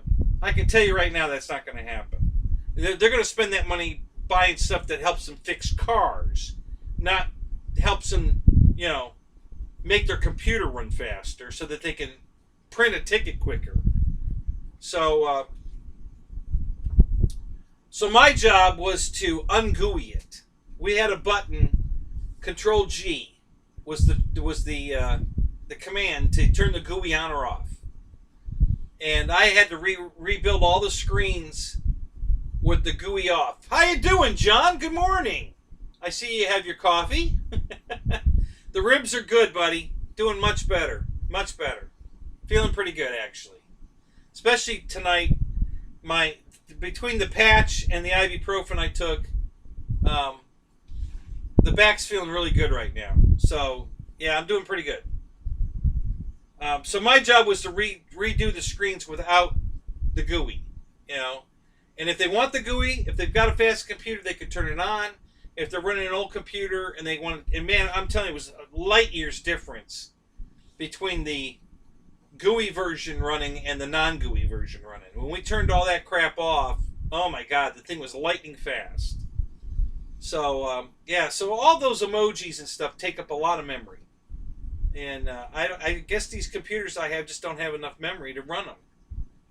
So yeah, this year we're going to get a new computer sometime in you know, Black Friday time, Thanksgiving time. So yeah, we're gonna upgrade because apparently I need to. I mean, these computers are old. They still work great. They still look brand new, but obviously they're lagging and they're holding my show down. So, but I did find a camera I like, couple actually, and I went on YouTube and watched a couple of reviews of the camera, and the one guy had nothing but good things to say about it.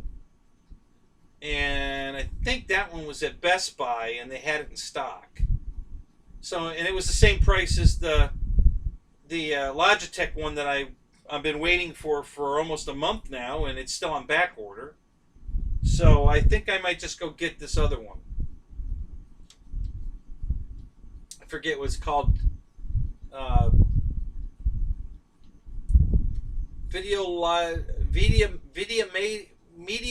Media, something like that. Something. It was a different brand, not Logitech, but it got really great reviews. So I might go get that. I was gonna go get it today, but like I said, my back was hurting earlier. So if I'm feeling this good tomorrow, I probably will go out and get it. No, it's not a cheapo. It's available. I mean, everybody's out of everything Logitech. Nobody's got one. You know, you can't get one, and if you can on eBay or something, they've doubled the price. They want $150, $180 for a C920 or a 922. You know, I'm not paying that. You know,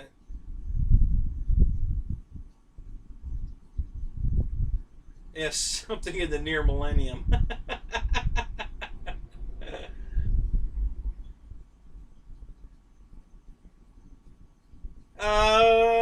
Hang on a minute. I'll look it up for you. Let me see if I can find it.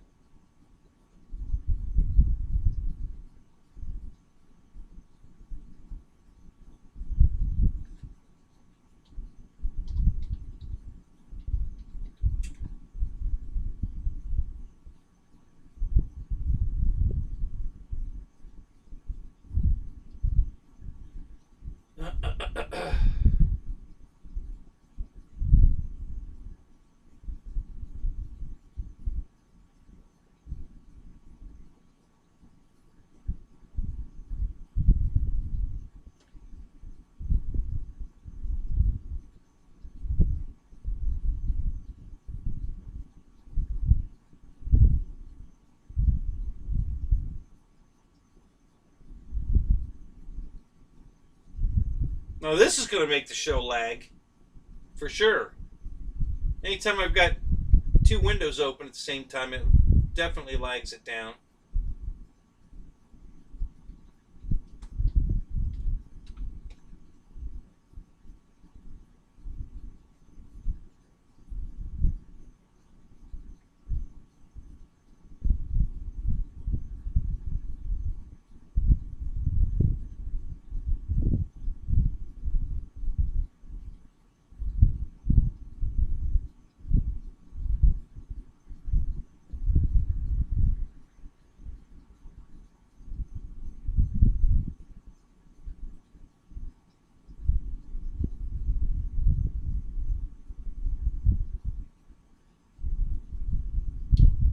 Loading, loading, loading. Keep them doggies loading. Rawhide.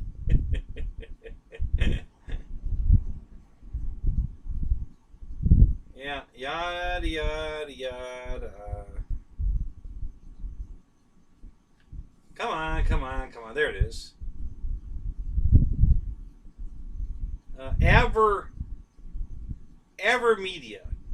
Live stream cam.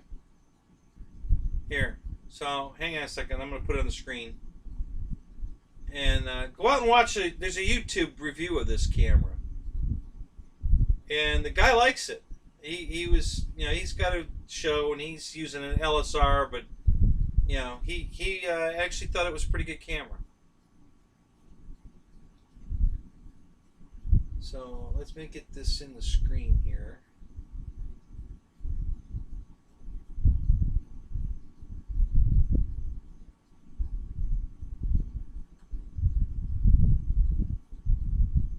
Alright, let's do this.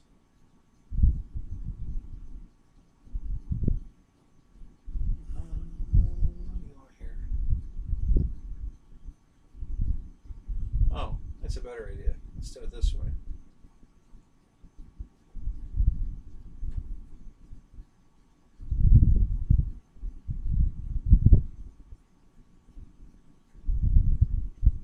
Let's see what that looks like.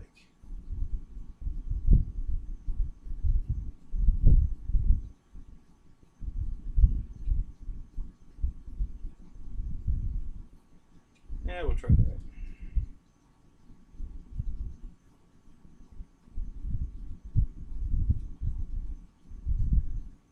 So it's this one.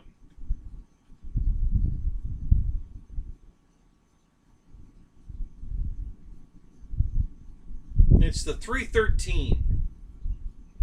So you can go on YouTube, GB, and look up a review on this. Ava Media 313. There's a guy that does a live comparison with the C920 to this. So, and it's $79.99. It's the same price. Well, I think I was paying $69 for the. But the reason it's $69 is because he doesn't have one. When he gets it in stock, it'll be $129.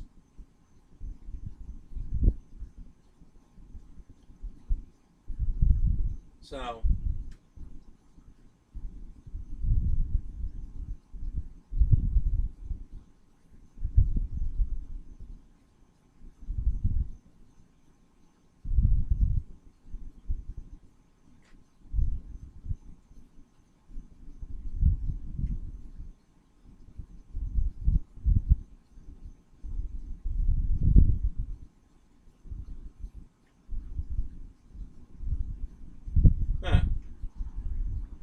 That might not be.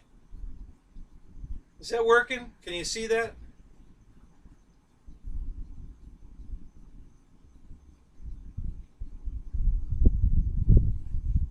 Should be on the screen. Can you see that? I can't look at the chat because if I go out of the chat, then all you see is the chat.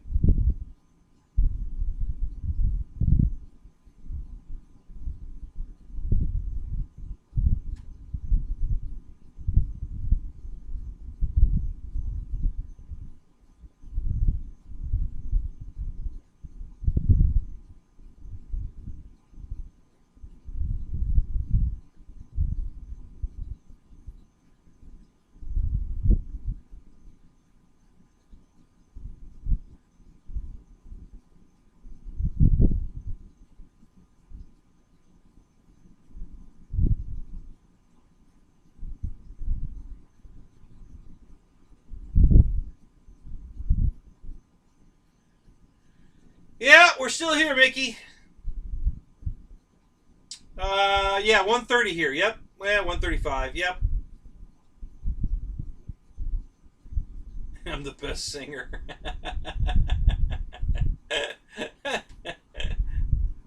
Yeah, I never heard of it either. But like I said, I went out and checked, had see what the review was, and it was a good review.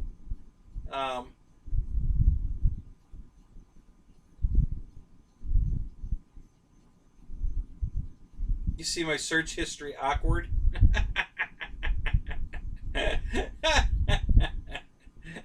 That's funny. So anyway, I was thinking about going and getting that camera tomorrow. There's another one too. The other one nobody had a review on.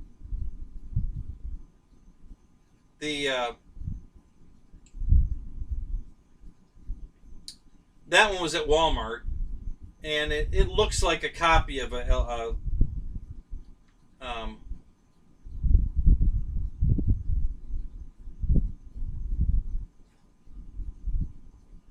looks like a copy of the Logitech, but it's but no review on it. Nobody had a review on it, so I was a little leery about going and getting that one. So, but this one, seemed like it was a good one and it had a good review. So,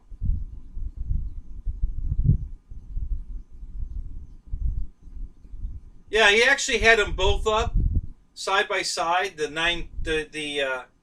He's live streaming from his, which he's using an LSR, and then he put those two up, and he had them playing side by side. He had a split screen, and I think they were one on top of the other, and you could see the sharpness and the color variance between the two, and then he was testing the speakers or the microphones as well.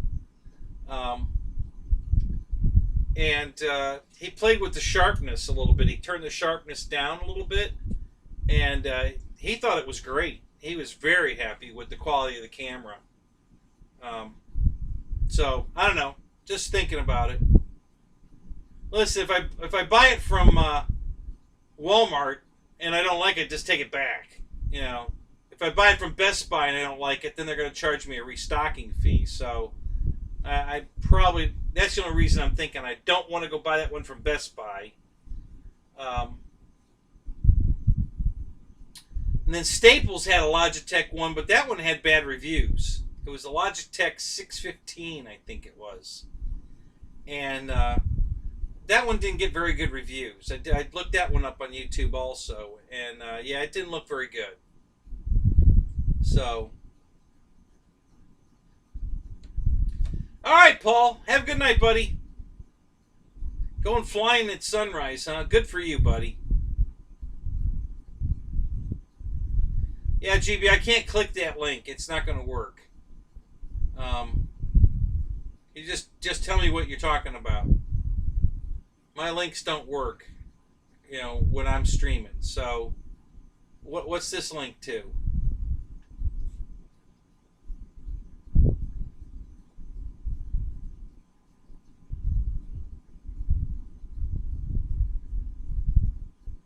Yeah, I'm not going to click it. It just won't work. It'll just give me a error. Oh, it's a song.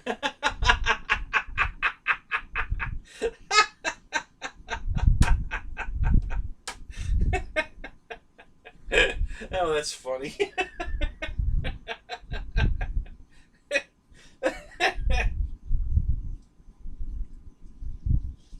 Oh, God, that's hilarious.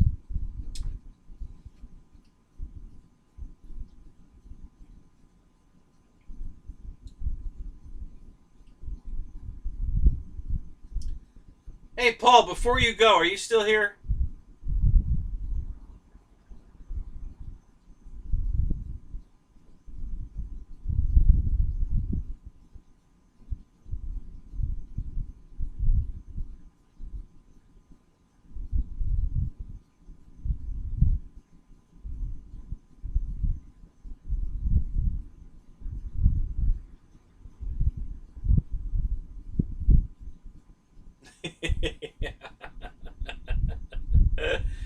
Yeah, I was. Well, it wasn't really because I was saying loading, not rolling, but loading, because the pictures for Best Buy were coming up one at a time. So I was making a joke. Loading.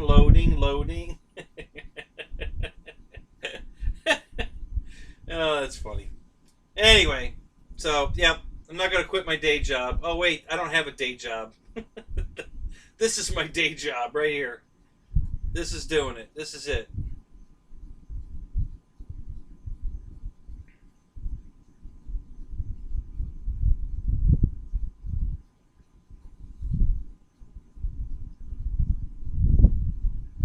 I guess Paul's gone. I was going to ask him. He was talking that he could get that glider, the one we have, the ASW28, for $56 at Hobby King, and I didn't find that. It was $101 at Hobby King, which is still a great price. That's cheaper than I was paying for it.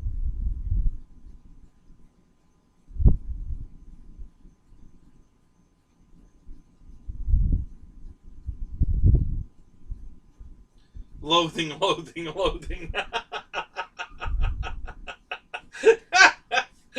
That's funny. Love your family, do you? Yeah, you guys are real close. Is all your family close to you, Mickey, or are they somewhere else?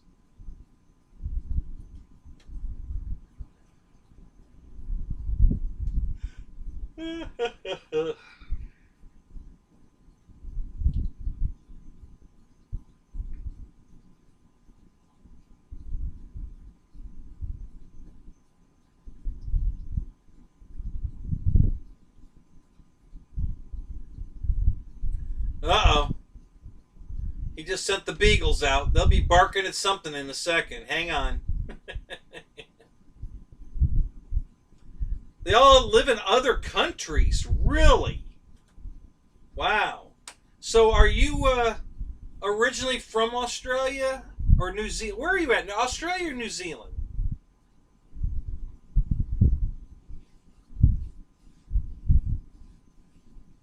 And where are you from originally?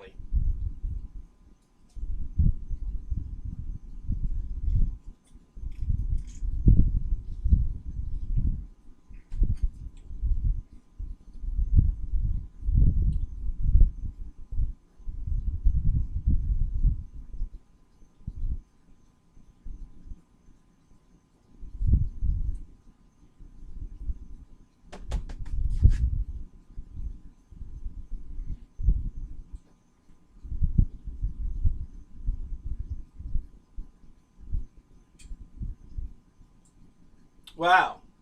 So you're from Slovakia. You grew up in New Zealand, but you're living in Australia now. Okay. And why'd you move to Australia? Was it for a job? For a woman? For the heck of it?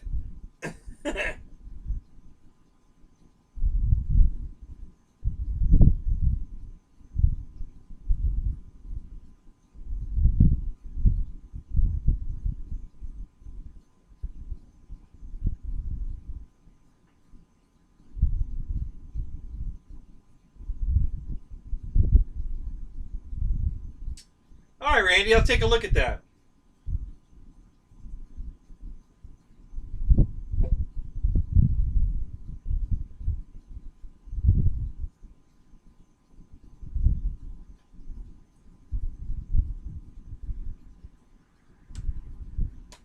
Yeah, the company I bought this from, I don't know. It's called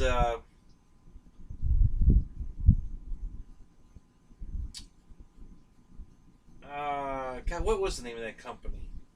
They seem to specialize in camera equipment. Um, I think I just did a Google search for the camera and it came up at a good price. You know, it was $69, which is what Dave Marshall told me. Don't pay more than that for that camera. Don't let these guys gouge you. So,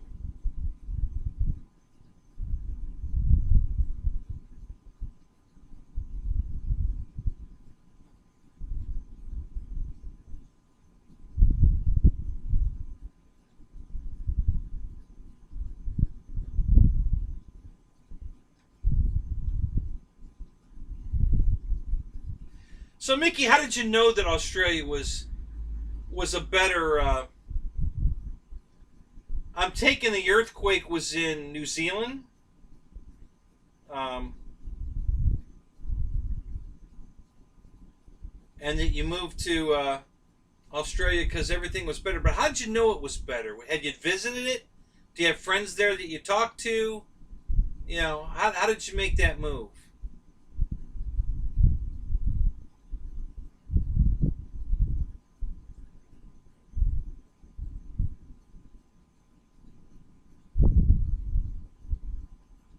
Oh, I don't know that we. I haven't heard of the Christchurch earthquake, so I don't know what that. I don't know what that is. I don't watch the news. I have no idea. The news is way too depressing. My life is depressing enough. I don't need to watch all this other bullshit. So I don't watch the news. So yeah, I have no idea what the Christchurch earthquake is. So.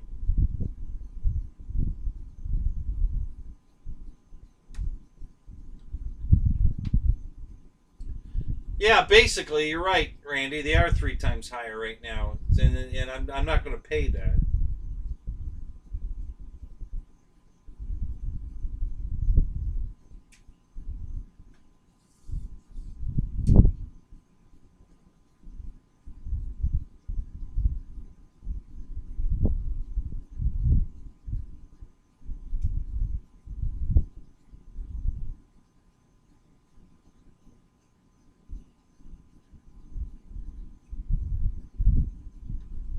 Wow. 50,000 people. How many people live in New Zealand? I didn't think there were that many that lived there.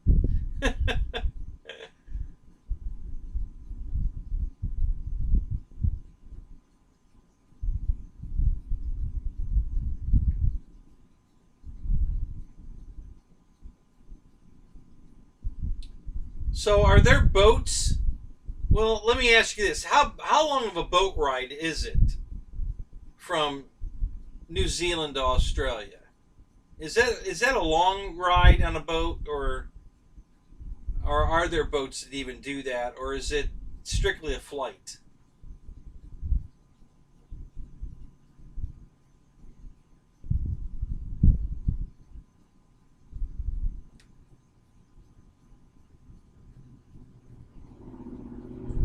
It would take a week by boat. No kidding. Wow. You know, on Google Earth, it looks much closer than that. You know, I'm just saying it looks a lot closer than that. So it's a 3-hour flight, though. Okay. Wow. Yeah, that's a lot farther than I thought.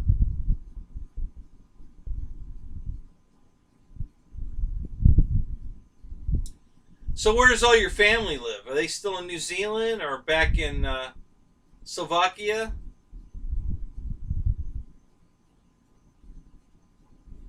Have you been to America, Mickey?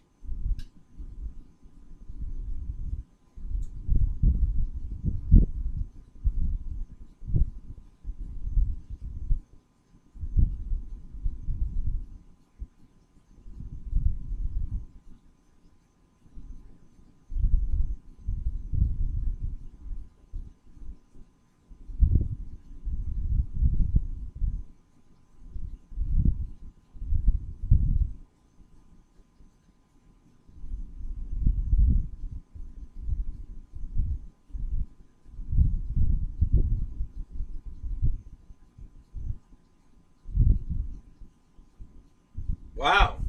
How come your mom's in the Czech Republic?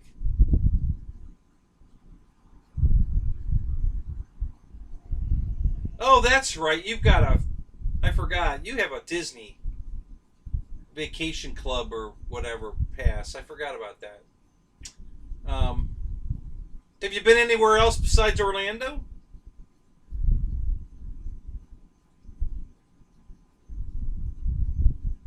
Oh, you forgot that, Ethan? Now, how in the world could you forget that? I'm the marathon man. I'm the lead-in for Dave's show. You know, Dave's going to start in a couple hours.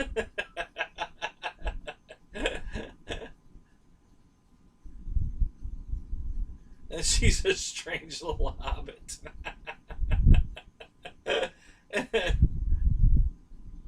Is she from the Czech Republic? So you've been to New York and Atlanta. Okay.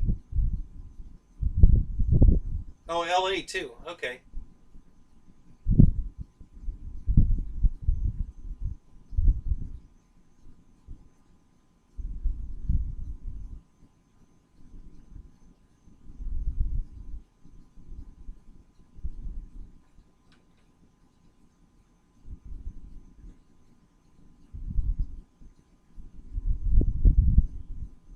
Ethan, your dad lives here, right? In Florida? Where does he live?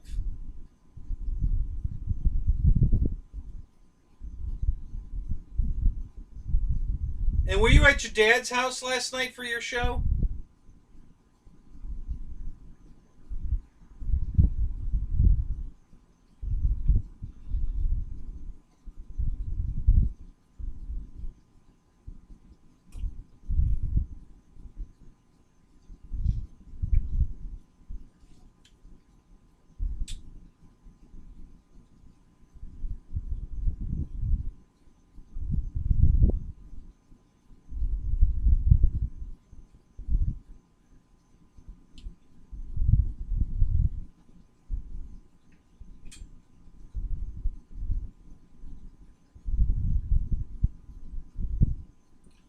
I gotcha. I just caught that. Yeah. Well, you were in Florida not too long ago. What were you doing down here? Who did you come down to see down here?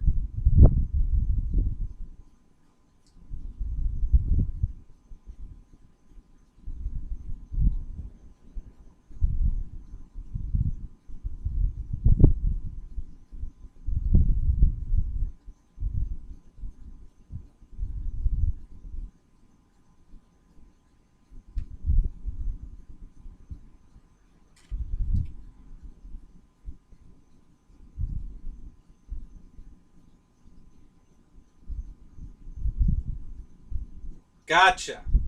And what part of Florida do they live in?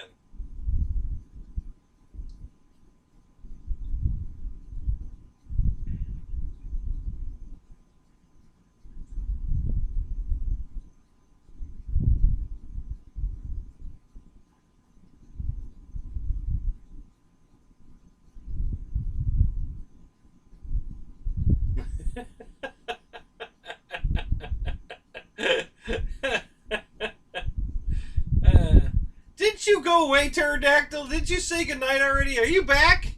I thought you said goodnight. I thought I pulled the bus over for you.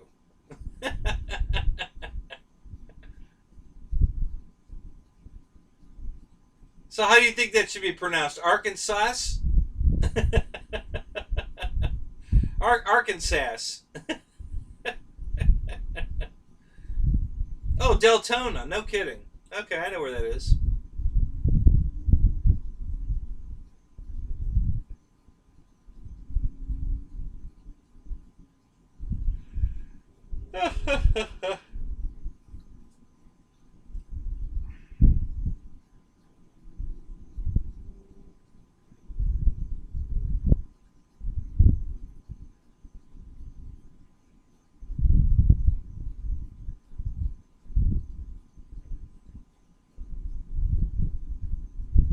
So, Mickey, what do you do in Australia? What kind of work do you do?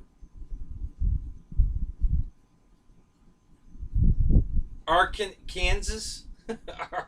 Arkansas.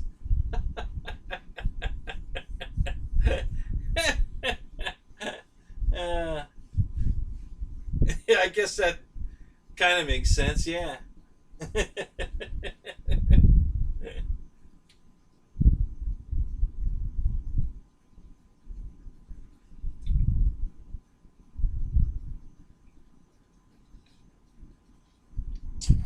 I'm not that far away, Mickey. I used to drive it every day to go to work.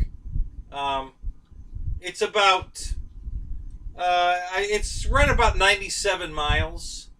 Um, Depending on how I go and how bad traffic is, I can get there between an hour and a half, hour 20, hour 20.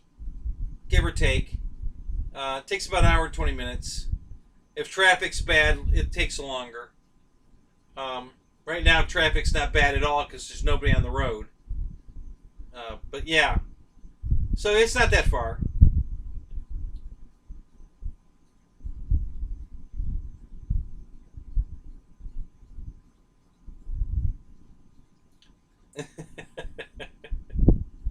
Hey, Ethan, you can rip on it anyway. Who cares? You know.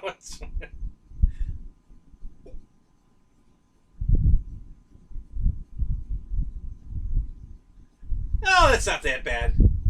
Like I said, for 2 years, I drove it every day for 2 years. You know, it's you know, I finally had to quit because it was just too far. But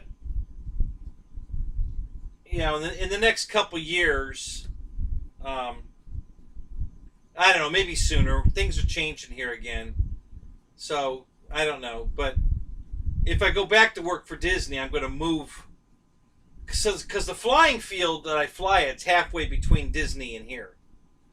So if I move over to where the flying field is, or maybe a little bit past it on the Disney side, I can get to the flying field in 10 minutes instead of 40, because it takes me about 40 minutes to get to the flying field right now. I could be there in 10, and I could be to Disney in 25, 30. So I'm looking to go over there if I go back to Disney.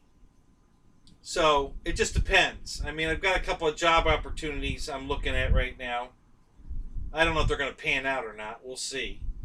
But if they don't, just because starting next year at Disney, minimum wage is going to be $15 an hour.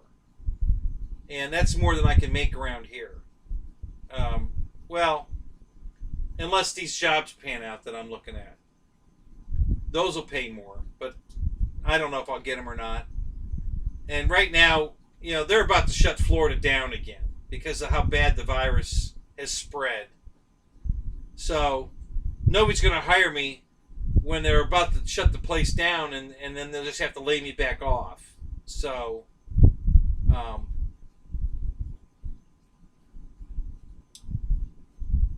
so yeah, so I'm kind of in a holding pattern right now. We'll see.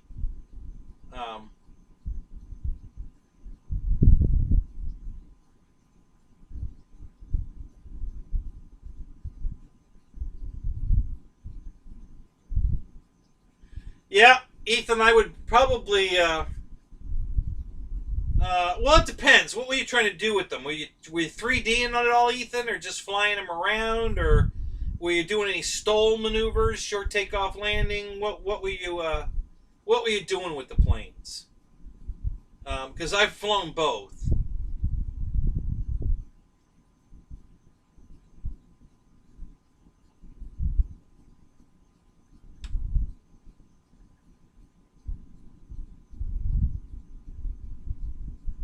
Yeah, I honestly, if the Avanti is a winner. You can't go wrong with the Avanti. It's just a great airplane. So, you know, it doesn't do anything stupid. It's very predictable. It flies easy. You can slow it way down and it still flies great. It's got the best landing gear of any EDF out there right now, by far.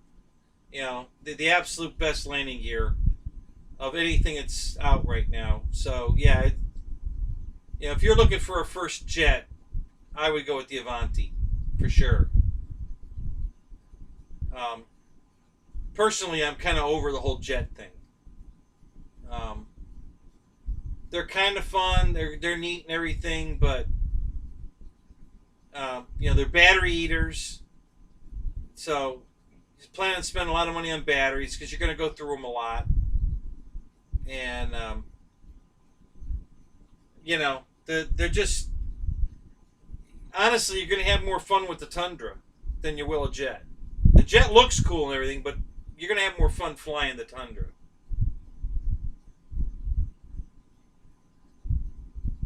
Yeah, I'm the bartender. Hey, I'm not leaning on the, you know, I got an airplane in front of me tonight.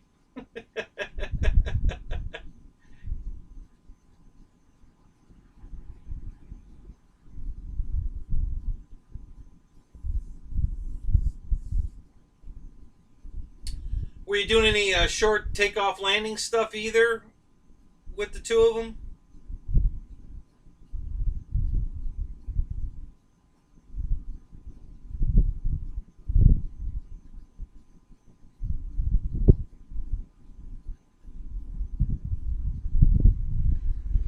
No, GB. It was the crash had nothing to do with it. I just so I've been flying jets now for 4 years. All right. I bought the Avanti when it first came out. That was 4 years ago. And I crashed the first one and didn't know what. Well, I actually did know why it crashed, but and bought another one, and then that one I had for over a year before that one crashed, and then the last one I crashed. It's been almost another year and a half, I guess, when that one crashed at the show here in February. So. No, the problem I had with the jets is the batteries. They're just battery killers, and I just don't have the money to keep replacing these damn battery packs. Especially 6S, and then if you want any kind of runtime at all, it's got to be a pretty big 6S. So they're pricey, and you just it's just a pain in the butt. So I have to fly them around to get any kind of batteries. I have to fly them around very conservatively, to keep them from eating batteries, because they're just, if you want to fly it hard, you got to spend a lot of money on batteries, and I'd be getting batteries for free from guys that fly out there flying jets, because they can't fly them in their jets anymore, and they don't have anything else that's 6S. So I can throw that battery that they can't fly in the jet anymore and fly my pits for 12, 15 minutes, with a battery that they can't use in the jet anymore because it doesn't have enough guts anymore to fly the jet. So it's just, that is what, my pits is way more fun to fly than a jet. So yeah, it's the whole battery thing with the jets. They're just so hard on batteries.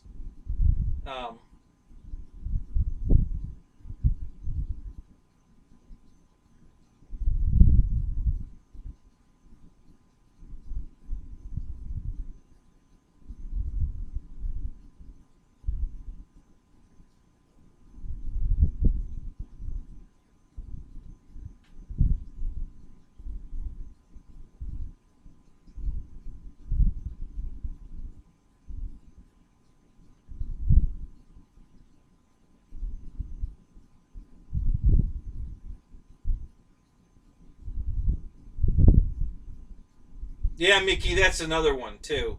Yeah, there's always one of the guys that can't fly that has to crash land on the runway, can't taxi off, and they're walking out to get their airplane, and you're on reserve with a jet, trying to, stretch it while they're getting their damn airplane off the runway. Yeah. Yeah, I've had that a couple times too. But,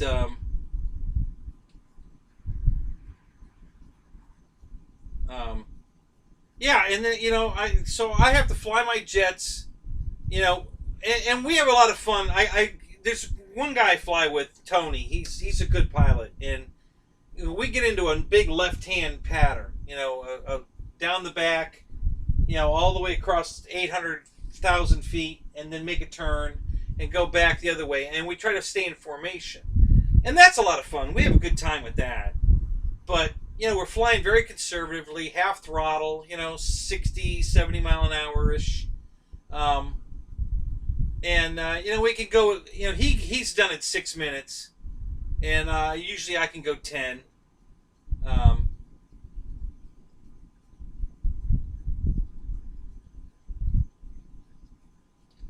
no, I can get, I've flown several of my jets, Ethan, for, I went 18 minutes on the Havoc with the 5,000 the 5,000 Smart Pack I got with it. Yeah, I flew it for 18 minutes. you can get the flight time out of it, but you got to be you got to be a very conservative with the throttle. You got to throttle management the hell out of it. So yeah, it's not a problem. The day I crashed the Avanti at that show, we were standing there talking. You know, they were doing the pilot meeting, and somebody had already set a time of 9 minutes for the longest flight, and I started laughing. I said, hell, I can beat that with my regular battery in the plane. I mean, I go 12 minutes, 12, 14 minutes on the Avanti just flying it. So, I was laughing. If 9 minutes is the best they got, I ain't going to have any trouble at all beating that. And so I set the time at 13 minutes from his 9. I bumped it to 13. And then right at the end of the day, a guy took a Havoc up and went 20 minutes. I don't know what size battery he was flying. And I knew I could beat that with the Avanti. If I put my big battery in, which I hadn't flown it with the big battery yet. So I knew if I threw the big battery in it, I could beat the 20 minutes he set. And but I had overcharged the battery slightly, and that's what shuts this damn plane down. I've lost 2 of the Avantis. Same speed control, by the way. That fan and speed control has been in all 3 of my Avantis. I keep buying a Plus version, and the last time I didn't even have to buy a Plus. I just bought a fuselage and a canopy, and then cannibalized all the parts off the other 2 to make the 3rd one. But it's always been the same speed control and the same EDF. And the speed control has a problem. And I haven't proven it yet, but I'm going to put it on the bench here, plug it all back in, overcharge a battery, put it in there, and run it up and show on video that it shuts down. It's a problem with the ESC. And but anyway, yeah. So you can get those kind of flight times with a jet now. But you have to be super conservative, and you really got to manage your throttle, and most people don't want to do that. They want to run it wide open the whole time, which is crazy because there's almost no speed difference between like 60% throttle and 100%. But you're going to eat up a lot more battery at 100% than you will at 60, and the mile an hour difference is going to be like 4 or 5 miles an hour is all. And if I want to drop it down to 40% throttle, which is where I put it, the Avanti will fly about 80 miles an hour at 40% throttle. And that's fast enough. That's good enough for me. And that's where you really increase your flight time, is by just throttling way back and just letting it cruise. Now, that's not doing any vertical stuff. I'm not doing loops or anything. But, I can always throttle up to do a loop and then throttle back down. But yeah, it's not that hard to get those kind of flight times, but if you're, and that's the only way I can do it, because again, I can't afford to buy batteries. I can't keep replacing battery packs by running it, 80, 90% throttle, 100% throttle, get the pack super hot, it loses its oomph, and then, now I've got more batteries to fly my pits and my other 6-cell stuff, my Cessna, I got a bunch of 6-cell stuff, prop stuff. The Mustang, the bigger Mustang, all that. It'll fly any of those, no problem. But I can't fly the jet anymore. So now I got to buy new batteries to fly the jet again. And I'm just getting tired of it. It's the fun factor versus the dollar factor of buying batteries is just not worth it to me. So I'm ready to sell a few more of my jets.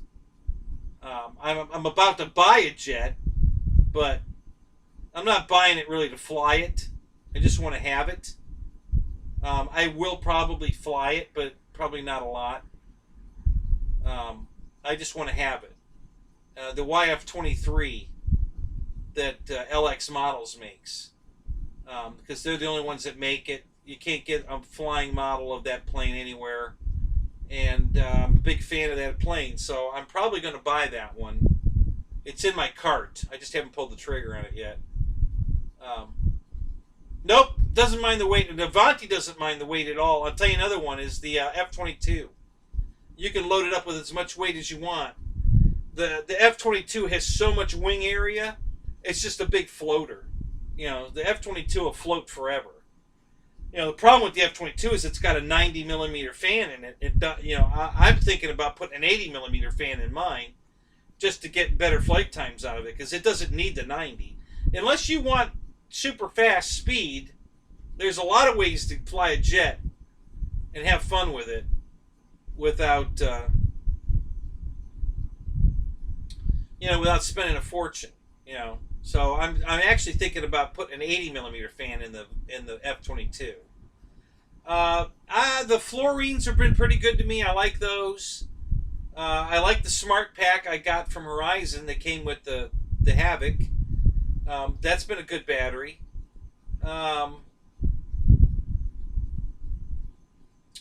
Let's see, what else am I flying right now? That's all I'm in. A Gens Ace, if you can afford them. You know, I have one Gens Ace pack that I'm still flying. Not so much. It's only a 3300, so I don't really fly it in the jets much anymore. On occasion, but you know, it kills the runtime. It's only a 3300, so. But yeah, I was getting 10, 12 minutes with the 4500 fluorine in the Avanti. You know, and Tony and his friend Lewis were flying out there, and they were getting 3 minutes. You know, the same battery pack, 3-4 minutes. And you know, and we were flying in formation together, but he was flying wide open throttle, and I was flying 40% throttle, and the difference in speed wasn't that much. All I had to do to stay with him is turn inside him. He'd go way out, and I'd pull inside of him. And we'd come out the other side matched up again. And then he would gently start pulling away from me because he's going a little bit faster. And the same thing, I'd pull inside of him again, and we get back together again. And in 3 minutes, he's landing. And then I'd fly for another 6-7 minutes. And he's just shaking his head like, how the fuck are you doing that? You know, and what battery are you running? I said, I'm running the same battery you're running. You know, and I'd open the canopy and show him. And he's just saying, I don't understand how you're doing it. So I taught him, you know, I showed him. So now he goes 6-7 minutes now on his. And he's got more, but he doesn't have telemetry. He's not running telemetry. Actually, he just started running telemetry. I finally got these two guys, because they're running Tyrannus just like me. So I finally got these two guys to use the telemetry. So now we're going to see if we can get some more battery life out of these guys by getting them to slow it down, manage the throttle, and keep, you know, the telemetry working, so they know, because they're landing early because they don't know. They're guessing how much battery they have, so they're landing early. They've still got battery left, but they're still not managing their throttle enough either.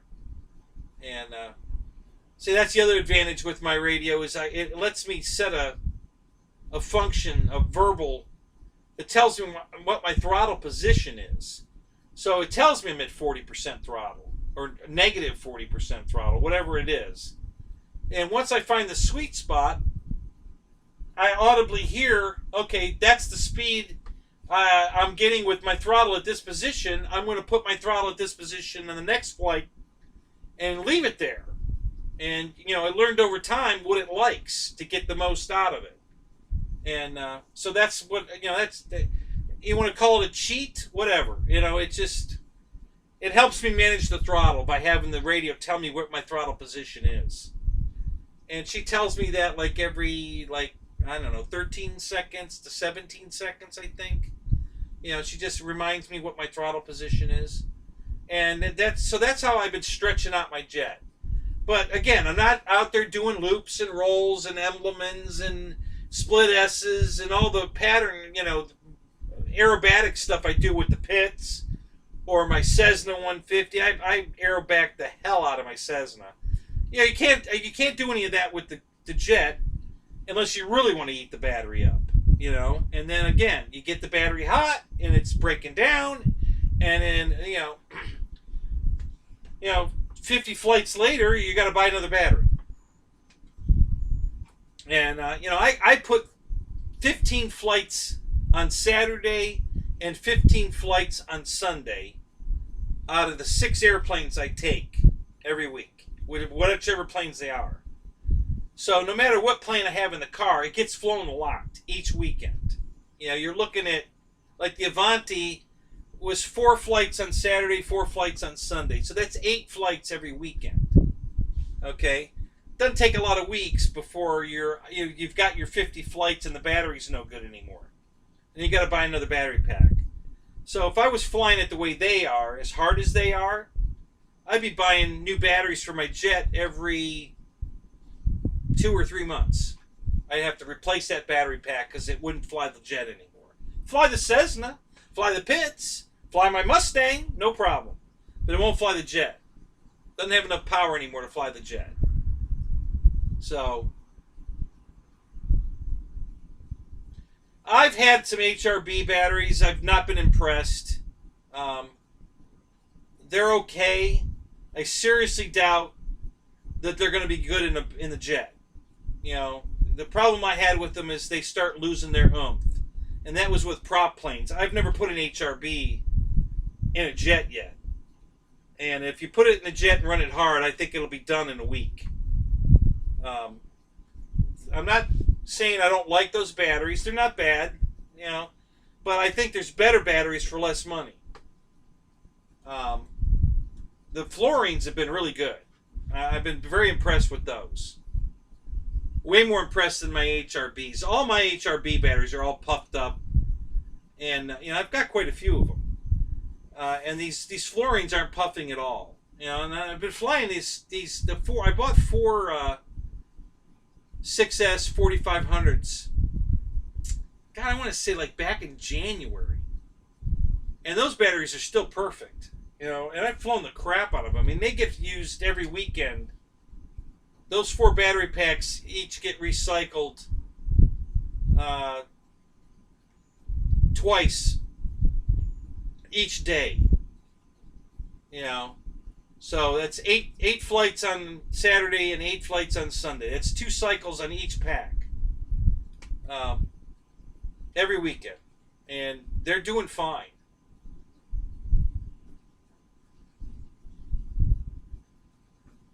So how many flights has he got on the A10, Ethan?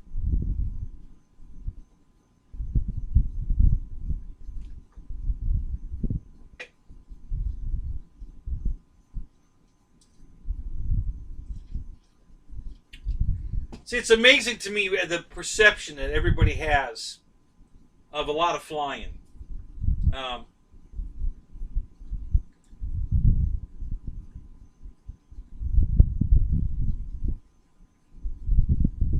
Like I think it was George Watts earlier. I asked him how many flights he had on his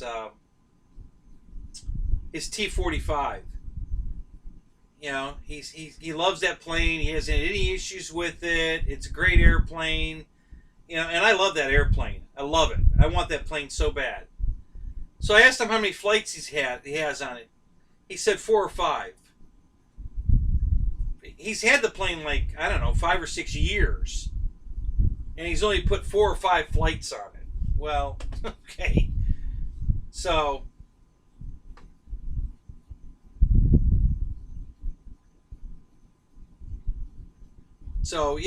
but how many flights per day? You know, how many days are we talking? I mean, we're talking 1 flight a day, 4 flights a month, you know, or are we talking 8 flights a weekend?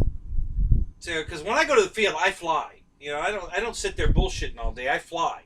You know, I bring all the, you know, I've got a generator. I got my chargers there. I got batteries there. I bring at least 6 airplanes, sometimes 7, 8, 9. Depends on when I'm flying, what planes I bring. But I put a lot of flights on my stuff. And if I was flying it,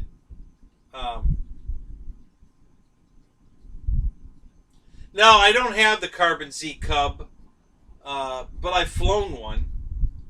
It's a great flyer. You know, it's a good airplane. There's a guy out at my field. You're going to love this. He's a young kid.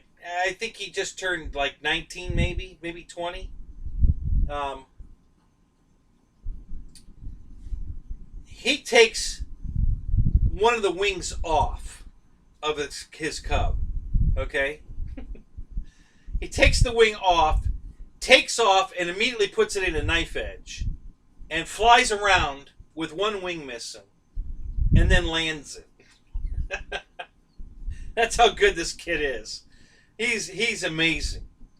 And I don't know what possessed him to think he could fly it without that other wing, but he does it. It's amazing to watch. You know, because he taxis out there with the wing missing, and everybody looks like, what the hell is he going to do?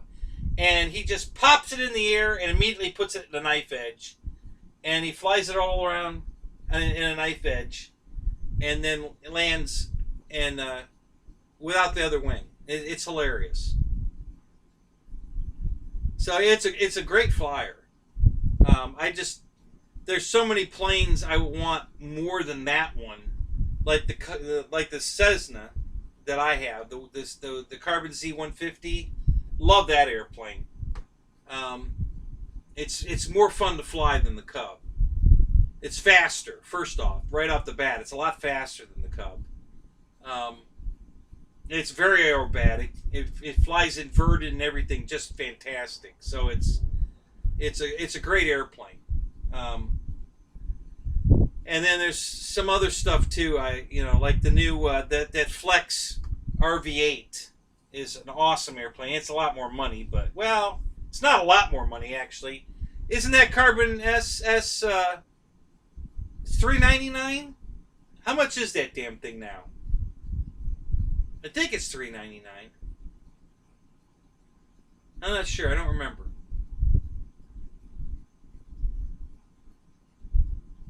I love the new color scheme. I like it in orange. That looks good. It's very pretty in orange. For me personally, I think there's better airplanes. If I was going to buy a Cub, I'd buy the FMS Cub, the 1800. It comes with floats and everything for $249, I think it is. Yeah, that's the steal of the century right there. That plane for $249 is a screaming deal. So yeah, I would, if I was going to buy a Cub, that's the Cub I'd buy, and I'm going to buy that plane. That's another one on my list right now. I want. God, there's so many damn airplanes I want to buy, and I can't buy them all. I got to pick and choose. So.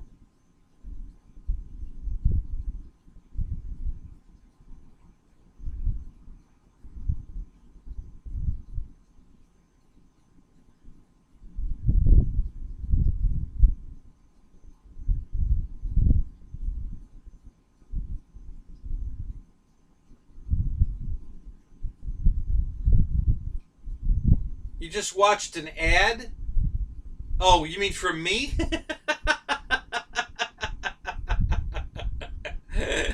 Oh, that's funny. Oh, GB, the list goes on and on. There's so many planes I want. It's unbelievable. So here I'll give you a rundown of what I can think of off the top of my head. So that FMS Cub I want.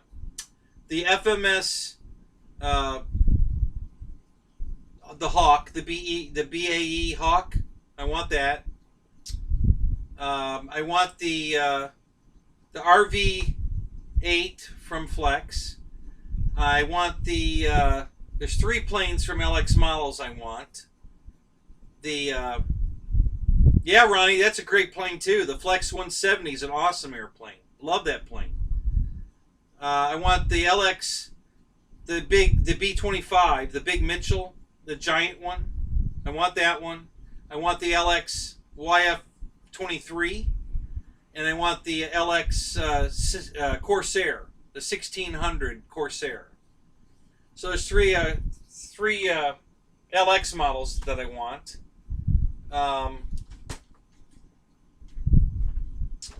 Let's see what else. There was another. I think there was a. I want the 1600 Spitfire from Freewing. I want that. I want the Timber X night version that Ethan just got. I want that. Oh God, what else? I mean, there's just so many freaking planes I want. the air tractor, the one from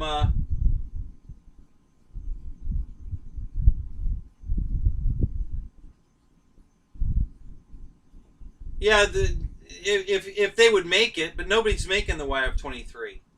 LX is the only one that makes it. So, I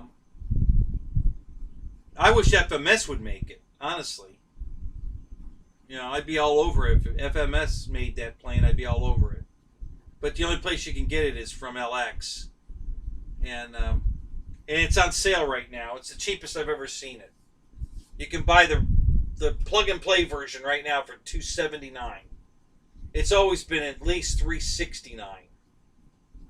So it's on sale right now.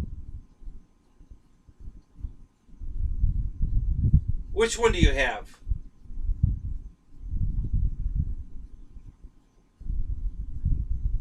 Or you have the bug to buy airplanes like I do.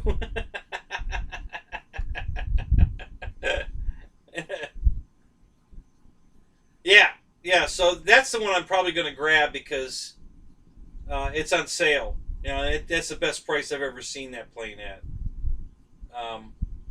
They have the big Mitchells on sale right now too for $499. I've never seen that thing below $500 ever. It's below $500 right now, so that's a good deal too. And then they've got the kit version of the Corsair right now for $289. So it comes with landing gear and the wing, obviously the wing folding mechanisms in it. It doesn't come with, I think it just needs the servos, the motor, and the speed control. I think everything else you get. You get the folding wings, you get all the foam, you get the folding wings, you get the motor box, you get the retracts, the retract sequencer, all that. You get all that. You only get a supply of the servos, the motor, and the speed control, and it's only $289. And I love that Corsair. That is the prettiest Corsair that anybody makes right now, I think. It's got so much detail on it. You know, it's got that 3-color scheme where the belly's white, the light blue, the dark blue. It's got all the details, the Hamilton standard stuff on the prop, and it's just got everything. It's really cool. Love that airplane. I had it once for a few days. So, yeah, the Ranger, you know, it just doesn't do it for me. It's okay. I like the color of it. It's not, you know, I think, you know, as far as a Cessna 150, man, you can't beat the E-Flite one. That thing is freaking awesome. And I really wasn't crazy about the plane when I first saw it. You know, I thought it was cool, but I really didn't want it. And then I forget what made me buy it. I either flew somebody else's. No, I don't think I did. Maybe it was on sale. I don't know. I just decided I wanted it one day, and I wasn't. Actually, one of the other guys wanted one really bad. Oh, the Husky. That's another one I want on my list. So yeah, add that to my big long list. I want the Husky too.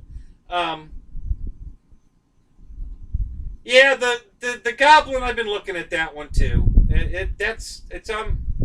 I'll put it on the list. It's on my list. You know, it's a little too small. You know, I want something bigger than that. I like it. It's cute. I mean, it really looks cool. It's fast. I love the color schemes on it. So I do like the Goblin. But I want something bigger. So I'm kind of leaning toward that Mustang, Havoc Mustang that Motion's selling. You know, the green. GB, you have that plane, don't you?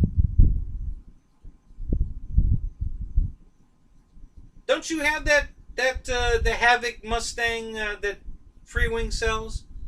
I know you have the glider. It's made by the same company, Syntex something. I don't know. So I'm kind of looking at that one more than the Goblin. It's $70 more, but it's bigger. I think it's probably as fast. I think it's about the same speed. I think it does about 128, but it's a lot bigger. It's a lot sleeker. It's just it's a cooler looking plane.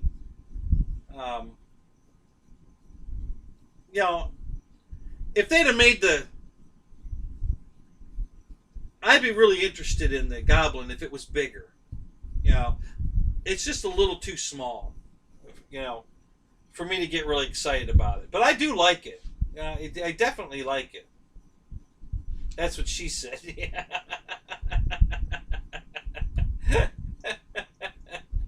Yeah, Skynick. Yeah, that's it. Yeah, you have that plane, right? Yeah, you do. Yeah. You like it? Is it fast? Do you like it? Is it, I haven't seen your video on it.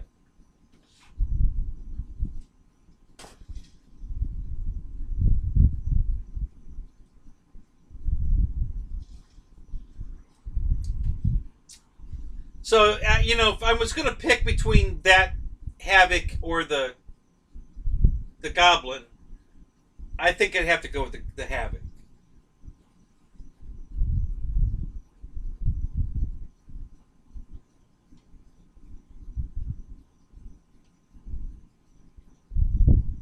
But don't get me wrong, I think the Goblin's cool. I like it.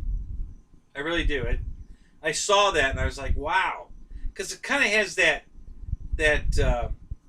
Rare Bear look to it, kind of.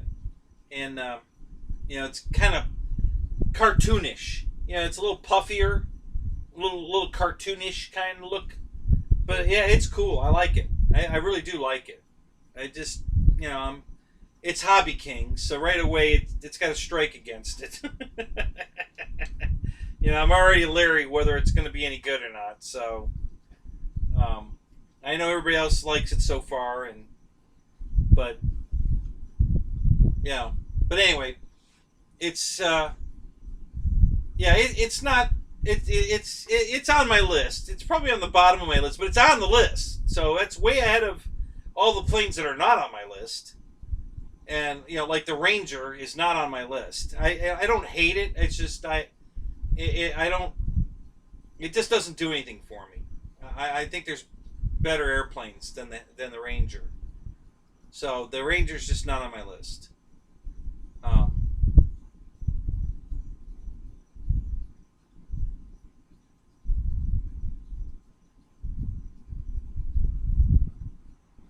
Yeah, Randy. I like it.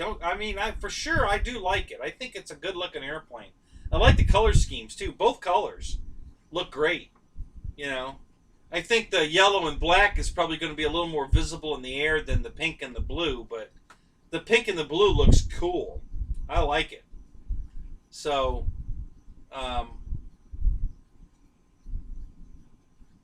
anyway, yeah.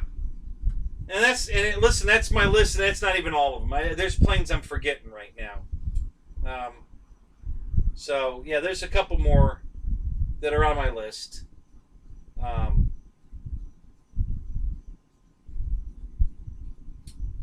Yeah, I just,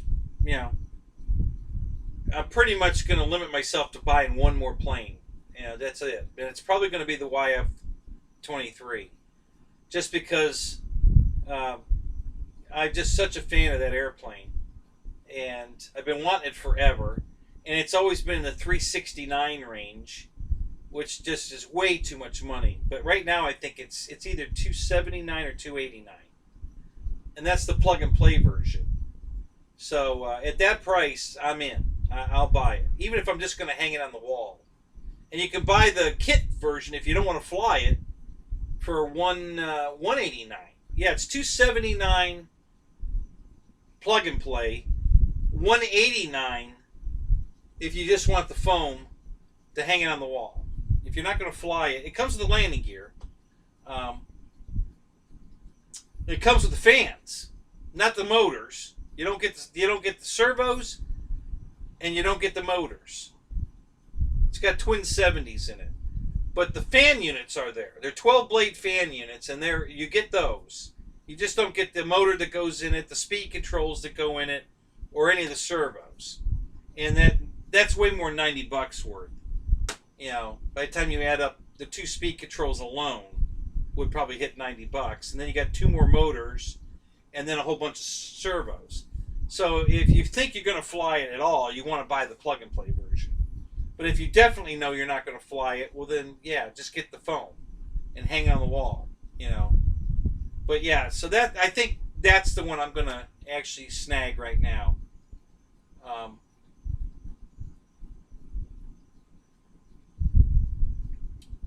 Yeah, it's right now. Everybody's got all this crap on sale. It's killing me. I'm like, oh my god, you know, I'm just airplane crazy. You know, and George said he's not buying any more airplanes till he puts together the ones he's got. Yeah, I'm in the same boat. I got a shitload of airplanes I haven't put together yet. But you know, when things happen like this, and you got something on sale that you want, well, you know, you can't, you know.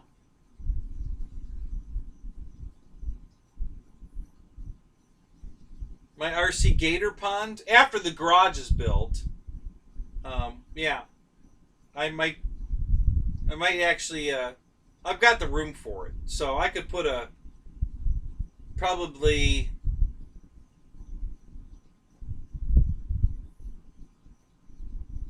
yeah, I could put a football size pond out here, no problem. I got plenty of room for that. So, yeah, 300 yards, or 100 yards, 300 feet. 100 yards by however wide a football field is. Yeah, I can dig a pond right here.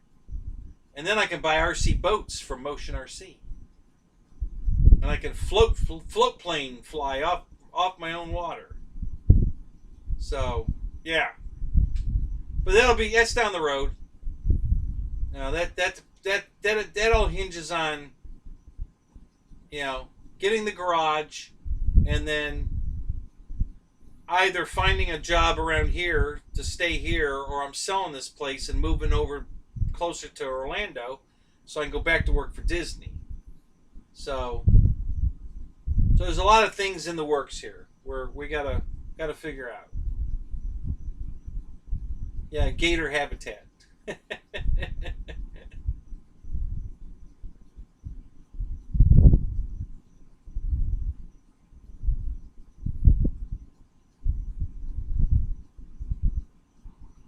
I have no idea what's going on in Miami. I think right now they're rioting down in Miami, I think.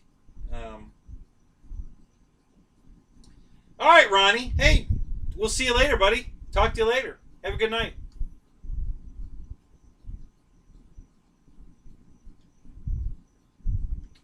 What about my moving? Well, I don't know. It depends. Like I said, you know, when this virus crap is over, and because right now I'm telling you, they're going to shut our state down again. You know, there's so many. You know, we're out of control here right now. I mean, we have more viruses in Florida than any other country, let alone any other state in our country. We have more than any other country right now. Florida's just like unhinged. So, yeah, Miami pretty much sucks ass. You know, I used to go to Miami for some car racing, the on-road gas competitions, and you know, nobody speaks English in Miami anymore. If you go anywhere in Miami, you better be able to speak Spanish, because no one speaks English in Miami. You know, you go to a grocery store, you go to a convenience store, you know, nobody speaks English. You know, it's pretty bad down there. Last time I was down there, it's pretty bad. 2014, I was down there. That was last time. And yeah, it was pretty bad.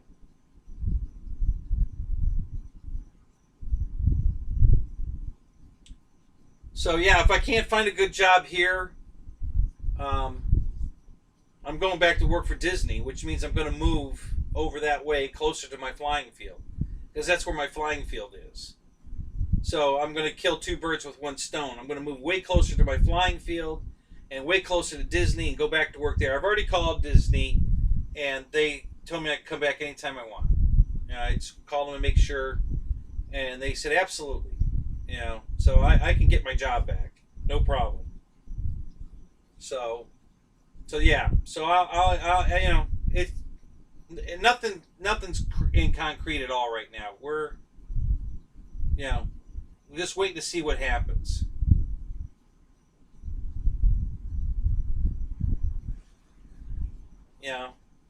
This virus thing's got to get over with first. Because if they shut Florida back down, everybody's going to get laid off again. So there's no point in me going and getting a job someplace that's just going to get shut down because it's non-essential, and I'll be out of work again. So I'm just hanging on right now until we find out what the hell's going on with this stupid virus shit.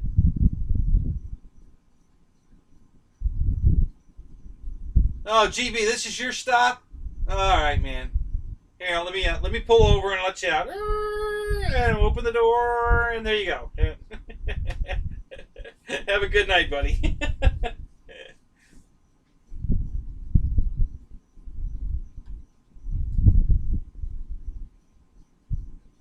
Oh, wow.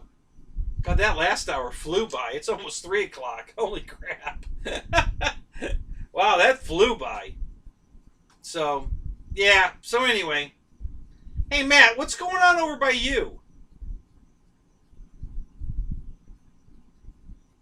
Are you guys, are people working over there? Is everything shut down over there? What's the situation over there?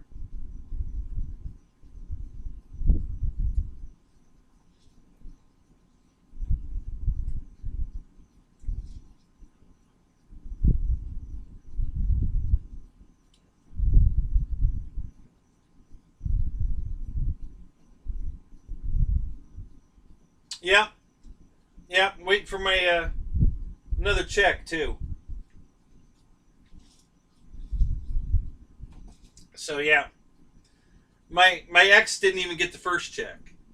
We don't know if they're holding the check or if it's because she hadn't filed her taxes yet and they had the wrong address. We don't know.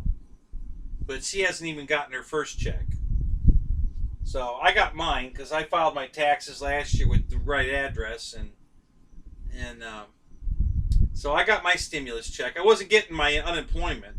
I got one check for $131 back in April, and then nothing. And then 2 weeks later, I got one $600 check. That was like the beginning of first week of May, and then from May, June, and we're almost at the end of July, I hadn't gotten anything. Nothing. Just sitting here claiming my weeks and nothing's happening. And then this week, I think it was Monday, I claimed my weeks and found out that they originally had all my bank information. They lost it. So I had to put that back in. So they sent me a debit card or a credit card with my weeks that the state owes me on. And then I got 2 giant deposits for all the other weeks they've missed, direct deposited, because I put my bank information in. And then I just got 2 more checks Wednesday for the weeks I just claimed. So I think we're caught up now. But yeah, I just got a boatload of money in a big lump because I hadn't gotten paid since April. And now they're talking about cutting that back, and that's fine. and then giving us another stimulus check. So, yeah, it's all up in the air. I don't know what they're going to do.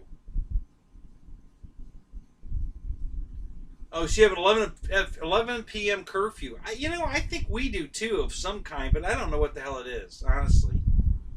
I think we do have a curfew here, though.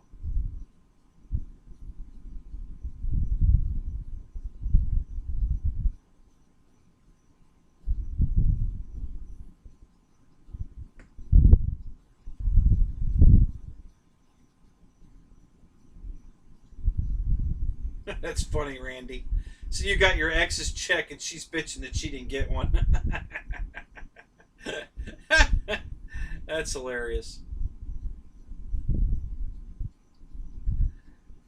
Yeah, so, yeah, I don't know what, one of the jobs I was looking at is a janitor job here at the schools, but I don't think the schools are going to open. They haven't decided yet. So if the schools aren't going to open, they're not going to need a janitor. And I don't want the janitor job. But it'll get my foot in the door. So I know some people that work for the county, and the one guy told me, listen, just get in. Take whatever job is the easiest to qualify for and get your foot in, and then you can transfer once you're in. So that's what I'm going to do. So I'll take the janitor job. I think I have to work there 90 days, and then I can transfer out. And he works for the water department, and he told me that he'd hire me over in the water department after I get in. If I don't get in directly into the water department, that I could just get in, and then he'll get me there. So, and the reason I want that job is for the pension. It won't be the best pay, but the medical benefits are fantastic, and and it's a pension at the end. So that's what I want it for. There's a manager's position. I think it's an assistant manager position at the Aldi food store. That's not real far away. Probably a little farther than I want to go, but the pay's really good. So I'll drive that far for that kind of money. So there's that one. And then the other one is there's a place down the road here that does upholstery work. Mostly boat seats, that kind of stuff. And they need someone that can sew. And I can sew. So, so I'm thinking about going down there and talking to them too. I've already applied at Aldi's, but I didn't finish. Something happened. I had to stop working on it, and they timed me out, so I have to sign back in to finish it. But I've already started the process on that, and I'm already online with the county. I just have to go back in and update. And yeah, so that's where I'm at. So, everything I'm doing to my property with the garage and everything, it's just going to add to the value. So it's not like I'm throwing money away. It's going to increase the value of this property tenfold. So I'm going to make good money on this piece of property if I sell it. If I don't stay here and go back to Disney. Because I'm not going to drive from here to Disney again. That's just too damn far. Another option would be, if I do stay here and go back to Disney, is I'd get myself a travel trailer and go park it at Animal Kingdom, one of those places, and stay over there during the week so I don't have to drive back and forth, and come home on the weekends, or whatever my bid is. Starting over again, I'm probably going to be working weekends. So I'll probably have like Monday and Tuesday off, or Tuesday and Wednesday off. That's usually what I was getting before. And I have to work Saturday and Sunday. So I'd go over there and stay in my travel trailer, and then, Sunday night, I'd come home and be here Monday morning, Tuesday all day, and then leave here Wednesday afternoon, because that's usually an afternoon or a night shift. Leave here Wednesday afternoon to go back, and then stay over there again in my trailer. So there's that option. So there's a lot of things in the air, a lot of things that could happen. Who knows? Now we're going to war with China, so we might get nuked out of the whole thing and call it a day. So who knows? I just found that out today that we might be going to war with China. So yay, Yahoo! That's what just wanted to hear that. So what are you gonna do?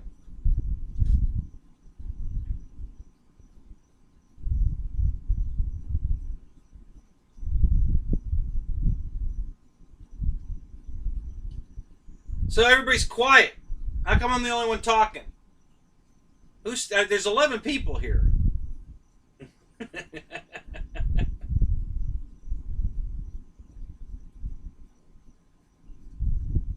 Did you fall asleep, Randy? You still here? Matt, you're here. I know you're here. You got any new planes, Matt?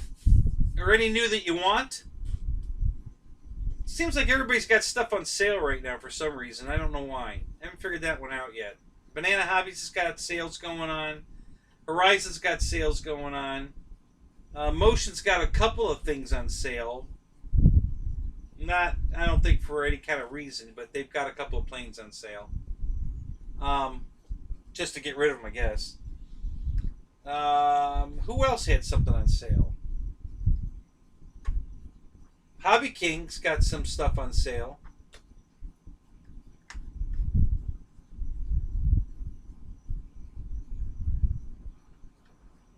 Yeah, I know. All kinds of crap's going on. Yeah, it's hard to focus.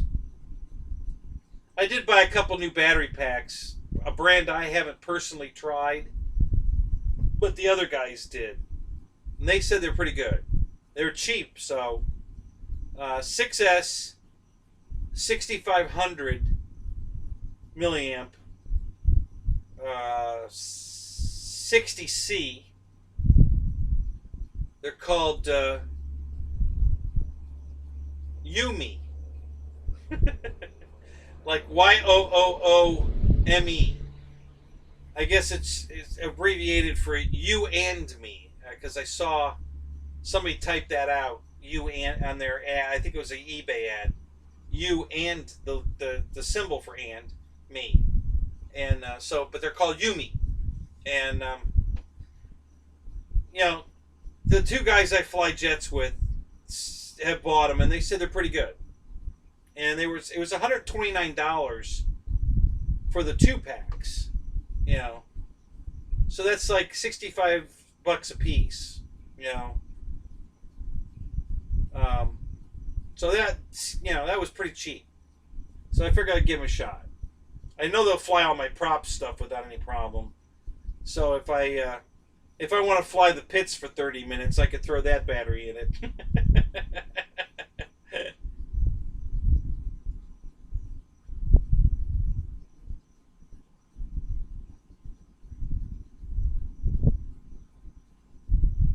No kidding. Your Phantom is a 4S? Or is it 8S? It's probably 8S, huh? So you need 2-packs.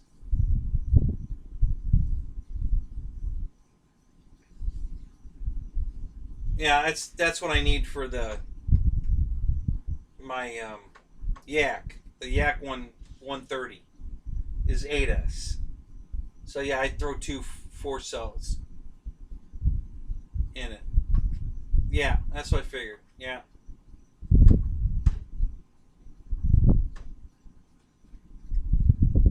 I don't think I could get 6,000 packs in my Yak. What I've been my biggest batteries I've put in there is a 5,000 and a 5,300. The 5,000 pack from the Spectrum or the Smart 5,000 pack, and then I got a 5300 RC Jetworks pack. And those two together just fit in the yak. So I don't know that I could get two 6,000 packs in the plane. Yeah, I don't know that they'd fit. I don't know how much thicker they are than what I have, but yeah, those two just fit. The 5,000 and the 5300 just fit. So yeah, I don't know if I can go any bigger than that. The 4500s that I've been flying it on work fine. So, hey, what are the Beagles doing? Are they chasing a deer again? Oh, you're going to check on them right now, huh? Yeah, yeah.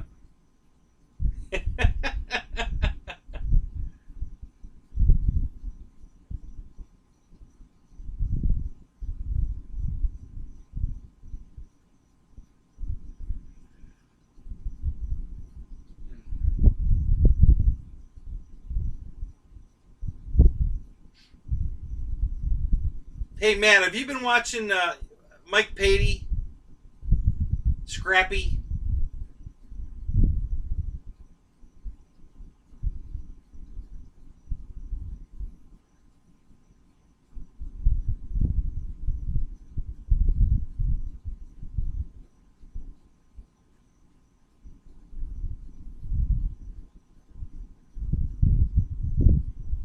All right, Pterodactyl.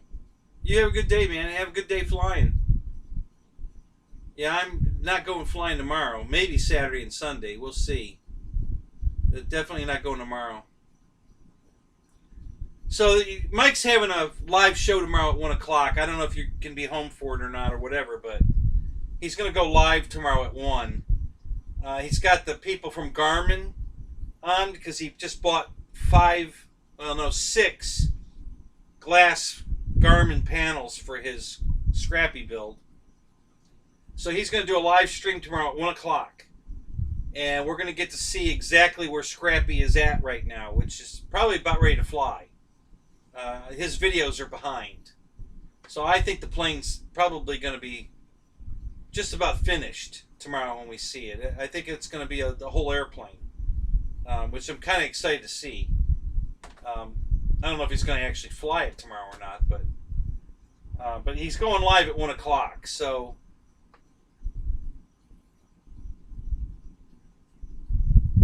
yeah, there you go. Yeah, right after Motion's show. Watch Mike's show. Yeah, I'm pretty excited about it. I can't wait to see it. It's going to be. Been following that build, man. That man's a nut. I mean, he's such an amazing guy. What he can do. I mean, it's just like nothing he can't do. And the builds he do are incredible. And the amount of money he blows on this stuff is insane. I mean, he probably spent, I'd say, spent at least $1,000 on stainless steel sheets. Well, they might have been aluminum, just to throw them away. You know, he made a mold out of them to wrap his carbon fiber over, and then he just threw it away. And it's like, and then he made all this, took that big half-inch, or probably it was about 1-inch thick aluminum, that big sheet of aluminum, and dug, you know, cut channels in it to lay his pipe in to weld his landing gear up. It's just a jig. You know, I mean, it's just ridiculous. You know. So yeah, I'm pretty excited to see the plane tomorrow. So I'm getting, yeah, definitely going to be watching that for sure. I definitely want to see what he's coming up with. So if you didn't know that, I just wanted to let you know. Yeah, 1 o'clock. You know, he's going live tomorrow at 1 o'clock. So yeah, it's good call. We'll watch Motion at noon, and then 1 o'clock we can watch Mike. That'll be good. That'll be really cool.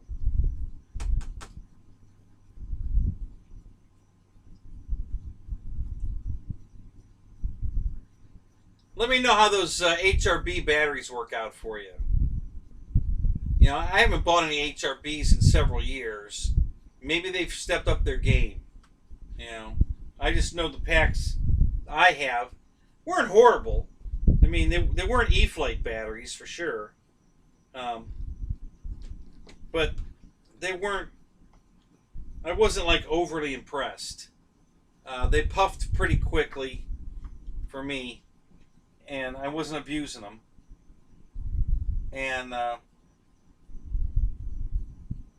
you know, I had to cut a cell out of one of them. I had a cell fail in one pack, so I had to turn that pack from a 4-cell to a 3-cell pack. And it still works as a 3-cell. Are you guys, is your field closed, or are you guys allowed to go flying?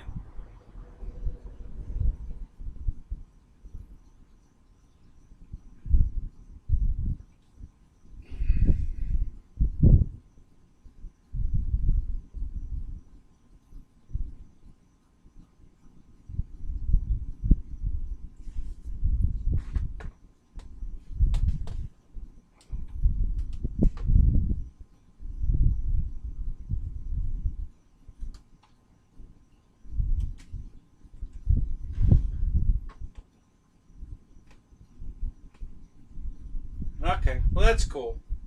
So when you get time to go flying, you can go flying. So that's cool. Yeah.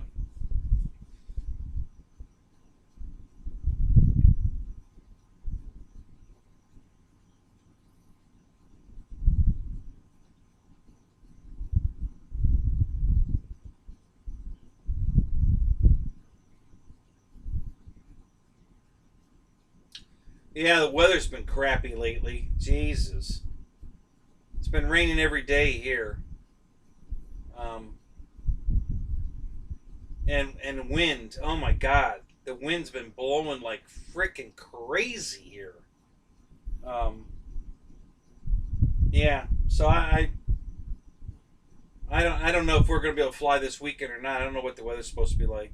We'll have to wait and see. I know Ben, my buddy Ben, just got an air tractor.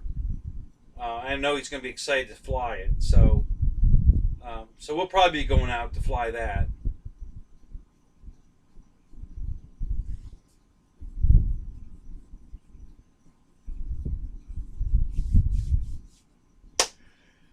Oh, golly, golly, golly.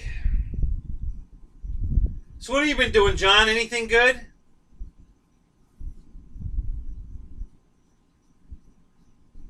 Yeah, well, yeah, I saw that. I guess you saw James on Tuesday's show, Jeff and Dustin. Yeah, he's got something new there. He's got to keep a tight lid on. I don't know what it is. You know, it's probably going to be something I don't want again, like the Bronco. When they brought that out, I was like, really? I mean, it's a cool airplane, but it's not something I want. I'm not putting that in my hangar. I don't have any desire to have a Bronco. Um, I don't know how well it's selling, but yeah, I don't know what they're bringing out. Probably another damn jet. You know, and like I was saying, I'm jetted out. Uh, I'm only buying the YF-23 because it's been a plane that's been on my radar for years, and it's finally at a price I'm willing to pay for it. So I'm going to get it. But other than that, and like I said, I want it because I want it. I don't even know if I'm going to fly it for sure. I probably will, but it's not. It probably isn't going to be a go-to plane for me. You know, I've got other jets that I would prefer to fly than that one. So. Yeah, it's not going to be. I don't know. It might just turn out to be a. Wow, looks like I just lost my feed. Yeah, it's back. I don't know. Depends on how good it flies. I mean, maybe you know, maybe it will be my go-to plane. I don't know. You know, LX models. The jets have been pretty poor. Look who's back! How am I still awake? Stamina, buddy. It's called stamina.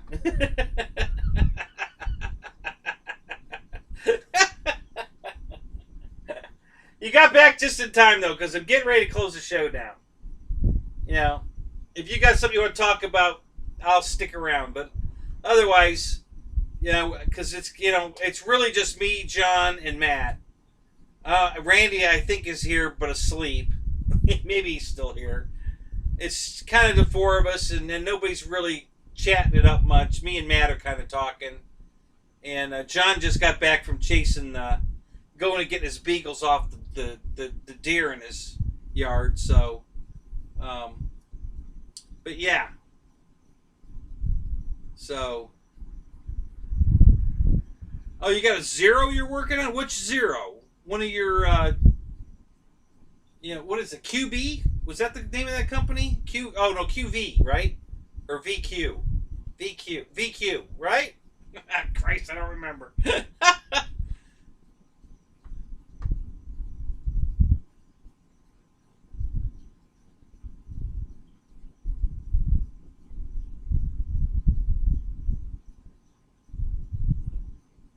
What PZ Corsair? PZ sell. Oh, you're talking to. Colin's got a PZ Corsair.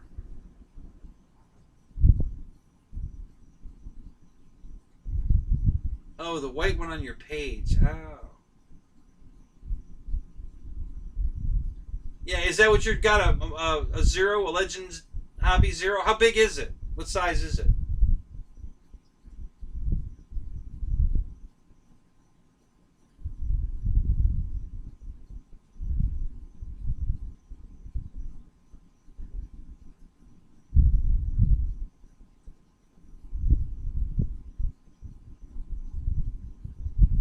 "86" sweet. That's nice. Is it white or green?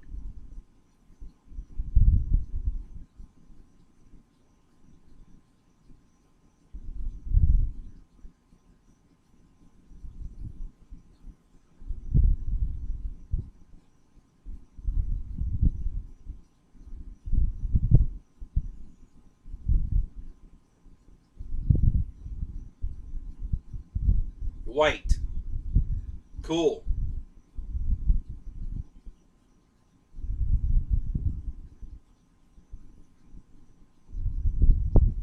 Right. Yeah, Pearl Harbor version. Cool. Also, Final Countdown version. Did you see that movie? Final Countdown? If you haven't, you got to go watch it.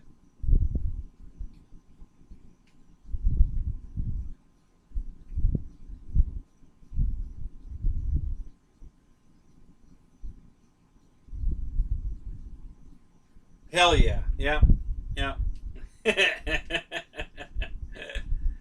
Yeah. So you got that one. Yeah, that's cool. Very cool. You collect old PZ Warbirds. Really? How many have you got, Randy?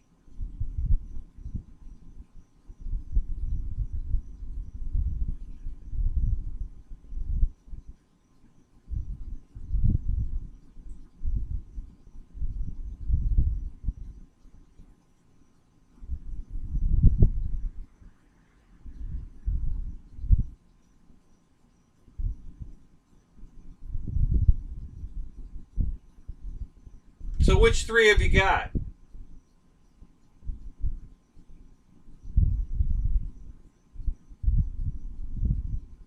He's got some crashed ones. I got one crashed one, but I fixed it though. I got the ME-109, the Park Zone. I've got the Corsair. I have that one, and I have the upgraded P-47.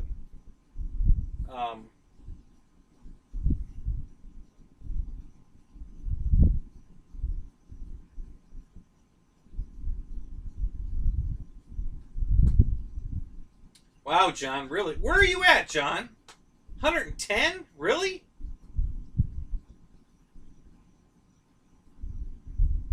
Oh, you got a Wildcat? Oh, that's cool.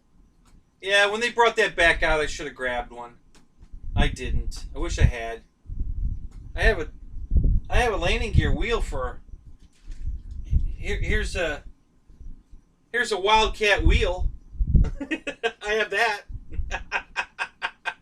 That's off the Wildcat right there. I think I have two of these.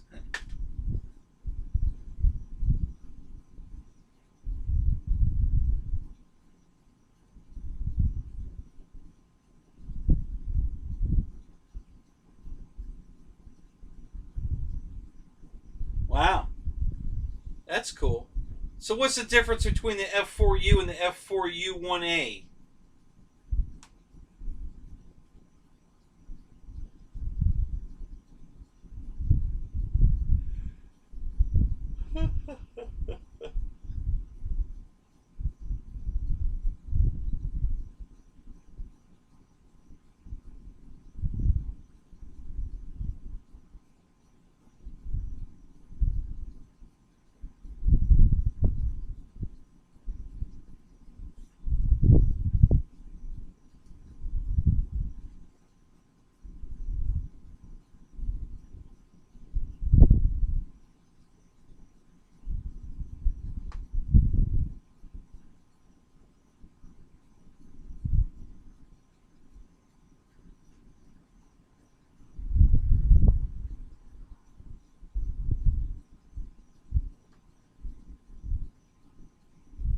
That's so you have them both. You don't see anything different. They look the same. That's funny. I don't know which one I have. I probably have the 1A too then, because I haven't had it that long. How long have I had that one? Maybe 3 years. Yeah, so mine's probably a 1A. I didn't even know there was a difference. Um, yeah, you know what's funny about Park Zone? The P-47 was beautiful. Nice detail, nice paint on it, beautiful. Love that plane. The 109, again, lots of detail, good looking plane. The Corsair, beautiful detail, good looking plane. Love that airplane. The T-28, the hell did they, Christ, that, I mean, oh my God. It doesn't even look like it came from the same brand. It's so lacking any detail, the foam was kind of crappy looking. I was just so disappointed because I love T-28s. And that plane, I had the opportunity to buy that plane, and there's no way. I was like, no, I'll buy the 1200 version. It's much nicer. But yeah, but the other ones are nice. It just seemed like,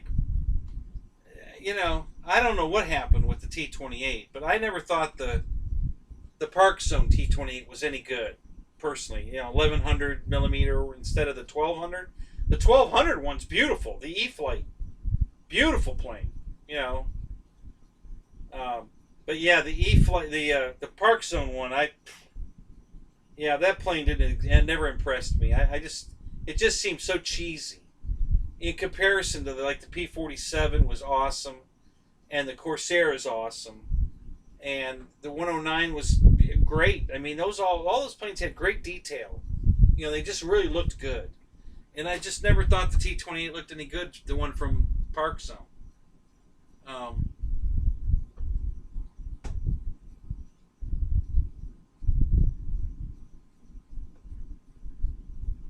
Yeah, they all fly good. Yeah, they do fly good. I was just surprised that and everybody always says if you can't fly in a T-28 that doesn't fly good. They're right. I haven't flown a T-28 yet that doesn't fly great. It's amazing. I don't know if everybody is copying that, close enough to the design, and they got the the airfoil of the wing correct. I don't know what the deal is, but it seems like every T-28 out there just flies amazing. So yeah, it's weird. I don't. It's you know, yeah, it's pretty cool though.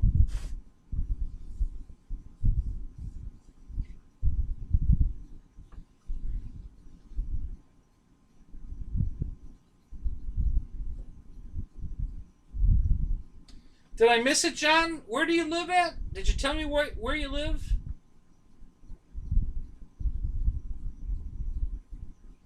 I'm trying to remember where you live. What state?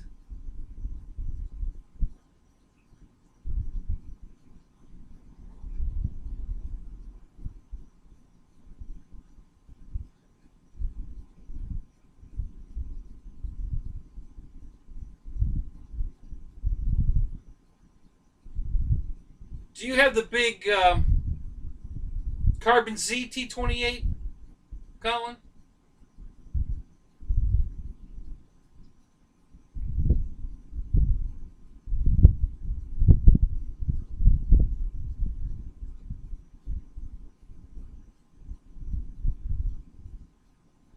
Is that right, Randy? They don't have anything Park Zone anymore? That's gone? I thought Hobby Zone is still selling Park Zone stuff.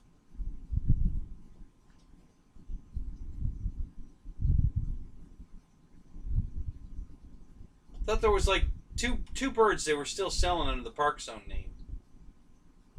Couldn't tell you what they are at the moment, but I was pretty sure that there were.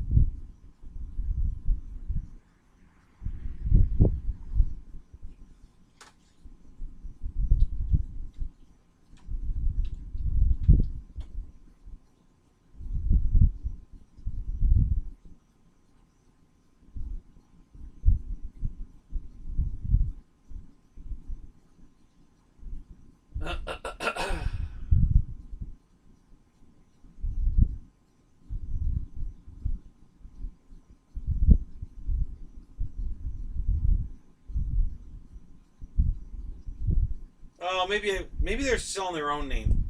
Yeah, that's right. Yeah, maybe they aren't selling anything Park Zone. They're just selling Hobby Zone, their own name.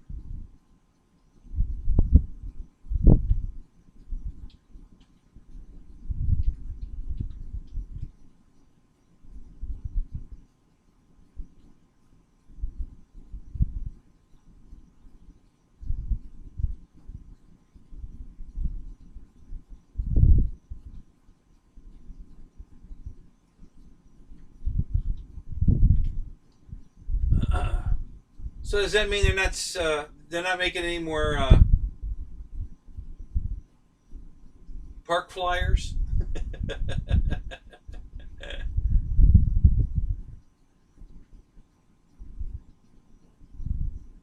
Yeah, the Night Vapor. Yeah, that's still Park Zone.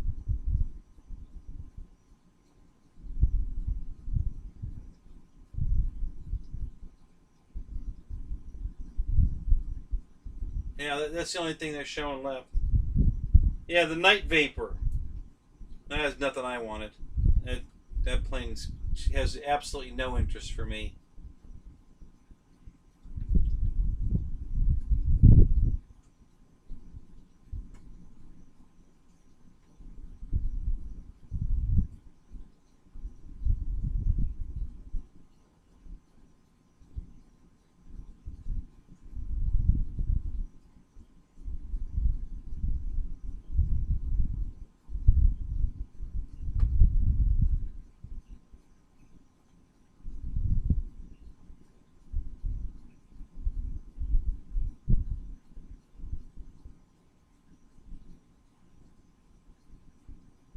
Sorry, guys, I'm out of the chat for a second. I'm checking something. I'll be right back.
Nothing.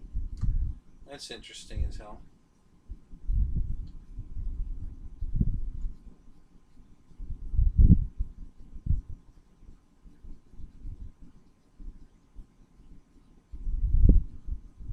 You like midget strippers?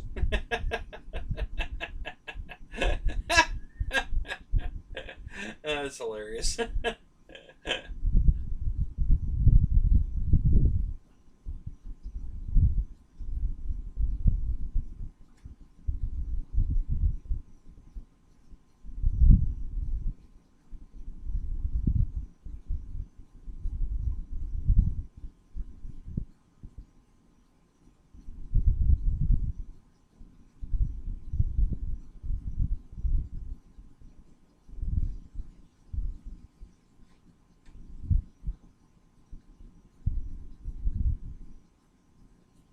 So you're in North Carolina, and it's 110?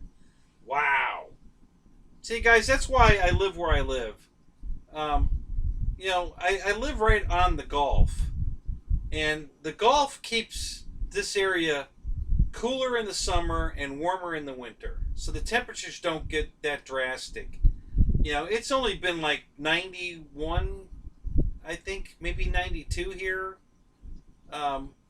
It just hasn't been that hot. We had a couple of days that broke 100, but just. But those were hell a month ago. We haven't had any kind of heat like that lately. And yeah, it's just, I found that out when I came to visit my grandparents when they moved here. And this area here, right on this coast, it's just it really the wintertime it stays pretty warm. We rarely get anything under freezing, once in a while, but rarely. And generally during the winter months, middays 65, 70, 75, somewhere in that range. And then it goes down. Sometimes it goes below freezing at night, but not very often. And then in the summertime, it doesn't go over, like 90, 92. It's the Gulf really keeps temperatures more in a range that's very livable right here.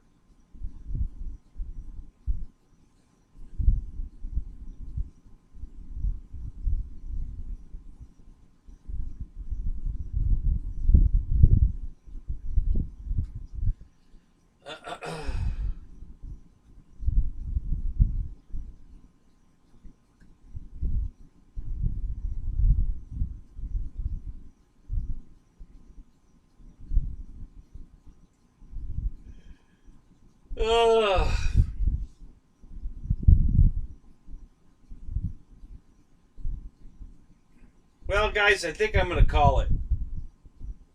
Well, it's we're on almost 6.5 hours, and you guys are winding down. It's getting kind of sparse here, so I think we're going to call it. And John can replay the whole show now. Go back to the beginning. So, all right, guys. Any last words? Anything you guys want to talk about before I close this off? Because listen, I'll talk if you guys want to talk about something. I'm here. I'm not even tired. So 2:30 there. Yeah, it's 3:30 here.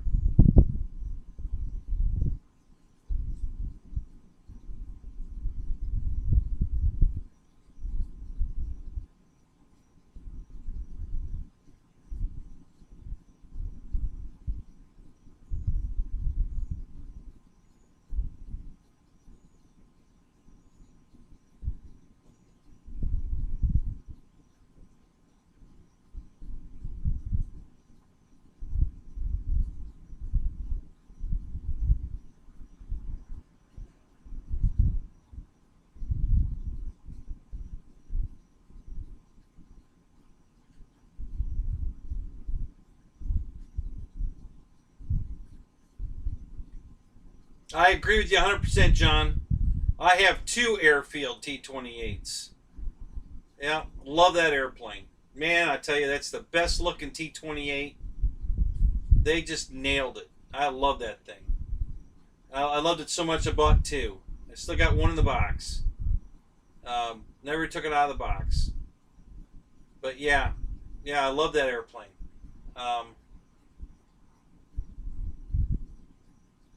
You have three. Yep, definitely a sweet airplane. Flies amazing, looks amazing. It's just a beautiful airplane. Really love that airplane. I even think it looks better overall than the Carbon Z T-28. But I like the Carbon Z because of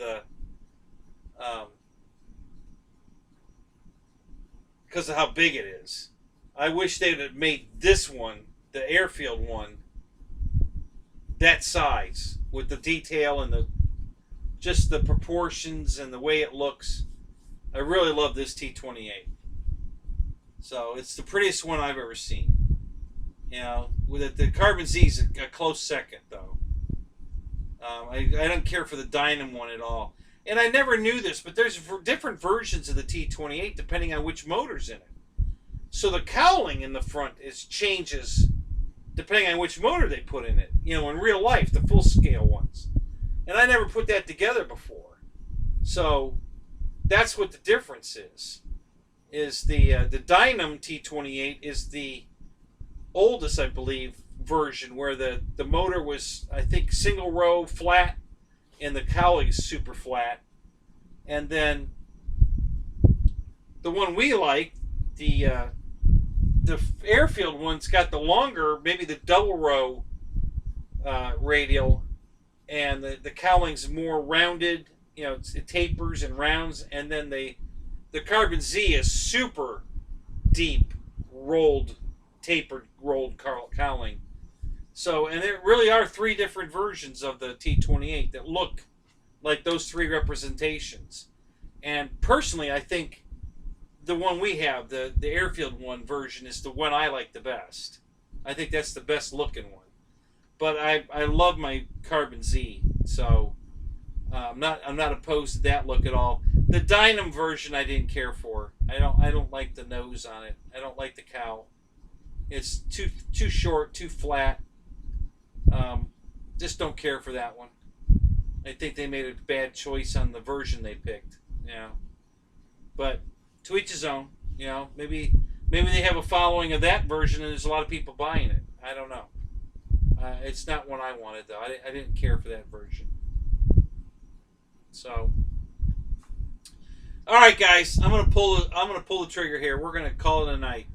Thanks for stopping in. It's good seeing you guys. Had a great night again. Lots of fun. And I'll catch you guys either tomorrow and later today. I'm the lead-in guy, the warm-up guy for Dave's RC. So in a few hours we'll be in Dave's show. So we'll see you there.